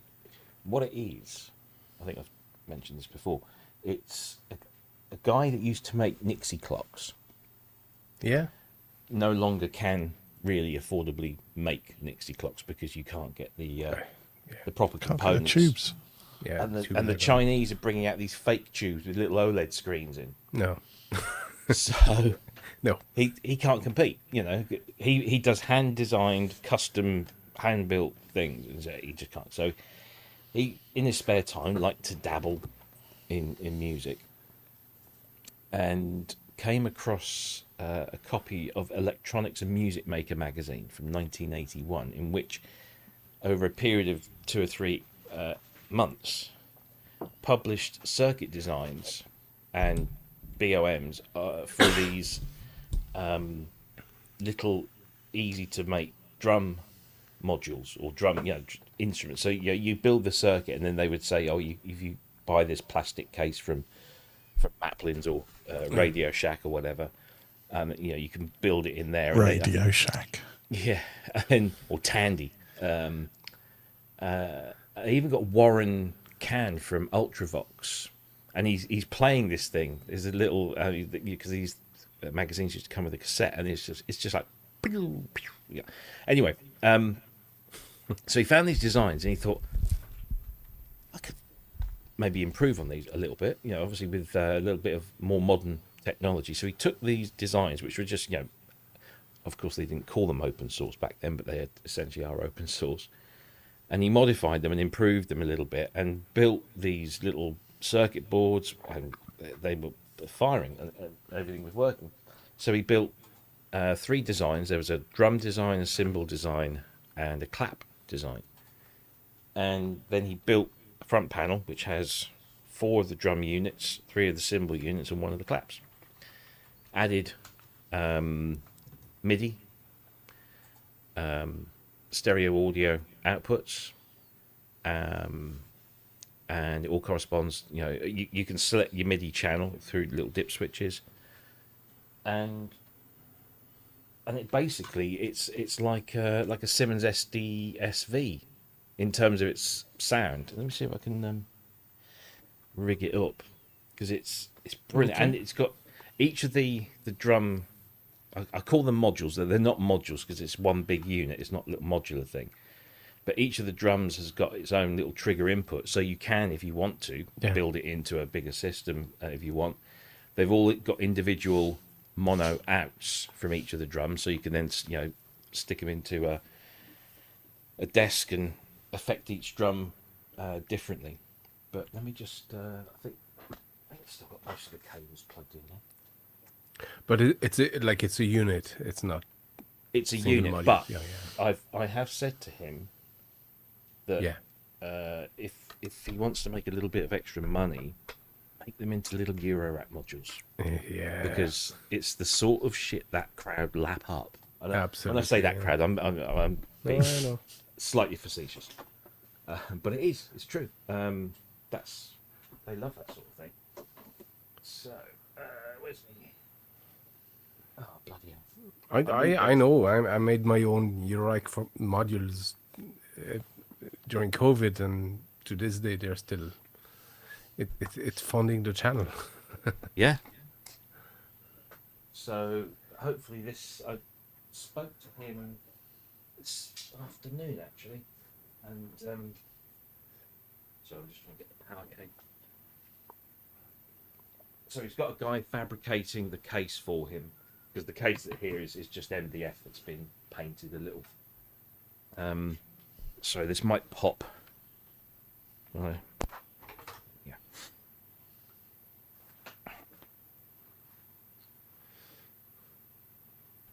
Oh.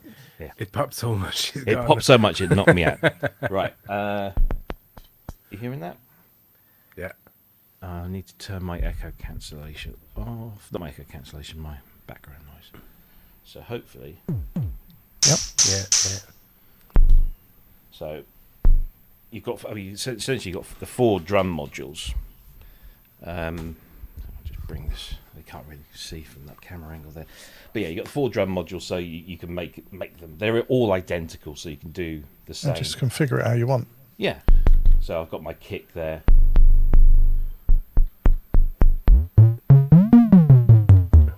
Is it a single output?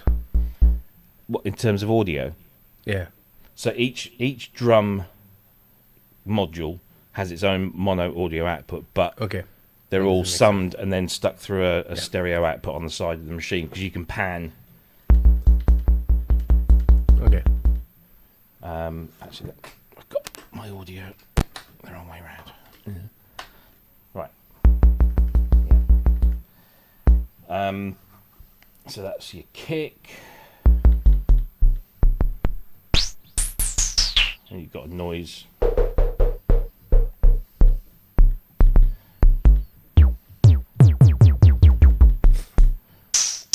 you've got a snare, which you just say all of these are just tuned, and I've got a couple of tom sounds in there. And then the cymbals, so I've got one that's doing a closed hi-hat, one that's doing an open hi-hat, cymbal sort of gunshot thing, and then little clap module, which has got a spread function. And he did explain this to me, and I won't even begin to tell you how the clap actually works, but because it's sending this pulse of signals, you can actually spread those pulses to make it sort of a little tighter, a little looser.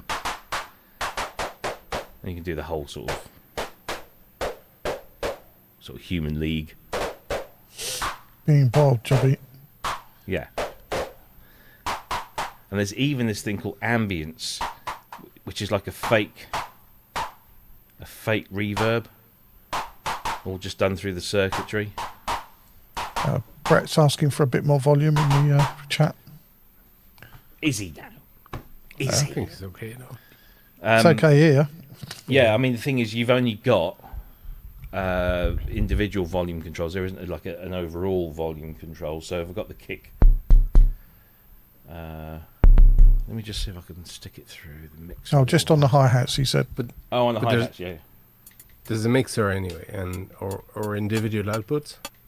So there's individual audio outputs for each of the modules on the front panel, but on the side you've got a stereo. Nice.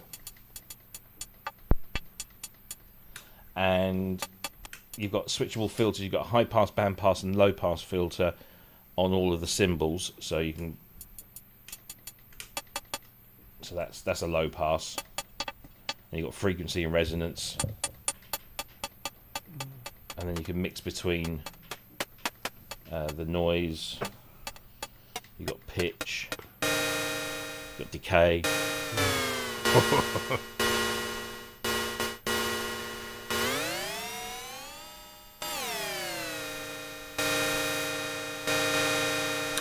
Yeah, he'd make a killing either as individual modules or a panel of modules.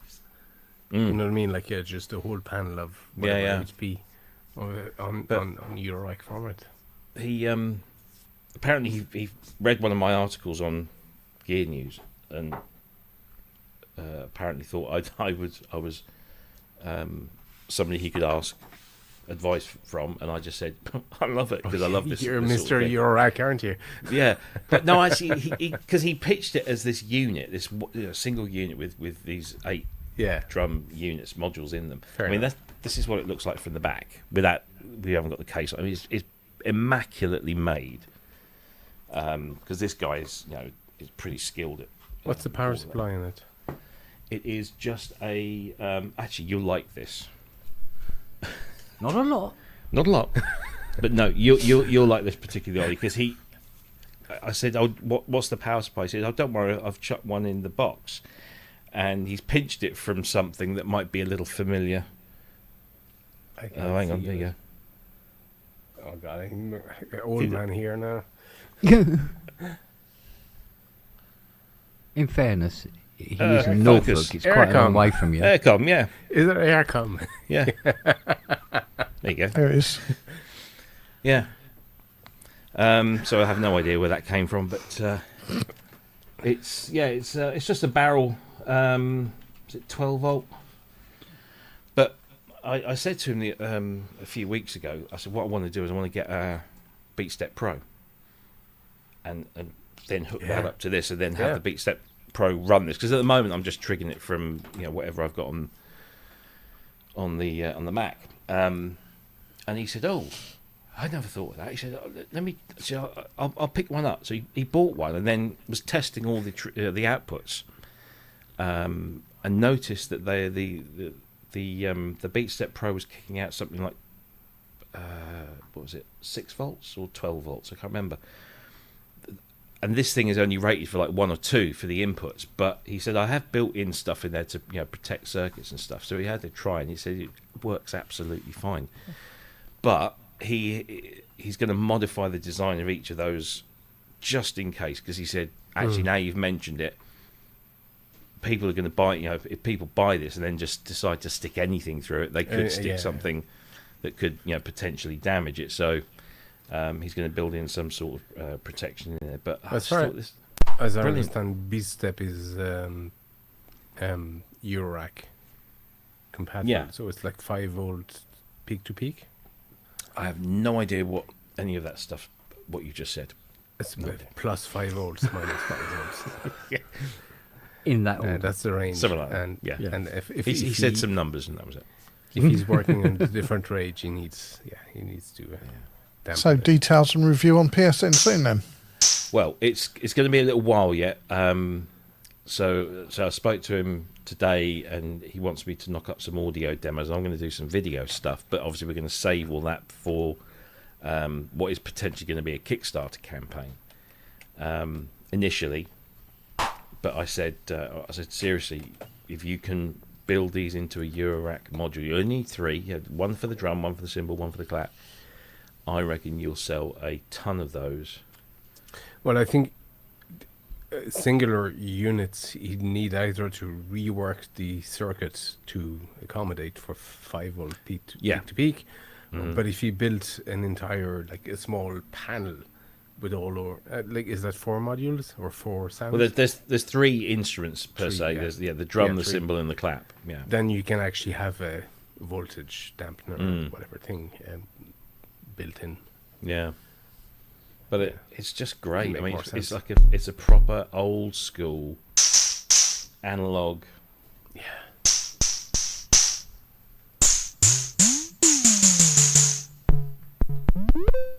Yeah, it's like the RD78. I'd definitely use that layered on top of other stuff. Yeah. I mean, you just get so many crazy.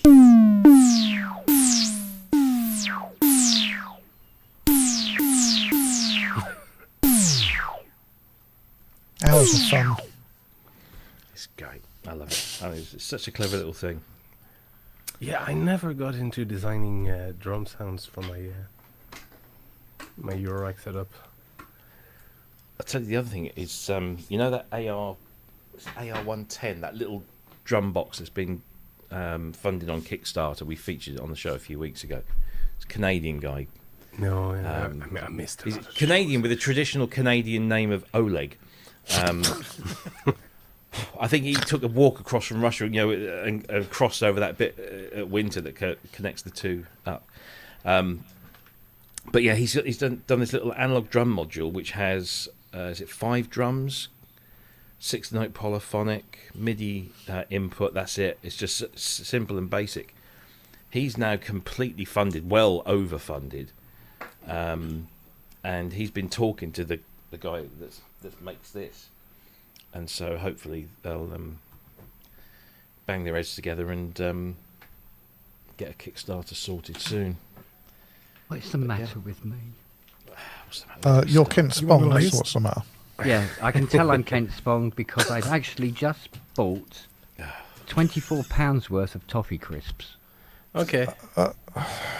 £24 as in value, Weight? or £24 Yeah, in weight? as in value. Oh, okay. But That's not too bad. also That's not awful. 8 Fry's chocolate creams and 8 peppermint chocolate creams. Nothing wrong with that. What You else? say Oh, like you did that by Whittaker's mistake, mint but we know creams. Whittaker's? Not Yeah. that Well, one. how They're the how ones did that you wrapped come in the to little ordering green all of that foils, while round we're ones? talking about drums? No, I still don't know. And Mate, yeah, that's okay. the first time I got 23 quid's worth of toffee crisps. Nutter. Yeah. No, it's No not pun nuts in it. intended. So, no, what happens is we buy these things, right? And they go in the cupboard. And then what happens is, over the course of the year, go, oh, do you fancy a toffee crisp? Yeah. I wonder if we got any. Oh, yeah, we have. Yeah, toffee crisp. Yeah, cool. It's that kind of thing. It's weird. Unlike normal people who just go to the shop and buy them, you buy them in Hello. bulk. What part of agrophobia are you fucking dealing with here? Yeah, you're not both agoraphobic, are you? No, she's lazy, but it's kind of the same thing. So it's kind of the same thing, really. Did you ever cover the Siluria synth thing at all?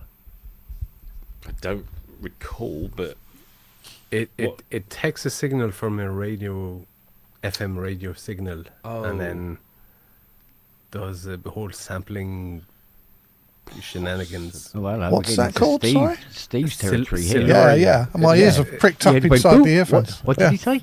Phonic Bloom Siluria synth. I'm looking that up now. And if you can actually bring up a video of it, I can't do that. it's back Well, I suppose I available on order. I tried to order it for the longest time, and it's just this week back available on order. Siluria? Siluria. Yes.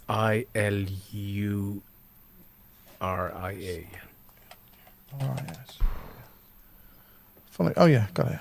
Need a degree just to spell the fucking thing. Mm. Oh, that's pretty bold. I like it. I thought you said sonic bloom. It's phonic bloom, isn't it? Yeah, Funny yeah. I'll sorry. post it in the chat Accent. for you, Robbie. No, I've got it here now. Yeah. Okay, cool. Yeah, the guy's French, Robbie. Come on, give him a break. Yeah, come on. There's just no hope, is there? Really? Bloody French coming Born over. in France, living in Ireland 30 years, it's got to be fucked up at some point.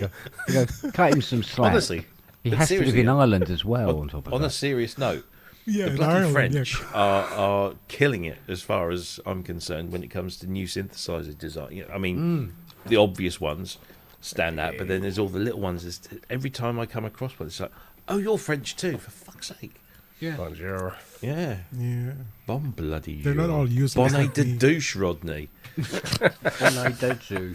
Mange tout. Yeah, I'll have one as well. I've Yeah, just signed up for the newsletter anyway. Has it got a vid or anything, Robbo? Yeah. Yeah, it's two. there is. There's a couple of Can you bang demos. it up? All right. Geez, Come keep on. your fucking hair on. Bring up the Dune video. No on wonder it. PSN has to be 2 hours long.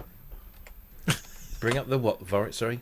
There's a on YouTube, if you look for it, there's a Dune or Dune Love the way it has to video be inspired pronounced. on it. Okay. It's those types I of understood sounds. It's him. amazing. Yeah. Have you seen From Dune a tiny 2? little box. All right, Jesus. Dune.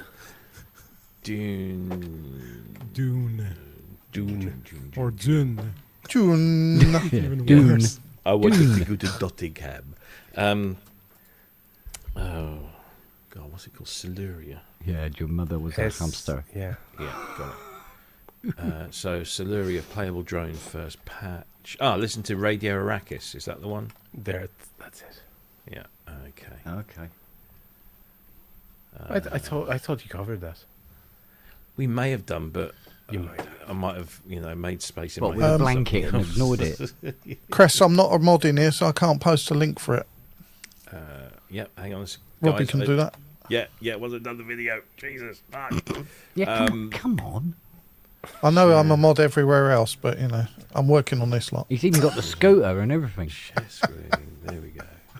Anyway, my point was they're building more, and it's a bit more larger. Ooh. Okay. It's upside down, by the way. And it's FM radio sampling. Of course, for FM you mean VHF.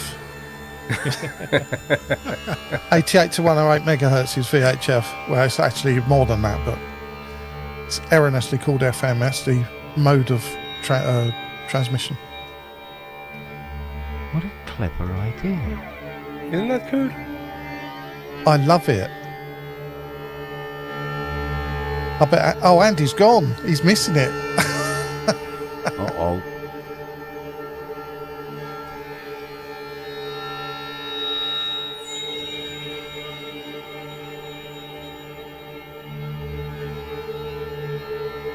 How much is this little darling? I didn't see the price on the page. It's about 650 euros. 650 euros. Yeah. Sheesh. Oh. It's not cheap. No. Imagine a full album, just that. Yeah, we see it has that kind of potential, doesn't it? Yeah. Right, links in the chat.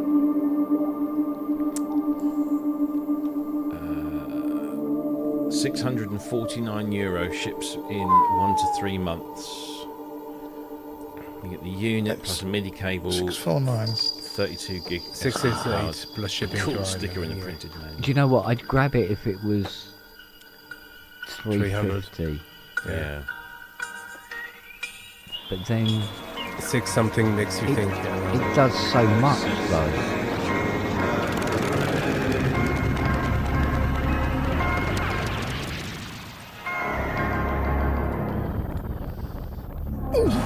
If anyone's curious, it's 555 quid. A lot of money though. Yeah, that's a lot of cash. I like the sounds, but And the wow. keys, the stuff on the right hand side are actually keys. So Yeah. you just press those and it changes. a la the Micro notes. Freak. Yeah. So I mean, basically, it's an FM receiver. It's receiving a radio signal, yeah, Yeah. with the So granular. and then then it's just sticking it through. So there's obviously a phaser somewhere, and then a sampler, so you can change the notes. Yeah, it's. I mean, there's a lot going on. So let's just say I happened to tune in to a radio station that was playing a song by, I don't know, Smashing Pumpkins or something. Yeah. Would I hear? I mean, I'm just thinking copyright stuff, because I'm taking. Yeah. So you're just sampling that little moment. So there's, I mean, technically, yes, there's copyright issues, but the chances. There's no way of recognizing it. The other thing is you could actually feed a radio signal of your own, which, incidentally, I've asked, because my dad is a ham radio Hello, guy. me too. Yeah, there you go. And I've asked him about just circuit ideas, like on just broadcasts, little units. So you could actually just feed it your own music very easily. I'm not sure about inputs. Like the website is very. Yeah, there's no information on. It's light on info, isn't it? Yeah. On inputs, the other hand, it says it's got a line in. It's you can choose. There are 3 audio there you input go. streams: Okay. FM radio, line in, and WAV files. WAV files. Done. There you go. You Now, could put your own voice in it. That'd be interesting. Well, the thing is, on the other hand, you could take the more, shall we say, Blue Peter approach to this, where you can use stuff that you already have present. So, like, for instance, you take a radio, you plug it into a channel on your mixer, you run it up into your DAW, where you have access to all sorts of mangling effects units. Yeah. Phase plant. All right, it's a bit more contrived, and it's not like neat and tidy little box. To be but honest, it wouldn't be costing 600 odd euros. I think that's a bit steep for that. It feels it. Yeah. Although it has this potential to be able to do, a gazillion different kinds of sounds, and you can mess with it live and everything else. It just feels like a lot of money. Yeah. Yeah, send a sample to. But you could All Stretch. essentially recreate this thing yourself with gear that is already knocking around, bar It's interesting. the I like FM it. radio to hand. I I like like what I the was fact that you hearing. can actually modulate it on the fly, visibly too. Yeah, because I got there's a plug-in that I got called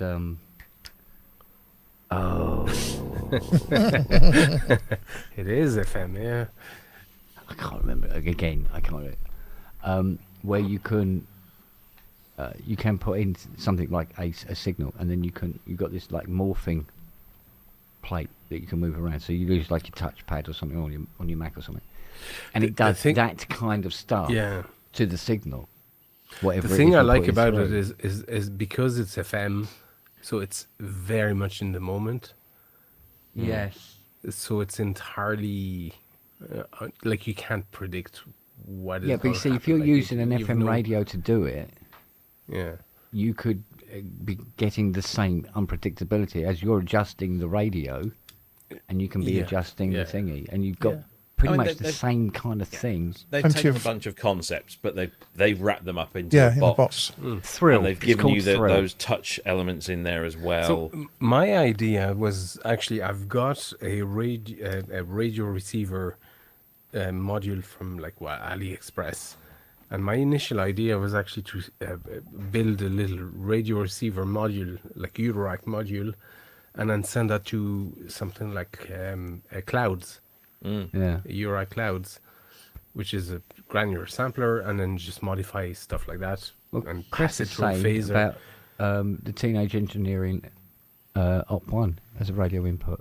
Yeah. Okay. That's only And it's only 1900 quid. £2,000. But 1,000 quid of that is to have the privilege of having Teenage Engineering written on the front. Yeah. From what I gather. So, but there again, if that sort of thing's out on the market at that price, it does make the other one look much more affordable. Relatively. But even then, I'm sure there are other things. I think I've seen other things that have a similar thing that mess around with FM radio frequencies. but I it think sounds this like does the it money really is, well, but is 600 the morphing is part of it is where the money has gone. Yeah. because it sounded very interesting because of this sampling thing. So you can do the slowing down and speeding up and But at the end and of the day, mangling of it. This is a small company building, I guess, to order. Oh, Yeah. Then, exactly. this is why, you know, labour economies of intensive. scale and all that. Yeah, it's So you I have to tried to decide order one how 6 important it's months going to ago. be in your music. Determines whether it's you Well, that's the consider it thing. cheap or Yeah. not. You go, I'm going to be using this constantly. Then, yeah, go for it. See, I use a lot of texture in my covers and tunes and videos. So stuff like that really appeals to me. Yeah, I haven't pulled the plug yet, but like the order page is up on the second screen right now. come on, 100,000 subscribers. You must be raking it in through the ads. Yeah, wouldn't that be nice? All those gold discs on the wall and everything. It's like, you know, mate. Those big cheeseburgers. Geez. I got the plaque. I know. I got the plaque. That was so quick, actually. I thought it would take like actually 6 months or something like that. It came 3 weeks after. Now, is it really metal or is it plastic? It's the paint? cheapest fucking thing you can ever think of. It's so light. I think it's just plastic. Do you get the coated. silver one for 100,000? Yeah. Hold on. Because how many do you have to have then to get the gold one? A million? 1 million. Yeah. Oh, we definitely have to do our ball shaving show to get that, There you wouldn't go. we? Look. That's it there. Oh, nice. And I can hold it with Yeah, I on mean, the it's, Yeah. Yeah, but it It looks good. It's what it represents. isn't Yeah. it? yeah. Yeah. I Go. know.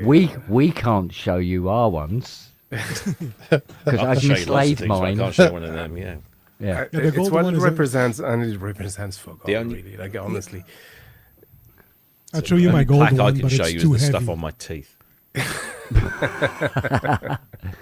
Yeah. I mean, I haven't even got to 1,000 yet, so. Yeah. You know, the so the funny actually, part do you know is- what? Congratulations, actually. Absolutely. Well done. It is, funny part- it's an achievement. Yes. Yeah, good. exactly. We were away when this came in, and it was the neighbor's kid that actually brought our, because he minds our like place and email mail being brought in, and this comes in a box tagged YouTube like everywhere, and he knew what it was because that's his culture and that's his, you know. Yeah, yeah. So he sent me a text with, "Oh my god!" He was actually more excited about it than I was. Oh, that's good. Yeah.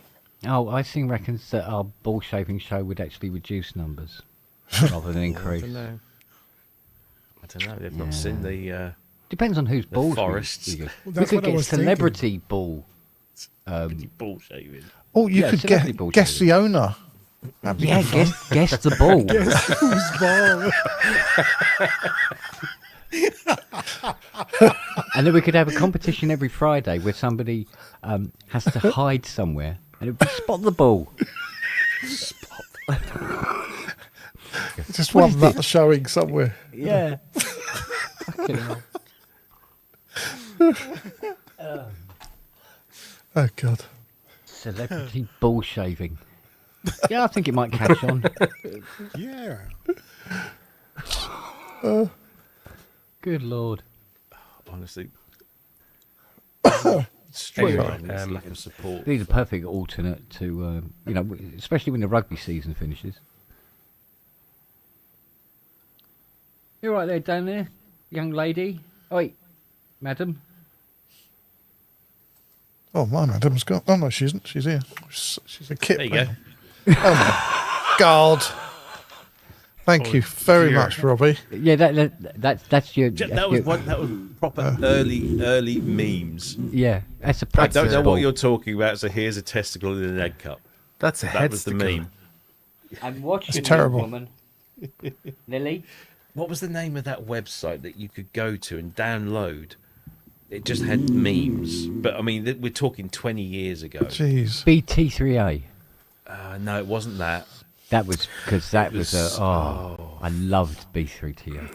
So I BT3A. clicked buy on the Siluria synth, Uh-oh. and it's a wire transfer, and there's a big form. Oh, And, yeah, No that's not PayPal. hap- No, that's not I'm happening. gonna make you pay for it. No. Dog ball shaving. That's more of a challenge than an art, isn't it? was the name of that? Don't get scratched while you're doing it. Yeah. Yeah. Or ball. No. remember Okay. it. Cat ball shaving. Oh, that's it. That I would be a remembered it. challenge. I remembered it. Hang on. See if go the on. website's still going. You never know. I'll be amazed. Oh, it's taken a while. That's never a good sign. It was called Forums Pile. Oh, I remember that. Yeah, Forums Blimey. Pile. That rings a bell, yeah. Yeah. Cripes. From days of yore. Yeah. And you had all sorts of these proper early, memes probably before they were called memes. And all sorts. I used to kind of have it open all the time because Yeah. you'd hang out So on useful. forums and you would literally just copy and paste as responses, especially that testicle one. Yeah. No, it's not loading. Because it was, I think it Try was, the Wayback Machine. Yeah, it could be. I think it was B3TA that put up the video of Fenton. Ah. Do you remember Fenton? Yeah. Fenton. Fenton! That was Fucking good. hell. No, I don't think it's. That was a great website. Those are the days. Back when the internet was. I was going to say, can you remember the internet without advertising? Because I can. Yeah. Oh, they were golden days, weren't they? They were. Yeah. Self-made sites. Do you remember web rings, where Yep. you used to join a web ring that you'd cross promote other people's Yeah, and websites? keep jumping through different websites, yeah. Yeah. MySpace. And all, you look at all these websites MySpace. and it was like Comic Sans jungle. Oh Yep. God, yeah. Everybody had a Comic Sans fucking website. And everyone's website was Apart built from me. using GeoCities. Oh my God. I remember them too. Lord, yes. Took about half an hour to load your site. ICQ. Yeah, I was on there as well. Shouldn't we be Tracker. doing this in? Shouldn't we be doing this in I slightly more remember- shaky voices though? Yeah. I remember remember my that. We've I just remember weathered that well. to this day. I remember. Back just in the weathered day. well. Sony. My ICQ number was 27531296. Jeez. You said that in public. Fucking hell. Careful. Means nothing now because when the bloody Russians bought it, you couldn't transfer your accounts over. You had to create a whole new account, and therefore you'd lost all your contacts. Pal Talk, I remember Pal Talk. I used to be tech support on CompuServe. Oh, jeez. No. Really? Yep. So you were the people that we never got to speak to.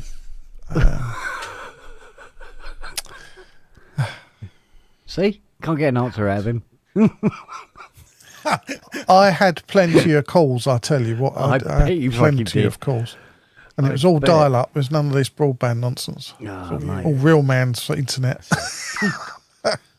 When your wife used to shout up the stairs, "Get off the internet! Yep. I need to make a phone call." Yep, she Yes. did. She did. Did wank. Yeah.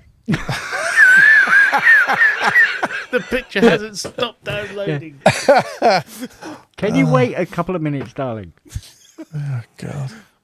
All I can see is a testicle in an egg cup. No.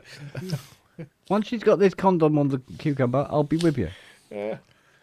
I remember buying my first modem. It was a Motorola modem. It cost stupid money, 200 quid, I think it was. Back in the day, this is. Yeah. And it was a whole 28.8 kilobits per second. So fast. Actually, that was because I think mine was a 14.4. 14.4, yeah.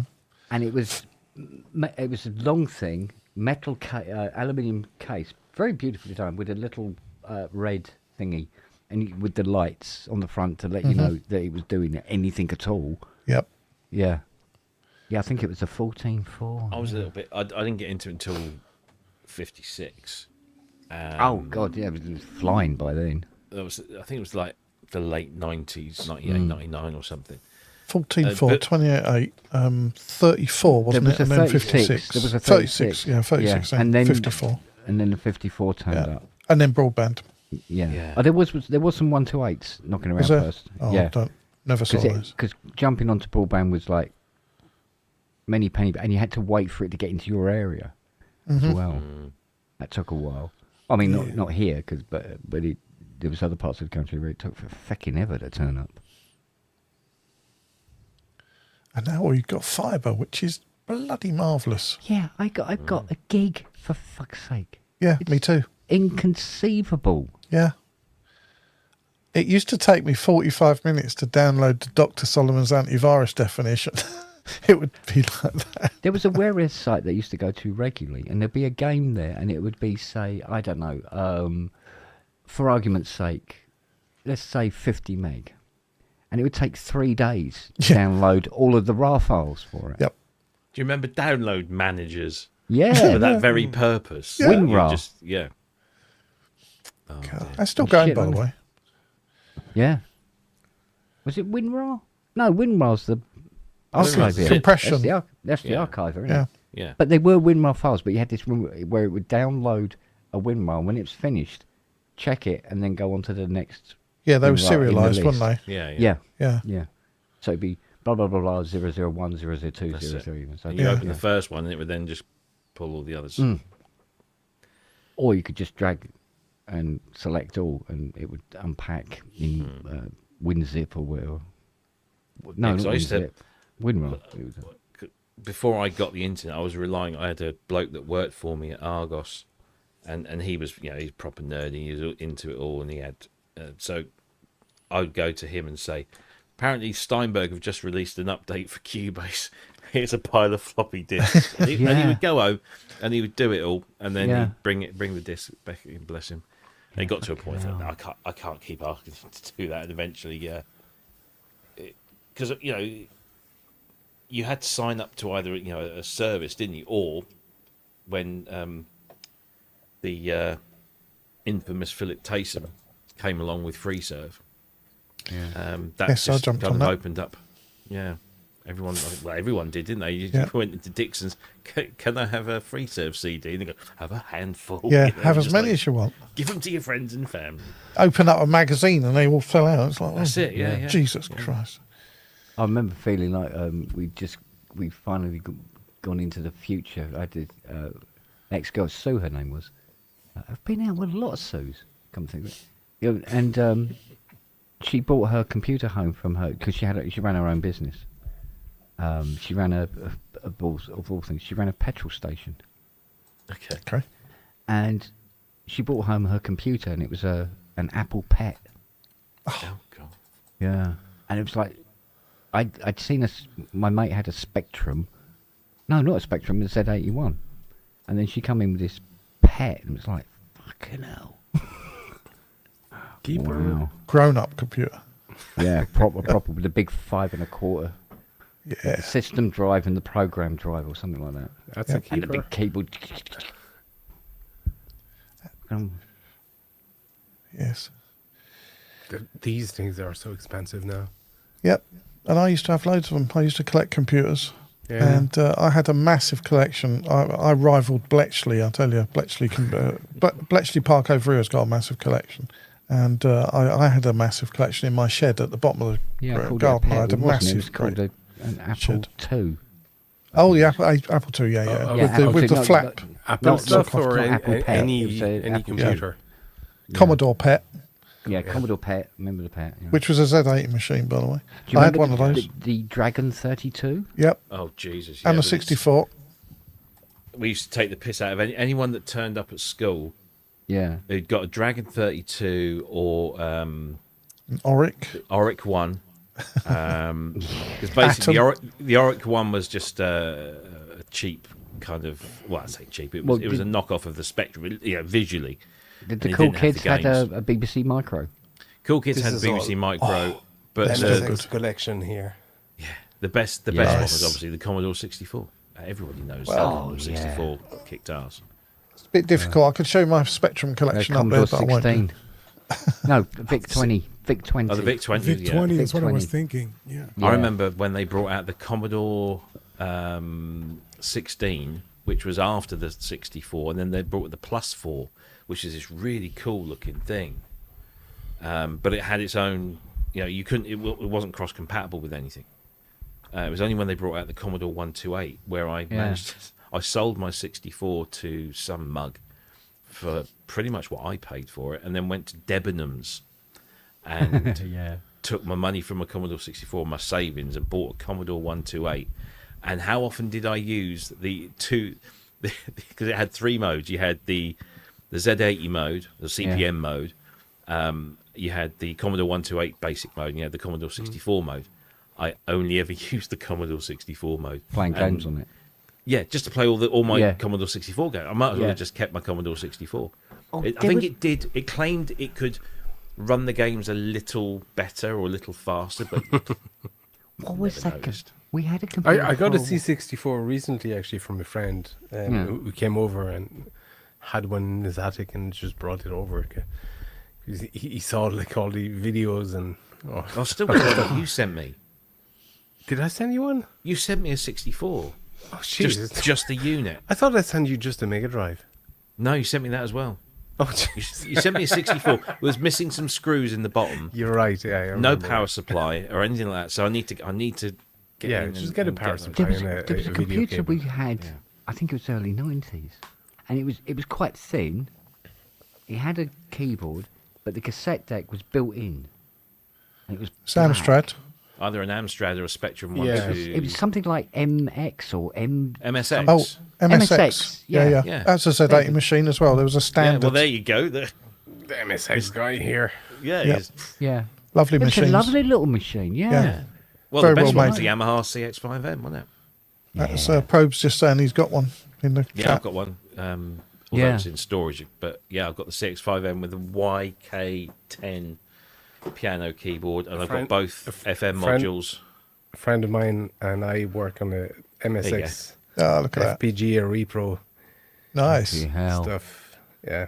So got it takes a ton of- actually it actually takes real cartridges Yeah. and takes actual MSX power supply and Nice. Yeah. Yeah, because the power supply in that there's a CX5M GitHub is somewhere like for this. it. It's like Yeah. it's literally the size of a house brick. It depends on the computer, but Well, yeah. some of the machines. Yeah.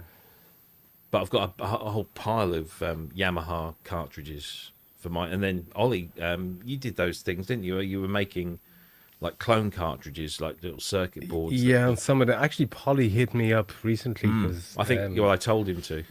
yeah, Polly was looking for a couple of cartridges for the MSX. I ran out of EPROMs for it, so it's like, to be honest, at this stage the EPROMs are so expensive that it might be easier to find the actual cartridges. Yeah. For it. I'd love to get hold of a CX7M, but they were Japanese only, I think. Don't think they ever sold them over outside of Japan. I found. Okay, can I send you this, Robbie? I found.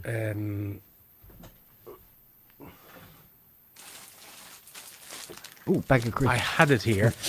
It's a Japanese magazine, and somebody somewhere had done an actual MIDI instrument out of their MSX using an FM cartridge.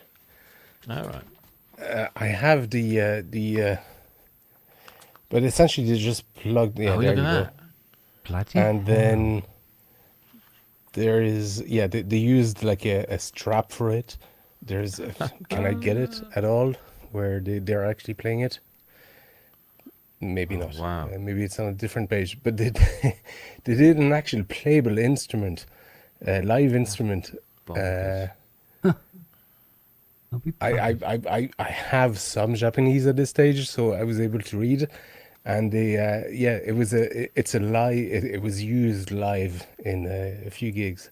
Wow. You can actually see there you go. Yeah. Mental.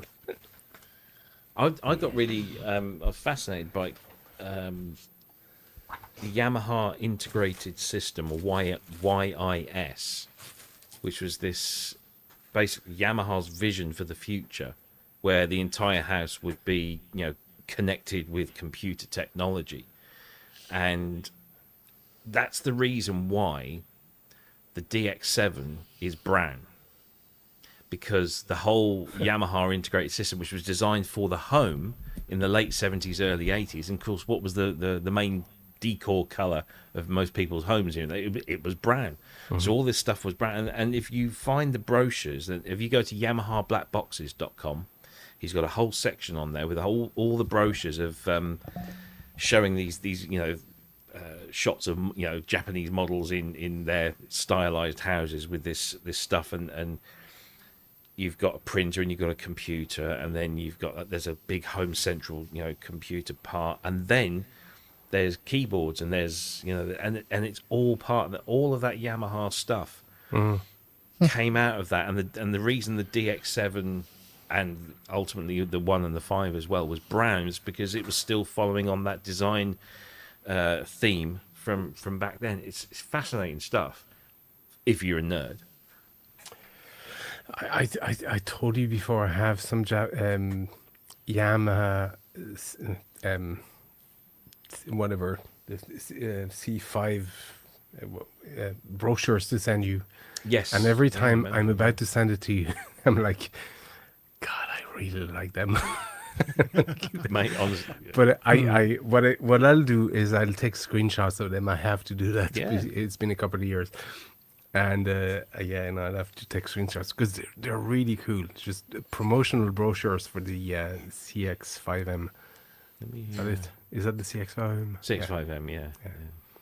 Well, because there was a CX5, and then that was the Japanese model, and then the CX5M was the model outside of Japan. But this is... was it? Okay.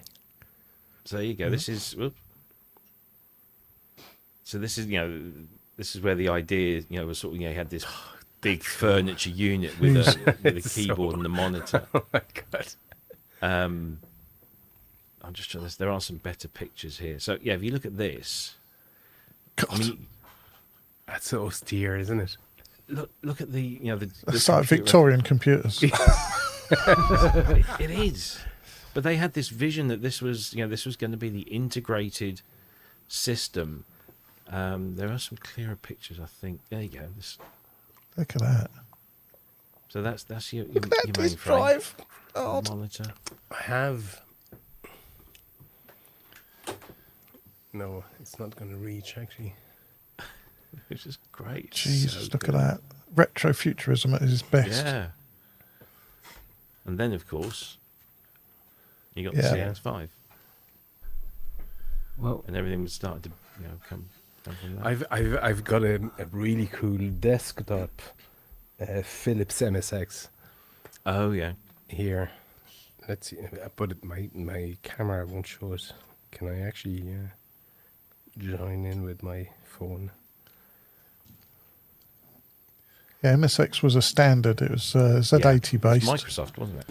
Yeah, and basically there was a set of criteria, and any manufacturer Yeah. could license it and make them. So And there was it lots of intended to be the Japanese. Yeah.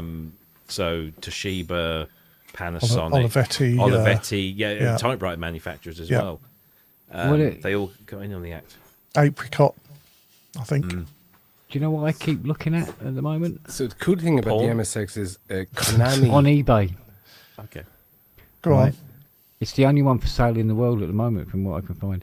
And I can't believe I keep looking at this, and I keep thinking about pushing buy. Oh, Oh, he misses his Oasis. What's his? Yeah, but oh, this right. is the 88 The weighted. 88. Yeah. And they're going... Oh, but it's the only one on the planet. well, So there's at the one in moment. Canada, Is there? in Calgary. Yeah. Oh, maybe this is it. How so- much, Kent? Oh, he wants 2,166 quid for it. That's Wow. not bad. Yeah, it's not bad. It's not bad for the 88 It's weighted not one. great either. But...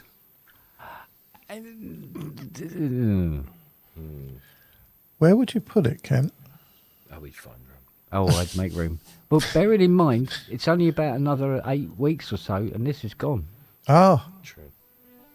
so you say. She's out the window, isn't she? So Where is I was it? gonna, I don't I know. was going to actually, show I don't you know. Hang on. this for the MSX. So it won't be there when I'm there. Shit. Well, apparently it's only 60 yeah. miles from me. There's USB port on it. Risk Yeah, so- MXS. MSX. A friend of mine actually developed I was in Bradford. a cart that does emulates the SCC Konami SCC chip for the MSX, and the SCC chip was a wavetable IC that actually enhanced the three PSG channel, which were square waves on the MSX, to an extra 4, 5 wavetable channels. Wow.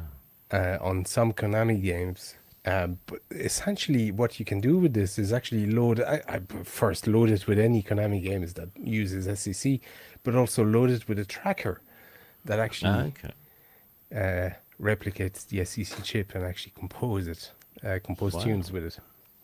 Which is pretty cool. Yeah.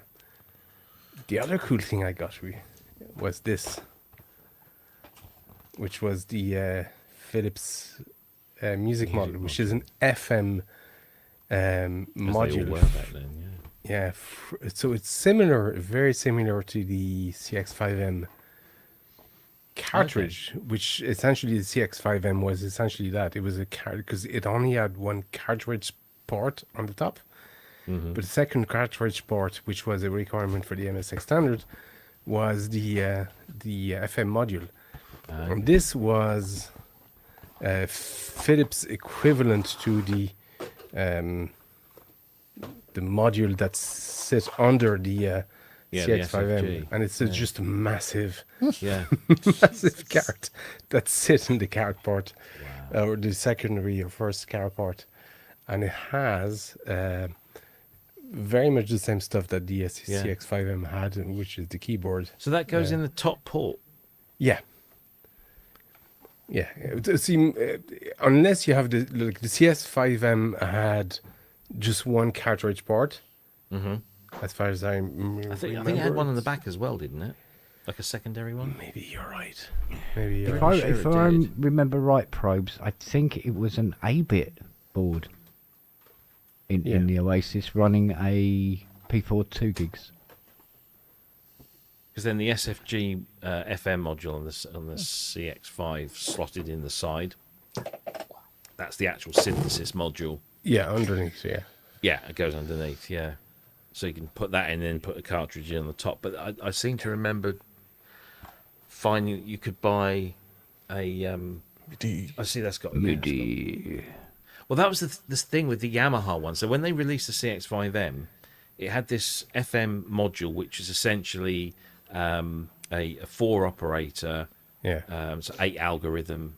It was same thing. It was basically a DX27 engine in a box, and it had audio outputs on it and a MIDI connector, but you couldn't use anything else other than a DX7 to play it, because Yamaha's reasoning was that if they made it compatible with any MIDI controller, it might eat into the sales of their musical instruments. And then they released version 2 where you could. Yes, the SFG05 was the updated version, which then removed that entire and restriction. you can actually upgrade the first version into version 2. I've done that in one of my videos. It's just like a little crosswire, isn't it? Yeah, you just change the ROM itself has to have a couple of bytes changed, and then it's a jumper patch. It's very easy to do. Yeah. Sorry to interrupt you guys, but I'm be taking my leave. Bonsoir. All right, darling. See you. Live long and prosper. And it was nice talking to you again. It was good seeing you again, babe. Nice to meet you. Okay. Yes, nice to meet you, Steve. Bonne nuit. Bye. See you later, Jeff, Canadian Jesus. It's sorry, Canadian Jesus or Jeff. Jeff. Yeah. Okay. Jeff or Canadian Jesus. Competition for the hair. Yeah, obviously. I got nothing. All right. Okay, Well, look, see you it's sorry, wrong side. It's the long-haired side and the short-haired side. No, never mind. I'll see you later, mate. See you, Jeff. See you. I'm going to exit stage left as well because it's flipping late, 1 o'clock. But this is my first pub, I might add. This is the first time I've managed to get in here, which is fantastic. And I got my second piano lesson tomorrow. So I'm well excited. I've got to do some practice in the morning. Anyway, guys, have a great night and all chat. I'll see you later. See you Take later. care, bud. Good Look night. after Cheers. yourself. Ah. Piano lessons. I wish I did these. I was talking to a Yeah. friend recently, and you were talking about computers that are being used for different things. Were you aware that the Fairlight, before it became synonymous with what it became synonymous with, was actually they raised funds for the continued development by building a Fairlight computer into an office desk for Remington business machines. So you could buy Remington business machine. You could buy a Remington business machine, which was essentially an office desk, and in the right-hand side was a CMI unit with its double disk drives, and it ran the word processing program, which if you bought a Fairlight, you still got that word processing program, and a bunch of other bits and bobs. But I can't remember how many they said they ended up making, but it was a fair number. But a work desk that needed 4 burly men to manoeuvre. To lift it in. Yeah. Because that CMI station is not light. fucking heavy, isn't it? Exactly. And it's got a power supply the size of a washing machine in the back of it.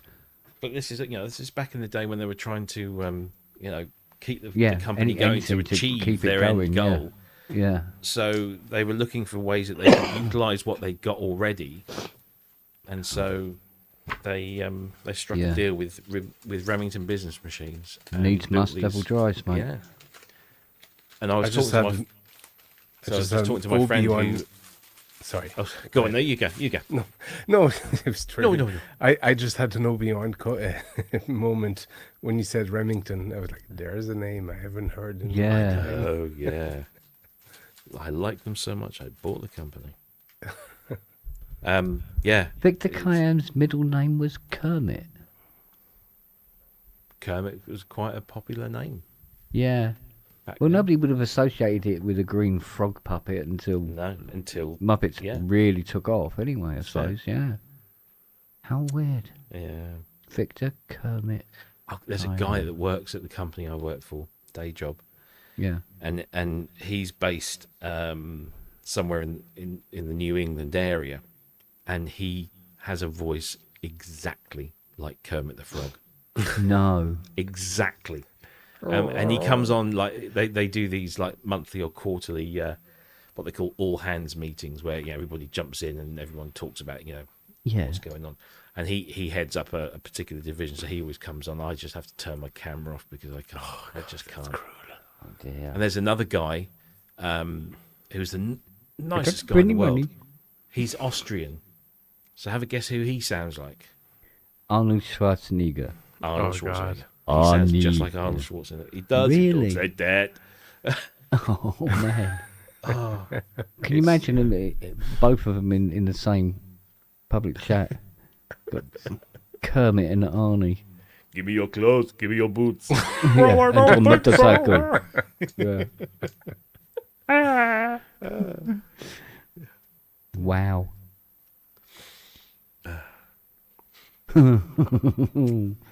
Wow. It's a funny old game. In it though. God dear.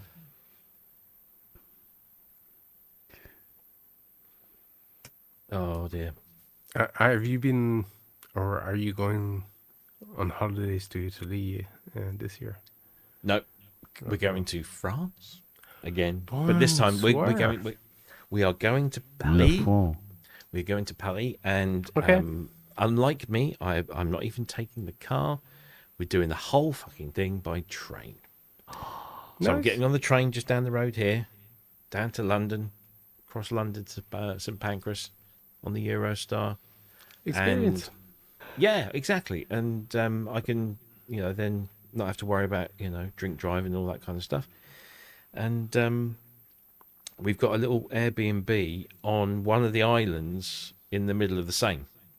Oh, Near, it's pretty close to Notre Dame.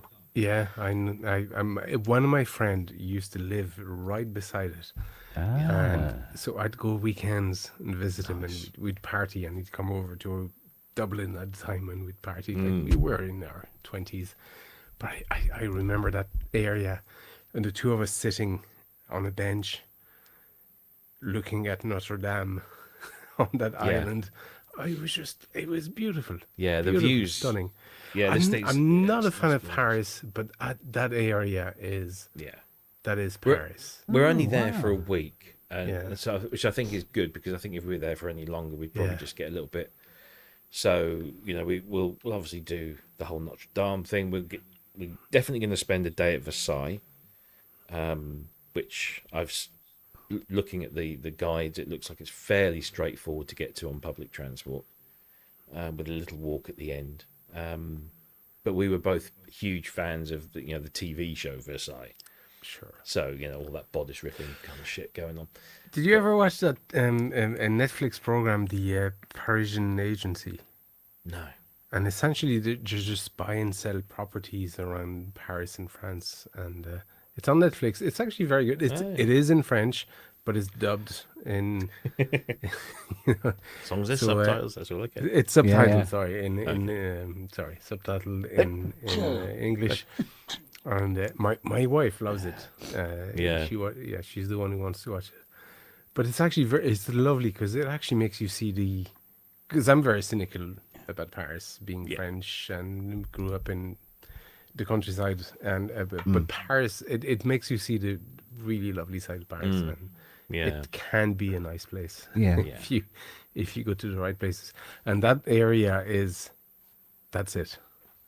Yeah, that's the area. That's the way it would be. Yeah. It was just, we were just going through Airbnb, and we found this one, and the photos. I mean, it was just perfect. It's just the two of us, so we ain't got to worry about parking or anything like that. And nice. Yeah, so we're there for a week, but just I've already started. You? Yeah, just me and Jackie, because the kids are now old enough. I think Sophia's going to. Where is Alsace? Is that near Switzerland? Is that near the Swiss border? It's north. It's near Germany. It's north east. Okay. She's going. Her boyfriend's family they're going out there for 2 or 3 weeks or something, and then Sophia and Tom are going out just to spend a week there, but they have to fly into Geneva. That's like the closest airport, and then go back out to France from there. I can't remember where. Began with an A. Yeah, but they have to go back north. So it could be Alsace. Yeah. But yeah, so she's doing that, and I don't know what Luke is doing, because he's now young, free and single, so he's probably going to go out with the lads. Good lad. Wherever. Good lad. They did was it a few days or a week on the Norfolk Broads? Because obviously that's very close and very simple to get to, so they'll probably do something like that again. But yeah, no, we're just two of us. But I've already started planning the next trip to Italy. Nice. With the new car, so definitely want to do that and get some good pictures up there. Italy is one of my I've been to Venice, and that was it. So I have never been to Italy, really. Not really, no. Venice is quite unique. Yeah. And it's one of those places that I still would love to visit. It's one again because the fact it's long. Yeah. Means that the difference between the north and the south can be. It's like France. Yeah. Because there's that depth to it, whereas the UK, so you go to go up north. I mean, where my family comes from, or where we go back to, is in the Alps. It's only about 600 and something meters up, where Locarno is, but it's then only like 45 minutes until you're 2,500 meters up, in the snow and everything. So you get this. It's lovely and warm in the village. Yeah. But if you go up, to half an hour, even half an hour, it just starts to cool off, and it's really nice, and it's still bright and glorious sunshine, but it's beautiful scenery. But then the further south you go, the hotter it gets, the more exotic it gets, and Rome and Florence they're just brilliant. They're amazing places. And is it right that like central Italy is just mountains, and it's essentially the coast that is more or less flat, or Yeah, kind of. Yeah. I mean, the north obviously you got the Alps, and then you got the Dolomites. yeah. But we went to Perugia once, which is on the east side of Italy, and that's I can't remember the name of the mountain ranges there. But that's a really lovely place to go because it's not as like mountainous and hilly, but it's still it's that kind of classic rolling Italian countryside with the vineyards and the olive stuff going on. But yeah, it's glorious. And then you go further down, you go to Naples, and then you get it's very earthy. I would say that's probably Naples is, and the south of Italy is very it's the kind of the earthy. I'd love to go to Sardinia. I went to Corsica once, which to me Corsica was not France. Corsica was Italy that happened to speak French. Yeah. Elba's nice. Little island of Elba is nice. Yeah. And but I'd love to go to Sardinia, Sicily as well, and see all those places. But for me, Corsica wasn't France. It was Italy, sort of culture that just happened to speak French. Yeah. Well, I've never really interesting place. My dad's business partner back in the 70s came from Sardinia, and he always used to tell us about the stuff that that was going on there. I've never been. The only time the closest I've ever got was I was on a cruise ship that sailed between Corsica and Sardinia, and we stopped at Elba, which is a nice little place, but then carried on through to Nice and Ez, as you do, and then down to Barcelona, and then back across to Palma. But it's I love it, but I need to drive there. I've already got tabs open here of because I said to Jackie, I said, we're gonna have to go back, back home.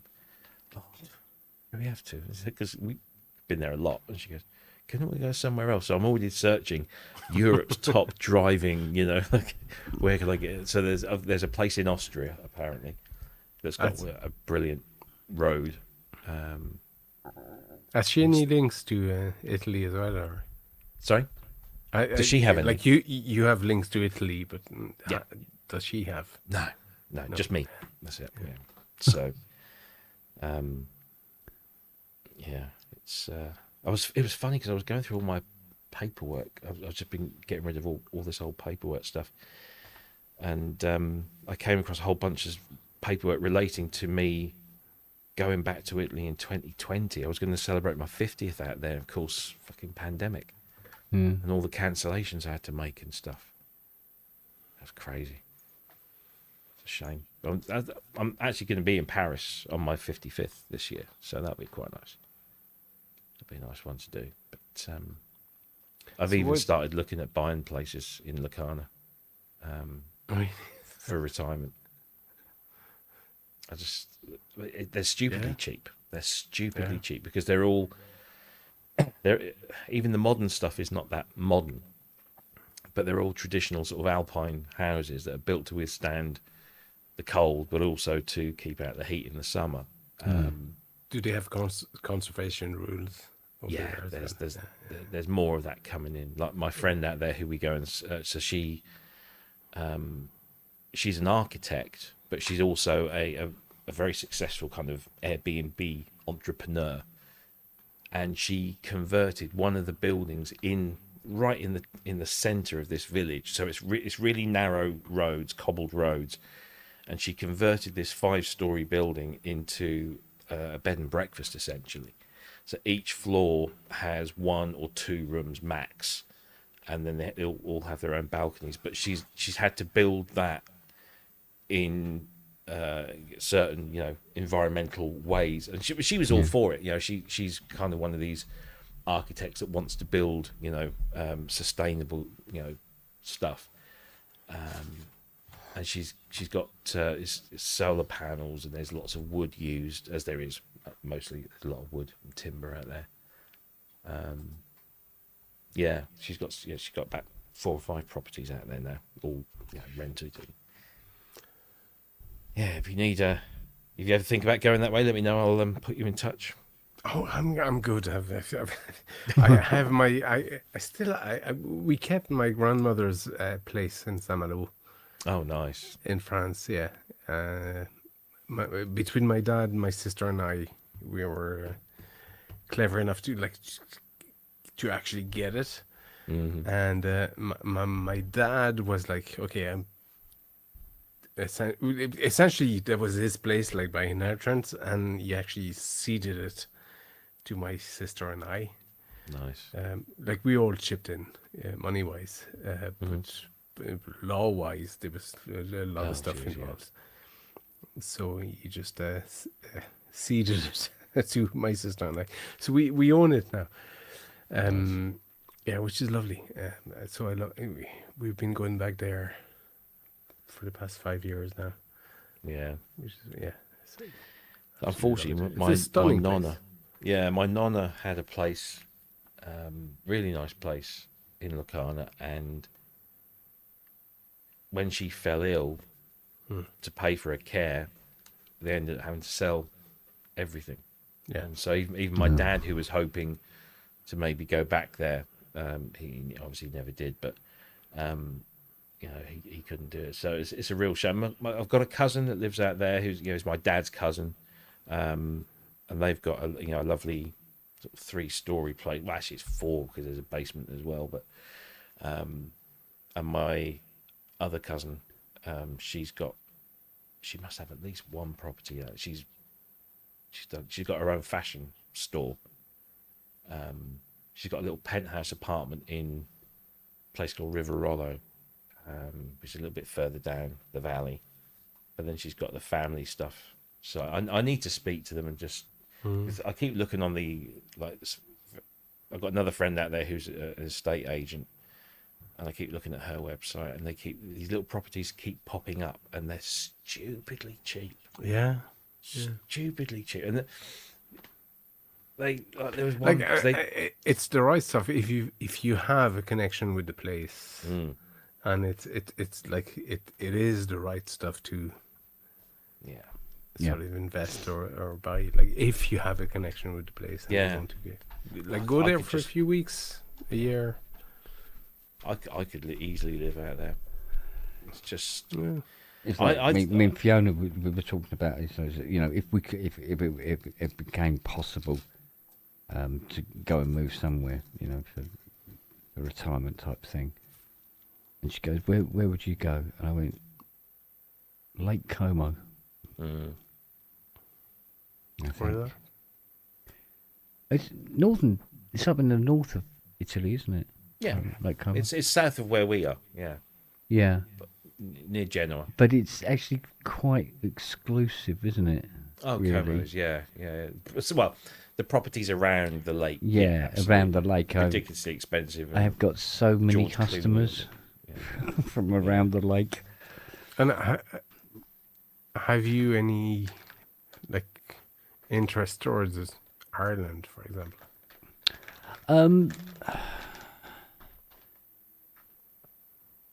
No, my relationship with my Irish relatives was always very distant. Okay. They kind of ostracised my mum anyway for not marrying an Irishman for a start. And my mum was pregnant with me before they got married, and that really fucked up a few things apparently. Yeah. And it took a long time for my nan to forgive her for that. So there was from because she was Wooden Bridge in Wexford Waterford, sorry. Yeah. It's beautiful out there, but southeast, yeah. Yeah, so it wasn't Did you spend much time there? Yeah, we'd spent a few summers out there, on and off, towards the end, as it were. Because Oh, so you didn't grow up there? No. You'd go I back on didn't. holidays, I was yeah. actually born here, and because Mum had 3 sisters and a brother. I think. Oh, excuse me. I think Ireland two is of the sisters stayed in Ireland, at least for a while. One moved to, I think she went to live in Argentina or something bizarre like that. And then the brother pissed off and went to live in Canada. Yeah. And apparently the other side of that family had roots in Canada as well. So it was that kind of thing. So I was never really massively close to them, as it were. Ireland was very unforgiving about stuff that at that time. Well, I can remember when my nan came over from Ireland and I was meeting her for the first time. She was all over my sister and barely spoke to me once all the time she was here. There you go. And when I raised it with my mum, she goes, "Oh, I'll tell you when you're older," type thing.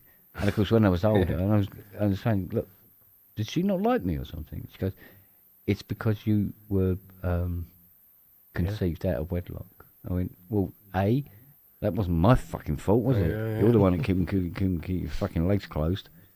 And secondly, really?" But she was devout Catholic.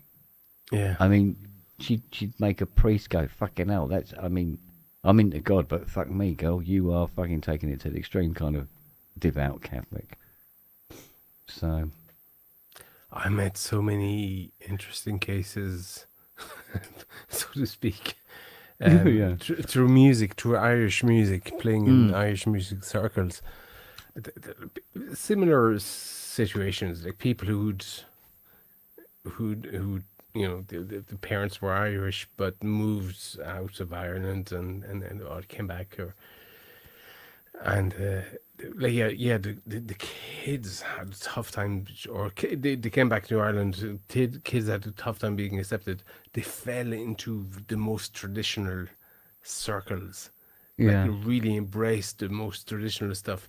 But I remember meeting and talking to them in the Fla, which is the Fla is an Irish music festival that happens every year. yeah. Which is sort of a competition and celebration of Irish music in general. Yeah. And but talking to these people, the stories were heartbreaking, like similar stuff like that. Like it was like non-acceptance at the same time. You're Irish to some extent, but you're Irish, but you're over there. Like it was just it was just weird. Yeah, the different levels of acceptance. Yeah, all that like stuff is gone now. All that is gone, completely gone. But when I came to Ireland in '98, that was still very much there for the next 5 years or 6 years or Yeah, it's quite. But what struck me most about it all was there was so much hypocrisy. Yeah. You know, and all that sort of stuff, and it's like, really? What's heartbreaking is it's all gone now. So all the stories that are tough and heartbreaking are somewhat irrelevant nowadays. Yeah, and you're yeah. Going, So no, because they're it's now meaningful. They in the actually, past. they mean something in the context. But nowadays, but with my nan, it was at the point where she would send over Christmas presents, and it'd be a Christmas present for everybody but me. That kind of thing. Yeah, I've seen that happen. Yeah, it's really bizarre, you know. And this is like, and that carried on for, well, donkeys. That carried on for. Yeah. But of course, as I got older, I cared less about it. So. Of course, yeah. Yeah, whatever. If you feel like that, fine. Knock yourself out, preferably with a hammer. You know, that kind of thing. So, and but there's this thing where I think because I'd got used to it, it just made it easier. It just made it easier to deal with. Just go, yeah, all right, whatever. It's just, it's up to you. I know that's no comfort whatsoever. All that stuff is pretty much completely gone from Ireland, unless you're talking about an ancestral families. The comfort I'd get from that is at least nobody else has to fucking suffer from it. Yeah, there you go. Yeah. But there again, my other nan, my dad's mum, more than made up for it by a billion miles, and she was a good bloody laugh as well. So I was fine. It's all good. It's funny because you're saying that because just before you were talking about that, I'm looking at I've got a Yogi Bear doll up there next to the speaker, and I was just thinking about, fucking hell, that is 62 years old, that Yogi Bear doll. My dad bought it for me on the day I was born. So he said that Yogi Bear was like twice as big as me. And it's only this tall sort of thing. I was just looking at it just now, and it's in beautiful condition still. How old is Yogi Bear now at this stage? Okay, I don't know, but if there was a Yogi Bear doll in 1962, so maybe it's a 50s cartoon, for all I know. Oh dear.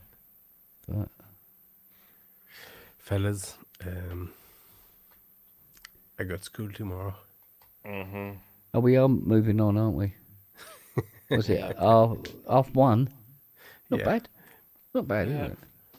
Work in the morning. Yeah, I can't join during the day, I'm afraid. So evening streams. Yeah. Yeah, but this is basically the vibe and messages I've been getting of, can we do the evening streams? I can't always be there for the afternoon ones. I love the day streams because I can actually just listen to them and just chill but I can't join them.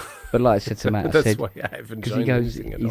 He said, yeah, the afternoon streams are quite good fun. I said, yeah, but I said it's basically, everybody's talking about things, and I'm there just swearing at a synth, whatever the synth may be, and I'm always getting pissed off with whatever machine I'm working on. But no, it's nice to do the evening ones anyway. I must admit, I still want to try and do that thing we were talking about, 2 years ago, of trying to get that sort of like Jam Tabba thing kind of working, where I restream it back through, so that so everybody can play in time, no matter where they are on the planet. So if I was running a drum machine, and you played to the drum machine, and then it gets streamed out to everybody else, you'd be playing in time with that drum machine no matter how far away you were. Yeah. It's really clever. But setting it up, holy mother of God. So there's like a master stream kind of thing, yeah. And what it does is it calculates the delays between each individual connection. So each individual person who joins that stream, as it were, it works out what the delay is, and somehow when it comes back, it just lines everything back up again. Or we could just talk shite. Well, yeah, the talk shite thing is very popular. So, just saying. Yeah, but maybe one night a week and just get a bunch of guys in and just play some shit for a little while. Just nothing serious. But then, to be honest, StreamYard does a fairly decent. I mean, you can't play. You can't play rhythmic. Well, you can have somebody play tied in. Yeah, you can have one person, everybody else follows it. But then everyone else has to kind of follow that. But yeah. But when you listen to the stream afterwards on YouTube, you can tell who's the furthest away, if you know what I mean. But if you keep it more, ambient, then it doesn't matter. Yeah. So we tend to go more down the ambient route anyway. Celeria drone. Yeah, I mean drones are perfect for that, So. Yeah. Folks, good night. All right, mate. You take care. See you later, Ollie. Take it easy, mate. Good night, mate. Bye-bye. Yeah, I suppose I better get off. to well, work in the morning. technically speaking, I've been sitting here talking on here since 3:00. Yeah, because you were talking to Matt. We was talking with Matt, and I got to hear Matt play. Yay. And he's nowhere near as bad as he says he is. And I've got to get that sorted out. Yeah. I've got to get him out of his shell and go for it, you know. Because I love it, love to be able to have him join in with us, play some music. But I mean, everybody's welcome. You know.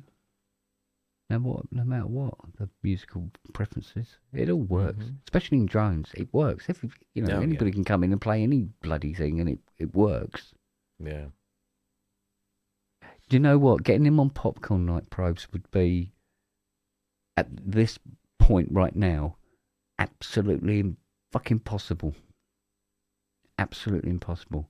If, as far as playing in front of other people, it's a big hurdle for him. A big hurdle. Because he doesn't believe in himself enough. Well, pretty much like I didn't. Because I wouldn't play my music to other people. And then those people on SOR were saying, oh, it's quite good. And then other people in the chat saying, yeah, your stuff's nice. And I go, is it? Oh, okay. So, until it actually happens, some people just don't have the confidence to believe that what they're doing is worthy in some way, isn't it? Mm-hmm. So, I think we're getting playing. Yeah. With us. He's never played live in front of anybody at all. Chip away. Yeah. But at the same time, I'm not pushing him. No. Yeah. Right. Bed.